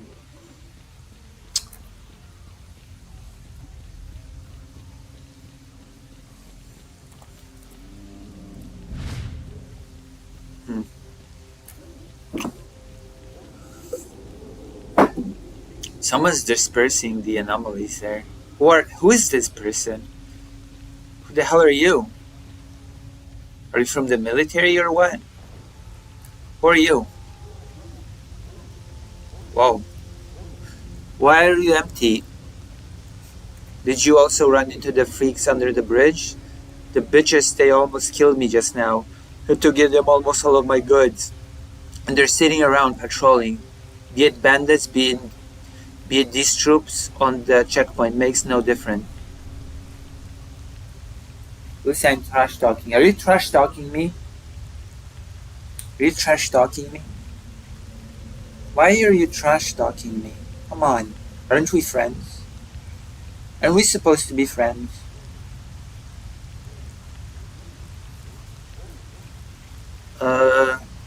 Can you tell me something interesting? There's an old factory nearby and we keep on cleaning it up, Banze. Alright, yeah, okay. Whatever. We gotta kill some mutants around here. Apparently there's mutants here.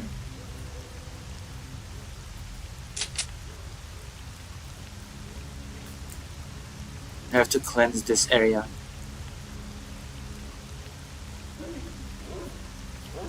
God, I hate these dogs. No, you're not getting away.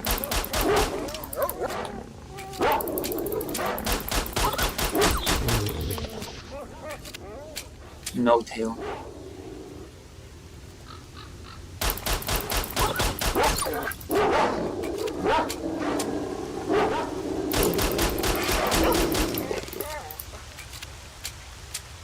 Whoops. Okay, where are the mutants? Where are the mutants supposed to be? Supposed to cleanse this area of mutants. Or whatever. I don't see any mutants.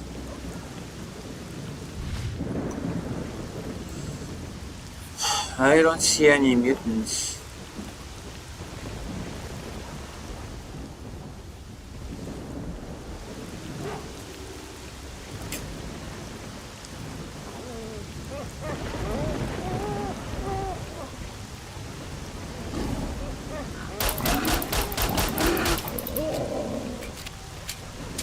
Where's the boar? Oh.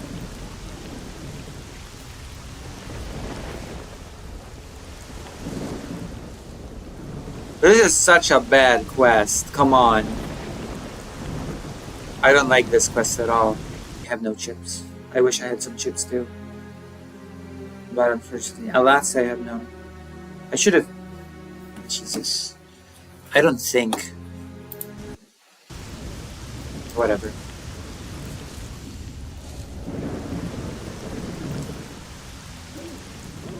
I don't really think before I do anything, do I?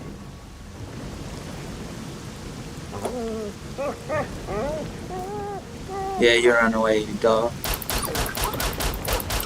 There's no running away.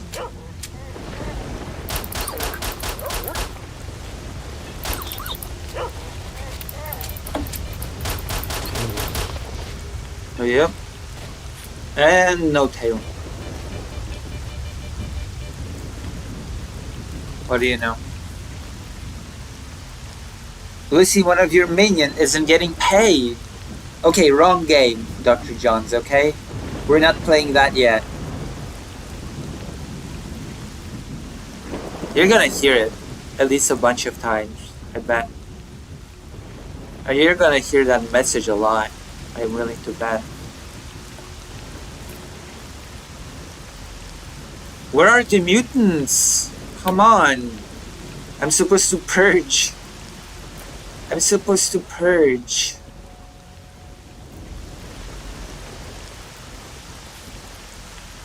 Wait, did I already... What already do it? Done it? Is it done?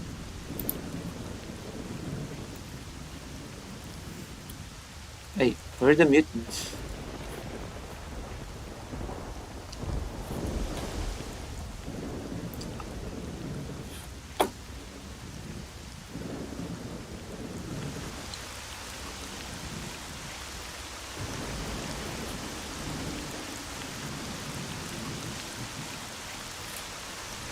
Literally no mutants to be found.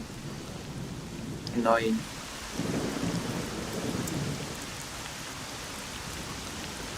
Literally no mutants. How am I supposed to finish this quest? Huh?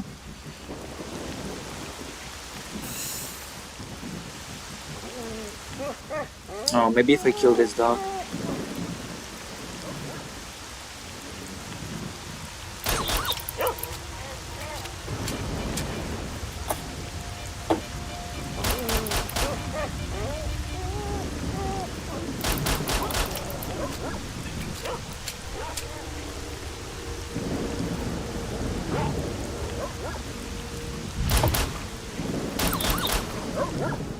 Jesus Christ.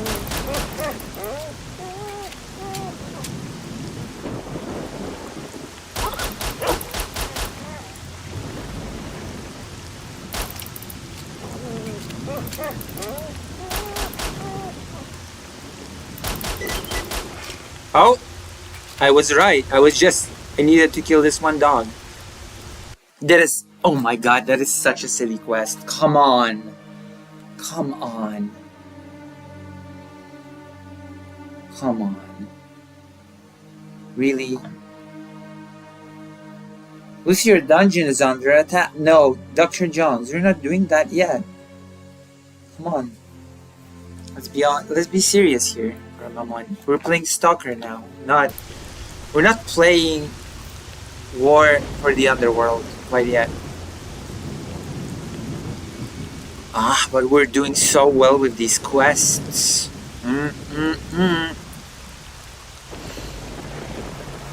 We're doing so well. We're doing so well, it's incredible.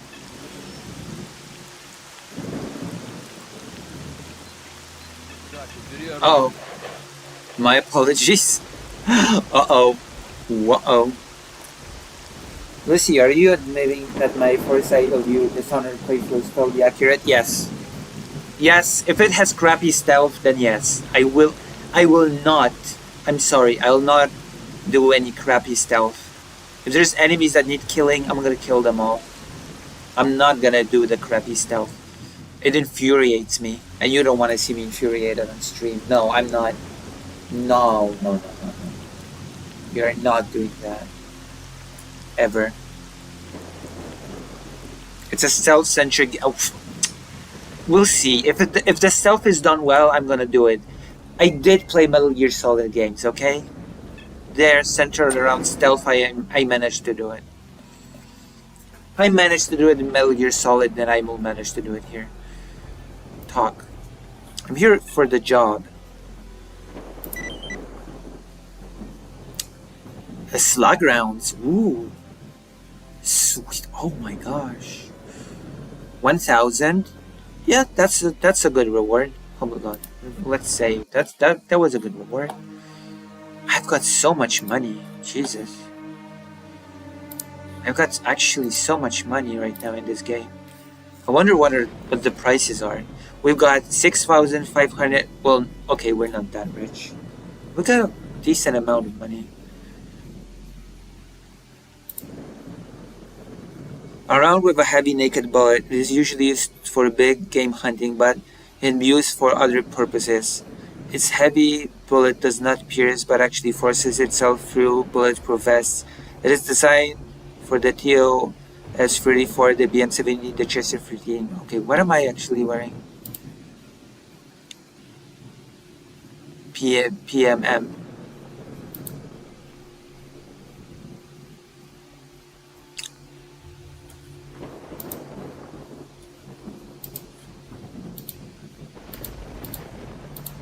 God, I got so many of these pistols. Stealth-centric game. If it's good stealth, then I'll do it. Alright. I need a job. Do you have any special for me?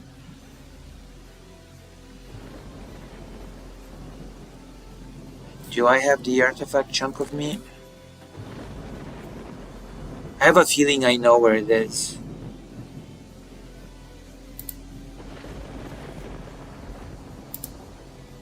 No, I don't have the chunk of meat. Eliminate 2 bandits at the garage. I can do that. Recently, one of the best places in the zone became inaccessible for lovers of the wonderful. The garbage. Yeah, the garbage. There's a quaint little place like nothing else, where all your sadness leaves you, where you forget about the dirt, about money, about blood.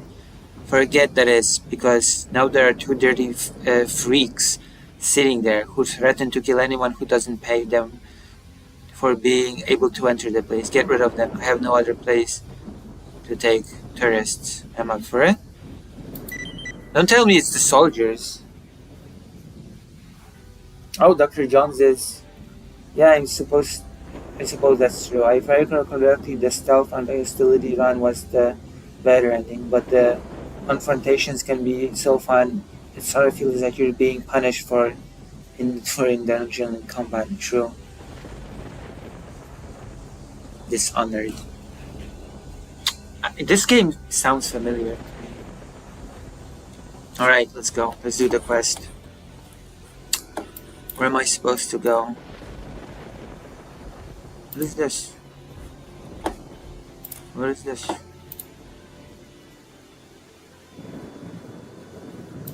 Huh.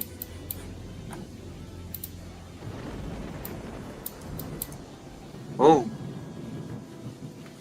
A dead stalker's stash. Oh my god, this is so far away. Oh my gosh. Okay, let's go. Jesus. The game is making me walk so far.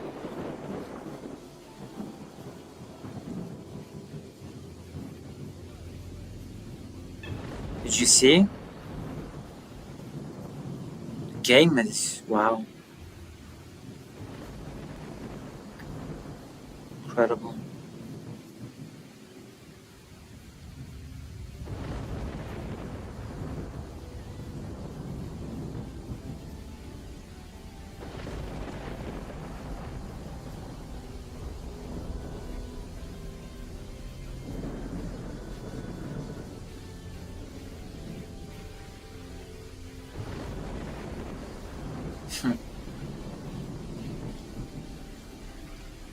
The less people you kill, the better ending you get. I mean, you can kill 20% of the population of a specific chapter, but... Huh. Okay.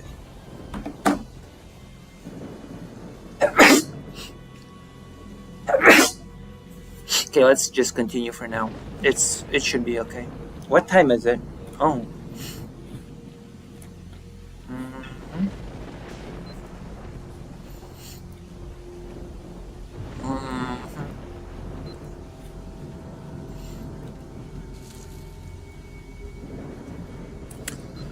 Oh boy, oh boy, oh gee, oh boy.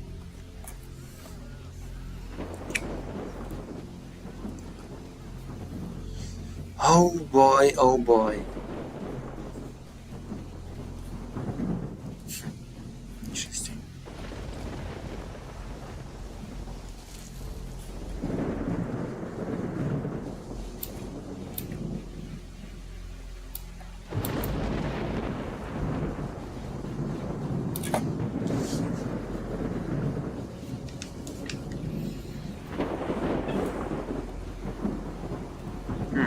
What's this?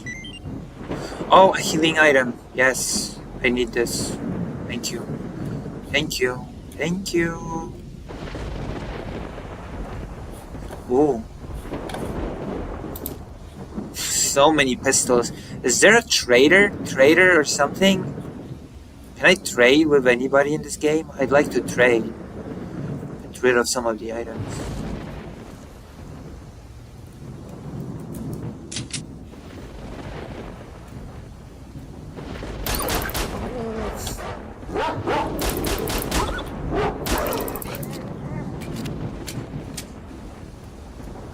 No tail. Again. I'm killing those dogs because there's a side quest, and if I get a tail along the way, I can just finish it in one full swoop.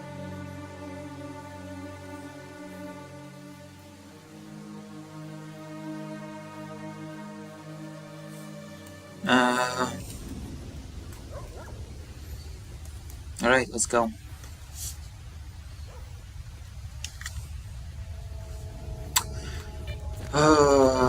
Oh boy.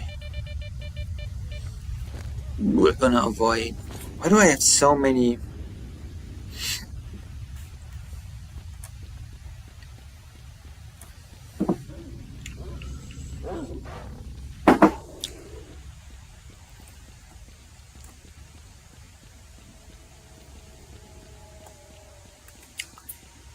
I'm gonna save this case.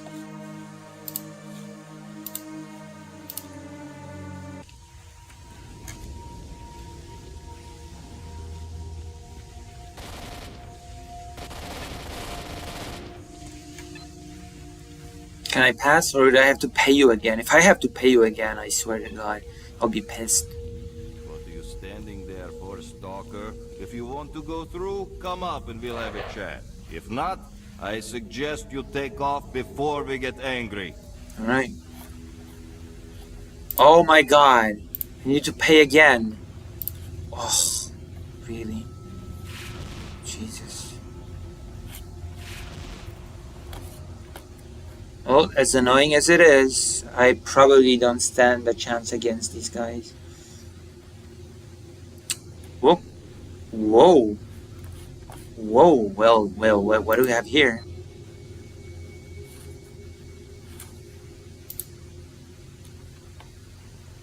What is this?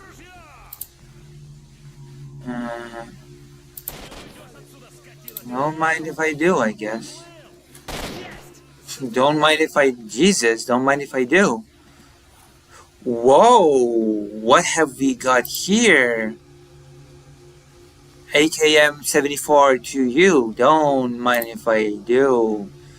Don't mind if I do indeed. Whoa. Grenade. Alright. That's pretty cool.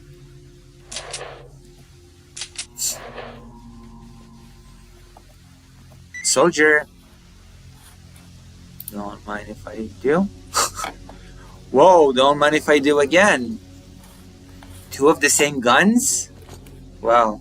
That's okay, we're doing good. We're doing well.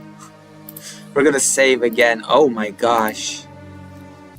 We're gonna sell a bunch of these. I don't need...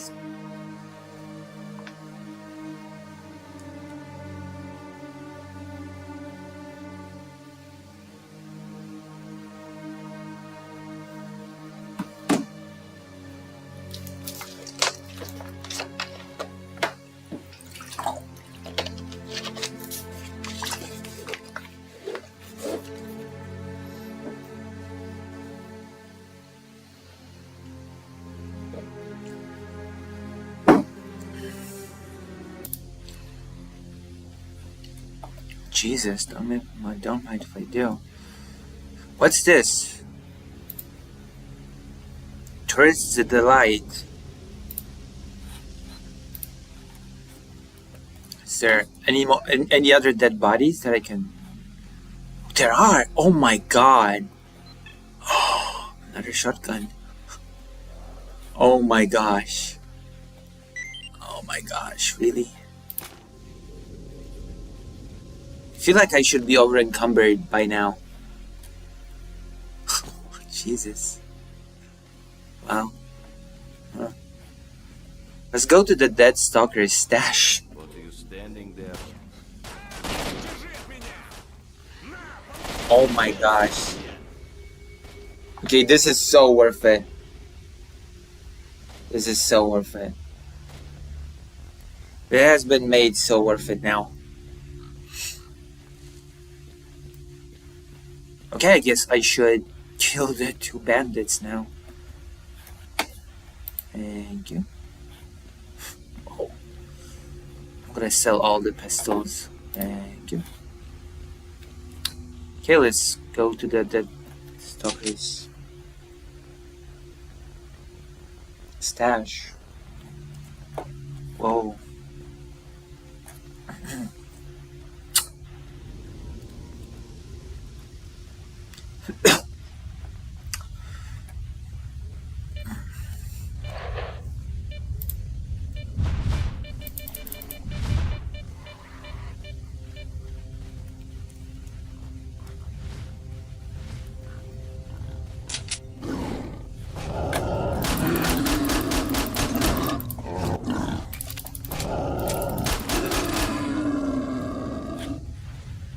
Sometimes they drop hoovers. Alright, let's go. Who's shooting here?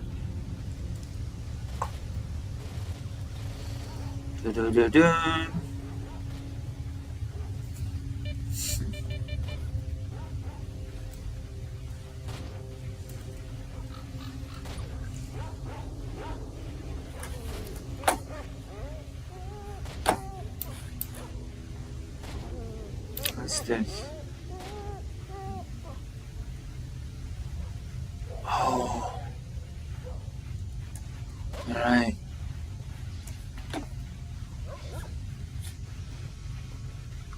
Alright, we're doing it. Let's go for the stash.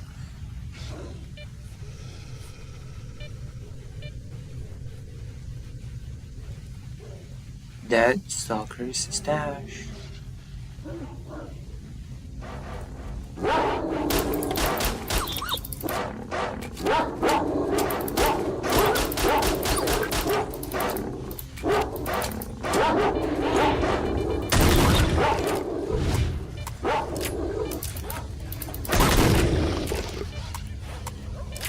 Yeah, don't mess with me.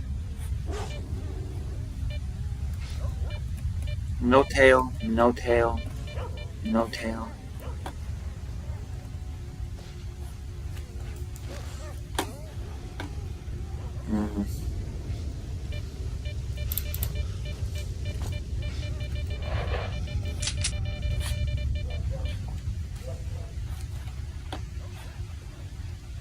There should be something in here.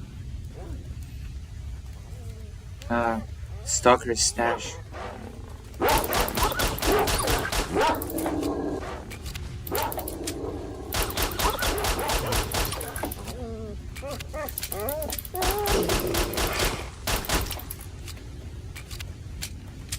No tail. This is why it's so annoying, by the way. Like, one of these dogs is supposed to drop a tail for a quest, but none of them do. There's supposed to be a stash here.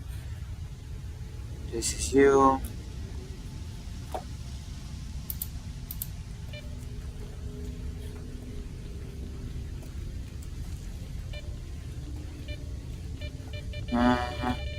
What? Where's the stash? I'm here for the stash. Where is it? Is it under? Is it here under? I don't see anything. I don't see any stash. Is it on top?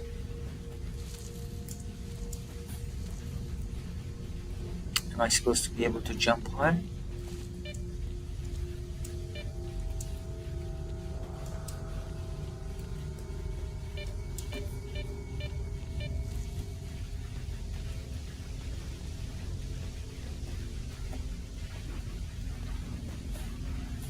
Oh, gosh.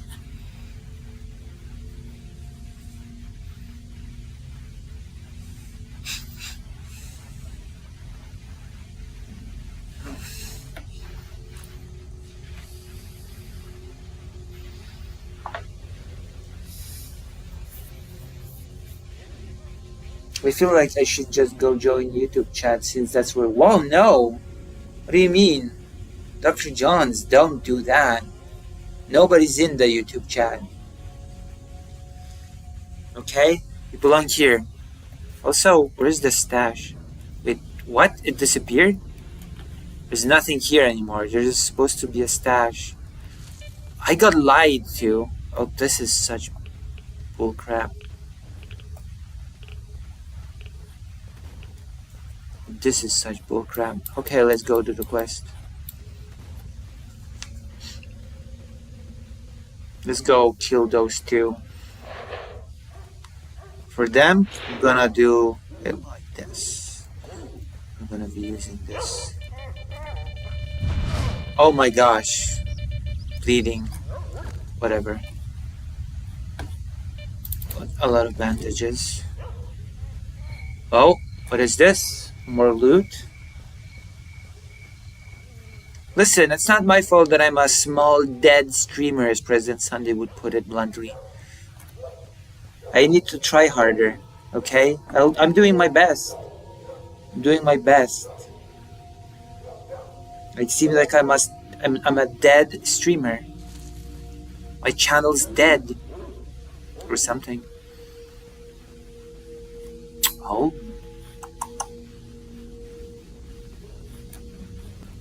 Well, let's see if there's anything here. I'm on life support by my few nice viewers. Run away, stupid mutt.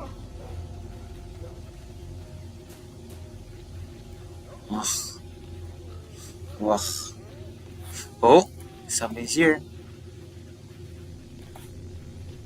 Is there something here?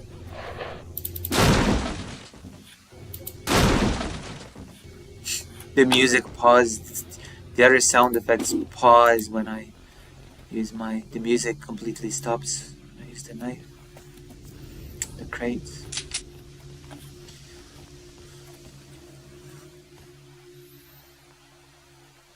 Have you tried becoming a sex pest, since that seems to correlate with success? No, I have not tried that, no. I have not tried that, unfortunately, no.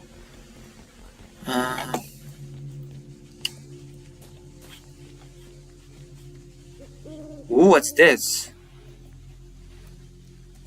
Is this something I can open? Can I do anything with this? Oh. Oh well. Never mind.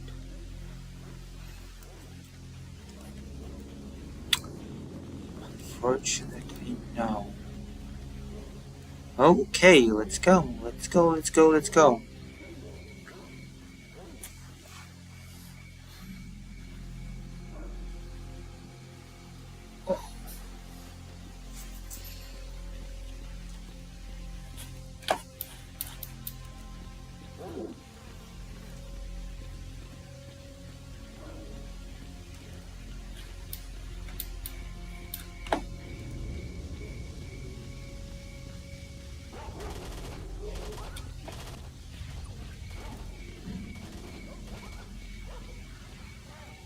Who are these people?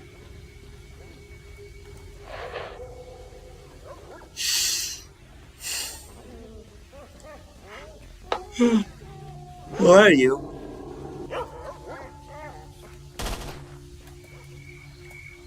No tail. Who are you? Listen, if you see a tunnel, don't go in. I'm telling you straight, because not everyone has the brains to go there themselves into shit. They be able to carry you afterwards. Oh. True. Can you tell me something interesting? Something new? The hell with your new. Okay, good. Okay, calm down. Jesus. You don't have to be so nasty. Damn. What have I done to you? What have I ever done to you to deserve this? Nothing. The answer is nothing. I've not done anything to you. Oh, someone's dead. Give me your stuff. Oh. Never mind. Anything laying around? No. No, nothing. Nothing. I don't want to be a sex pest. Nothing.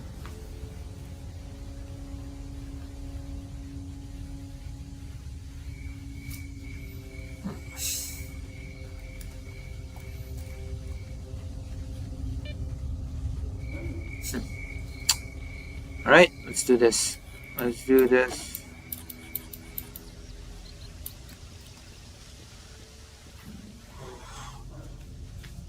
Whoa. Alright, let's do... Oh. God, I wish I... Oh, man.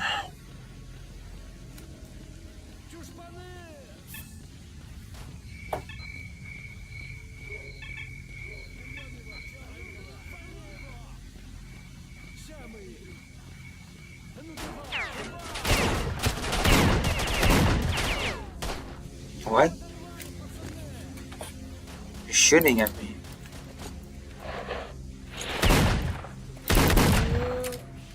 Thank you.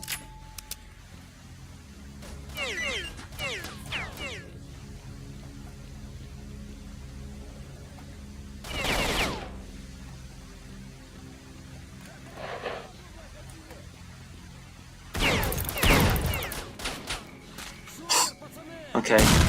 That misfired badly.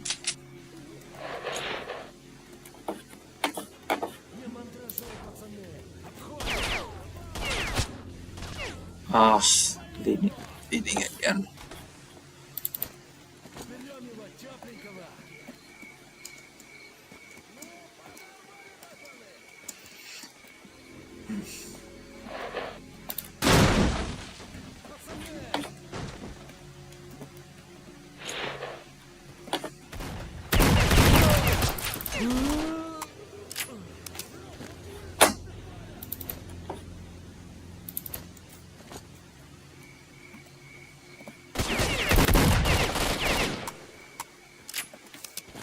Jesus, I keep bleeding.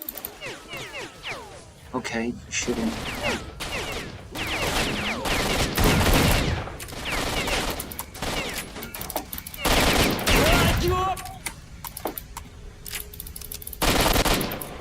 Oh! You know what? Whatever. We have a save. I hope it's a pretty recent save. Oh man.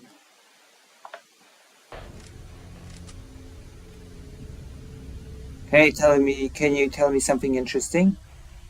Like what? What would you like to know? There are tons of interesting things. What would you like to know? I guess. As I loot these bodies. Ooh.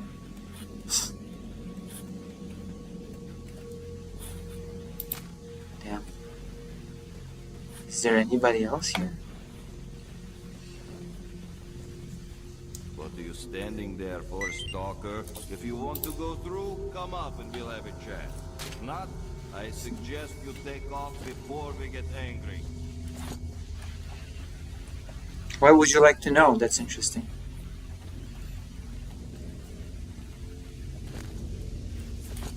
Empty. Oh, empty. Okay, there's... Okay.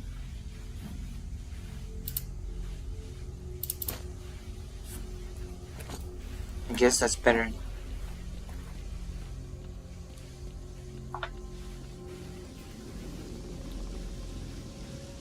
On the horizon of this forest path, you see a ground of dark, cloaked figures slowly trudging towards you. What do? I kill them, of course.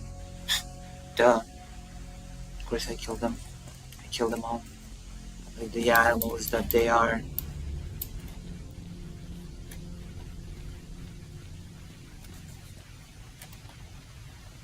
They destroy them completely.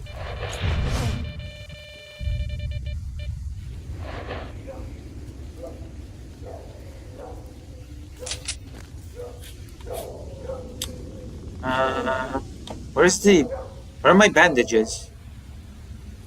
Oh.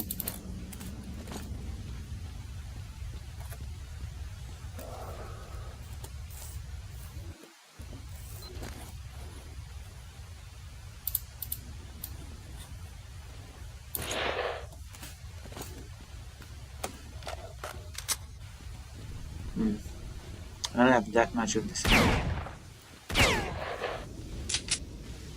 Hey, why are you shooting at me? What the hell? He's a bandit. How annoying. Hey, how long have we been streaming? Display capture off. How long have we been streaming? I might finish stream for tonight.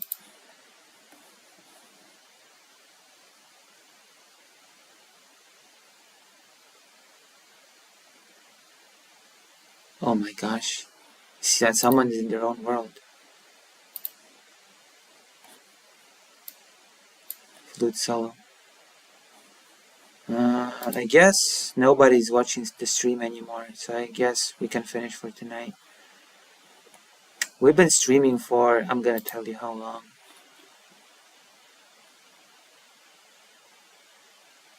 17 minutes. Whatever. This is BS. I'm gonna raid into somebody, if you don't mind.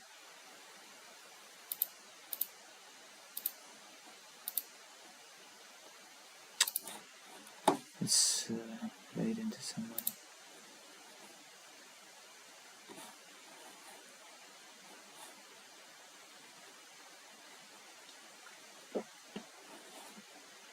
Where's the cursor? Where did it disappear? Okay, here we go. We're back. Jesus.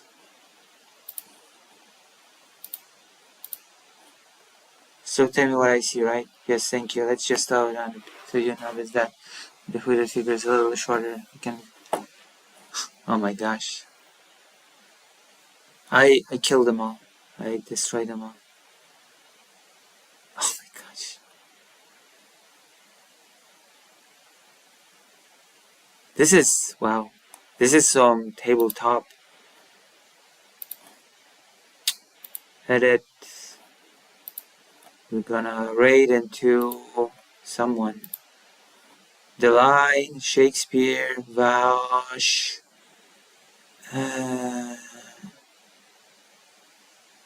Yeah. Shakespeare, I guess. Alright. Let's go. Thank you for this. Thank you. Thank you for being here. All of you. I'll see you tomorrow. Tomorrow we'll do some serious politics, okay? Tomorrow's gonna be a thing. Alright? Alright. Finish stream. I'll see you. I'll see you all. I redirect you to Shakespeare. Good night.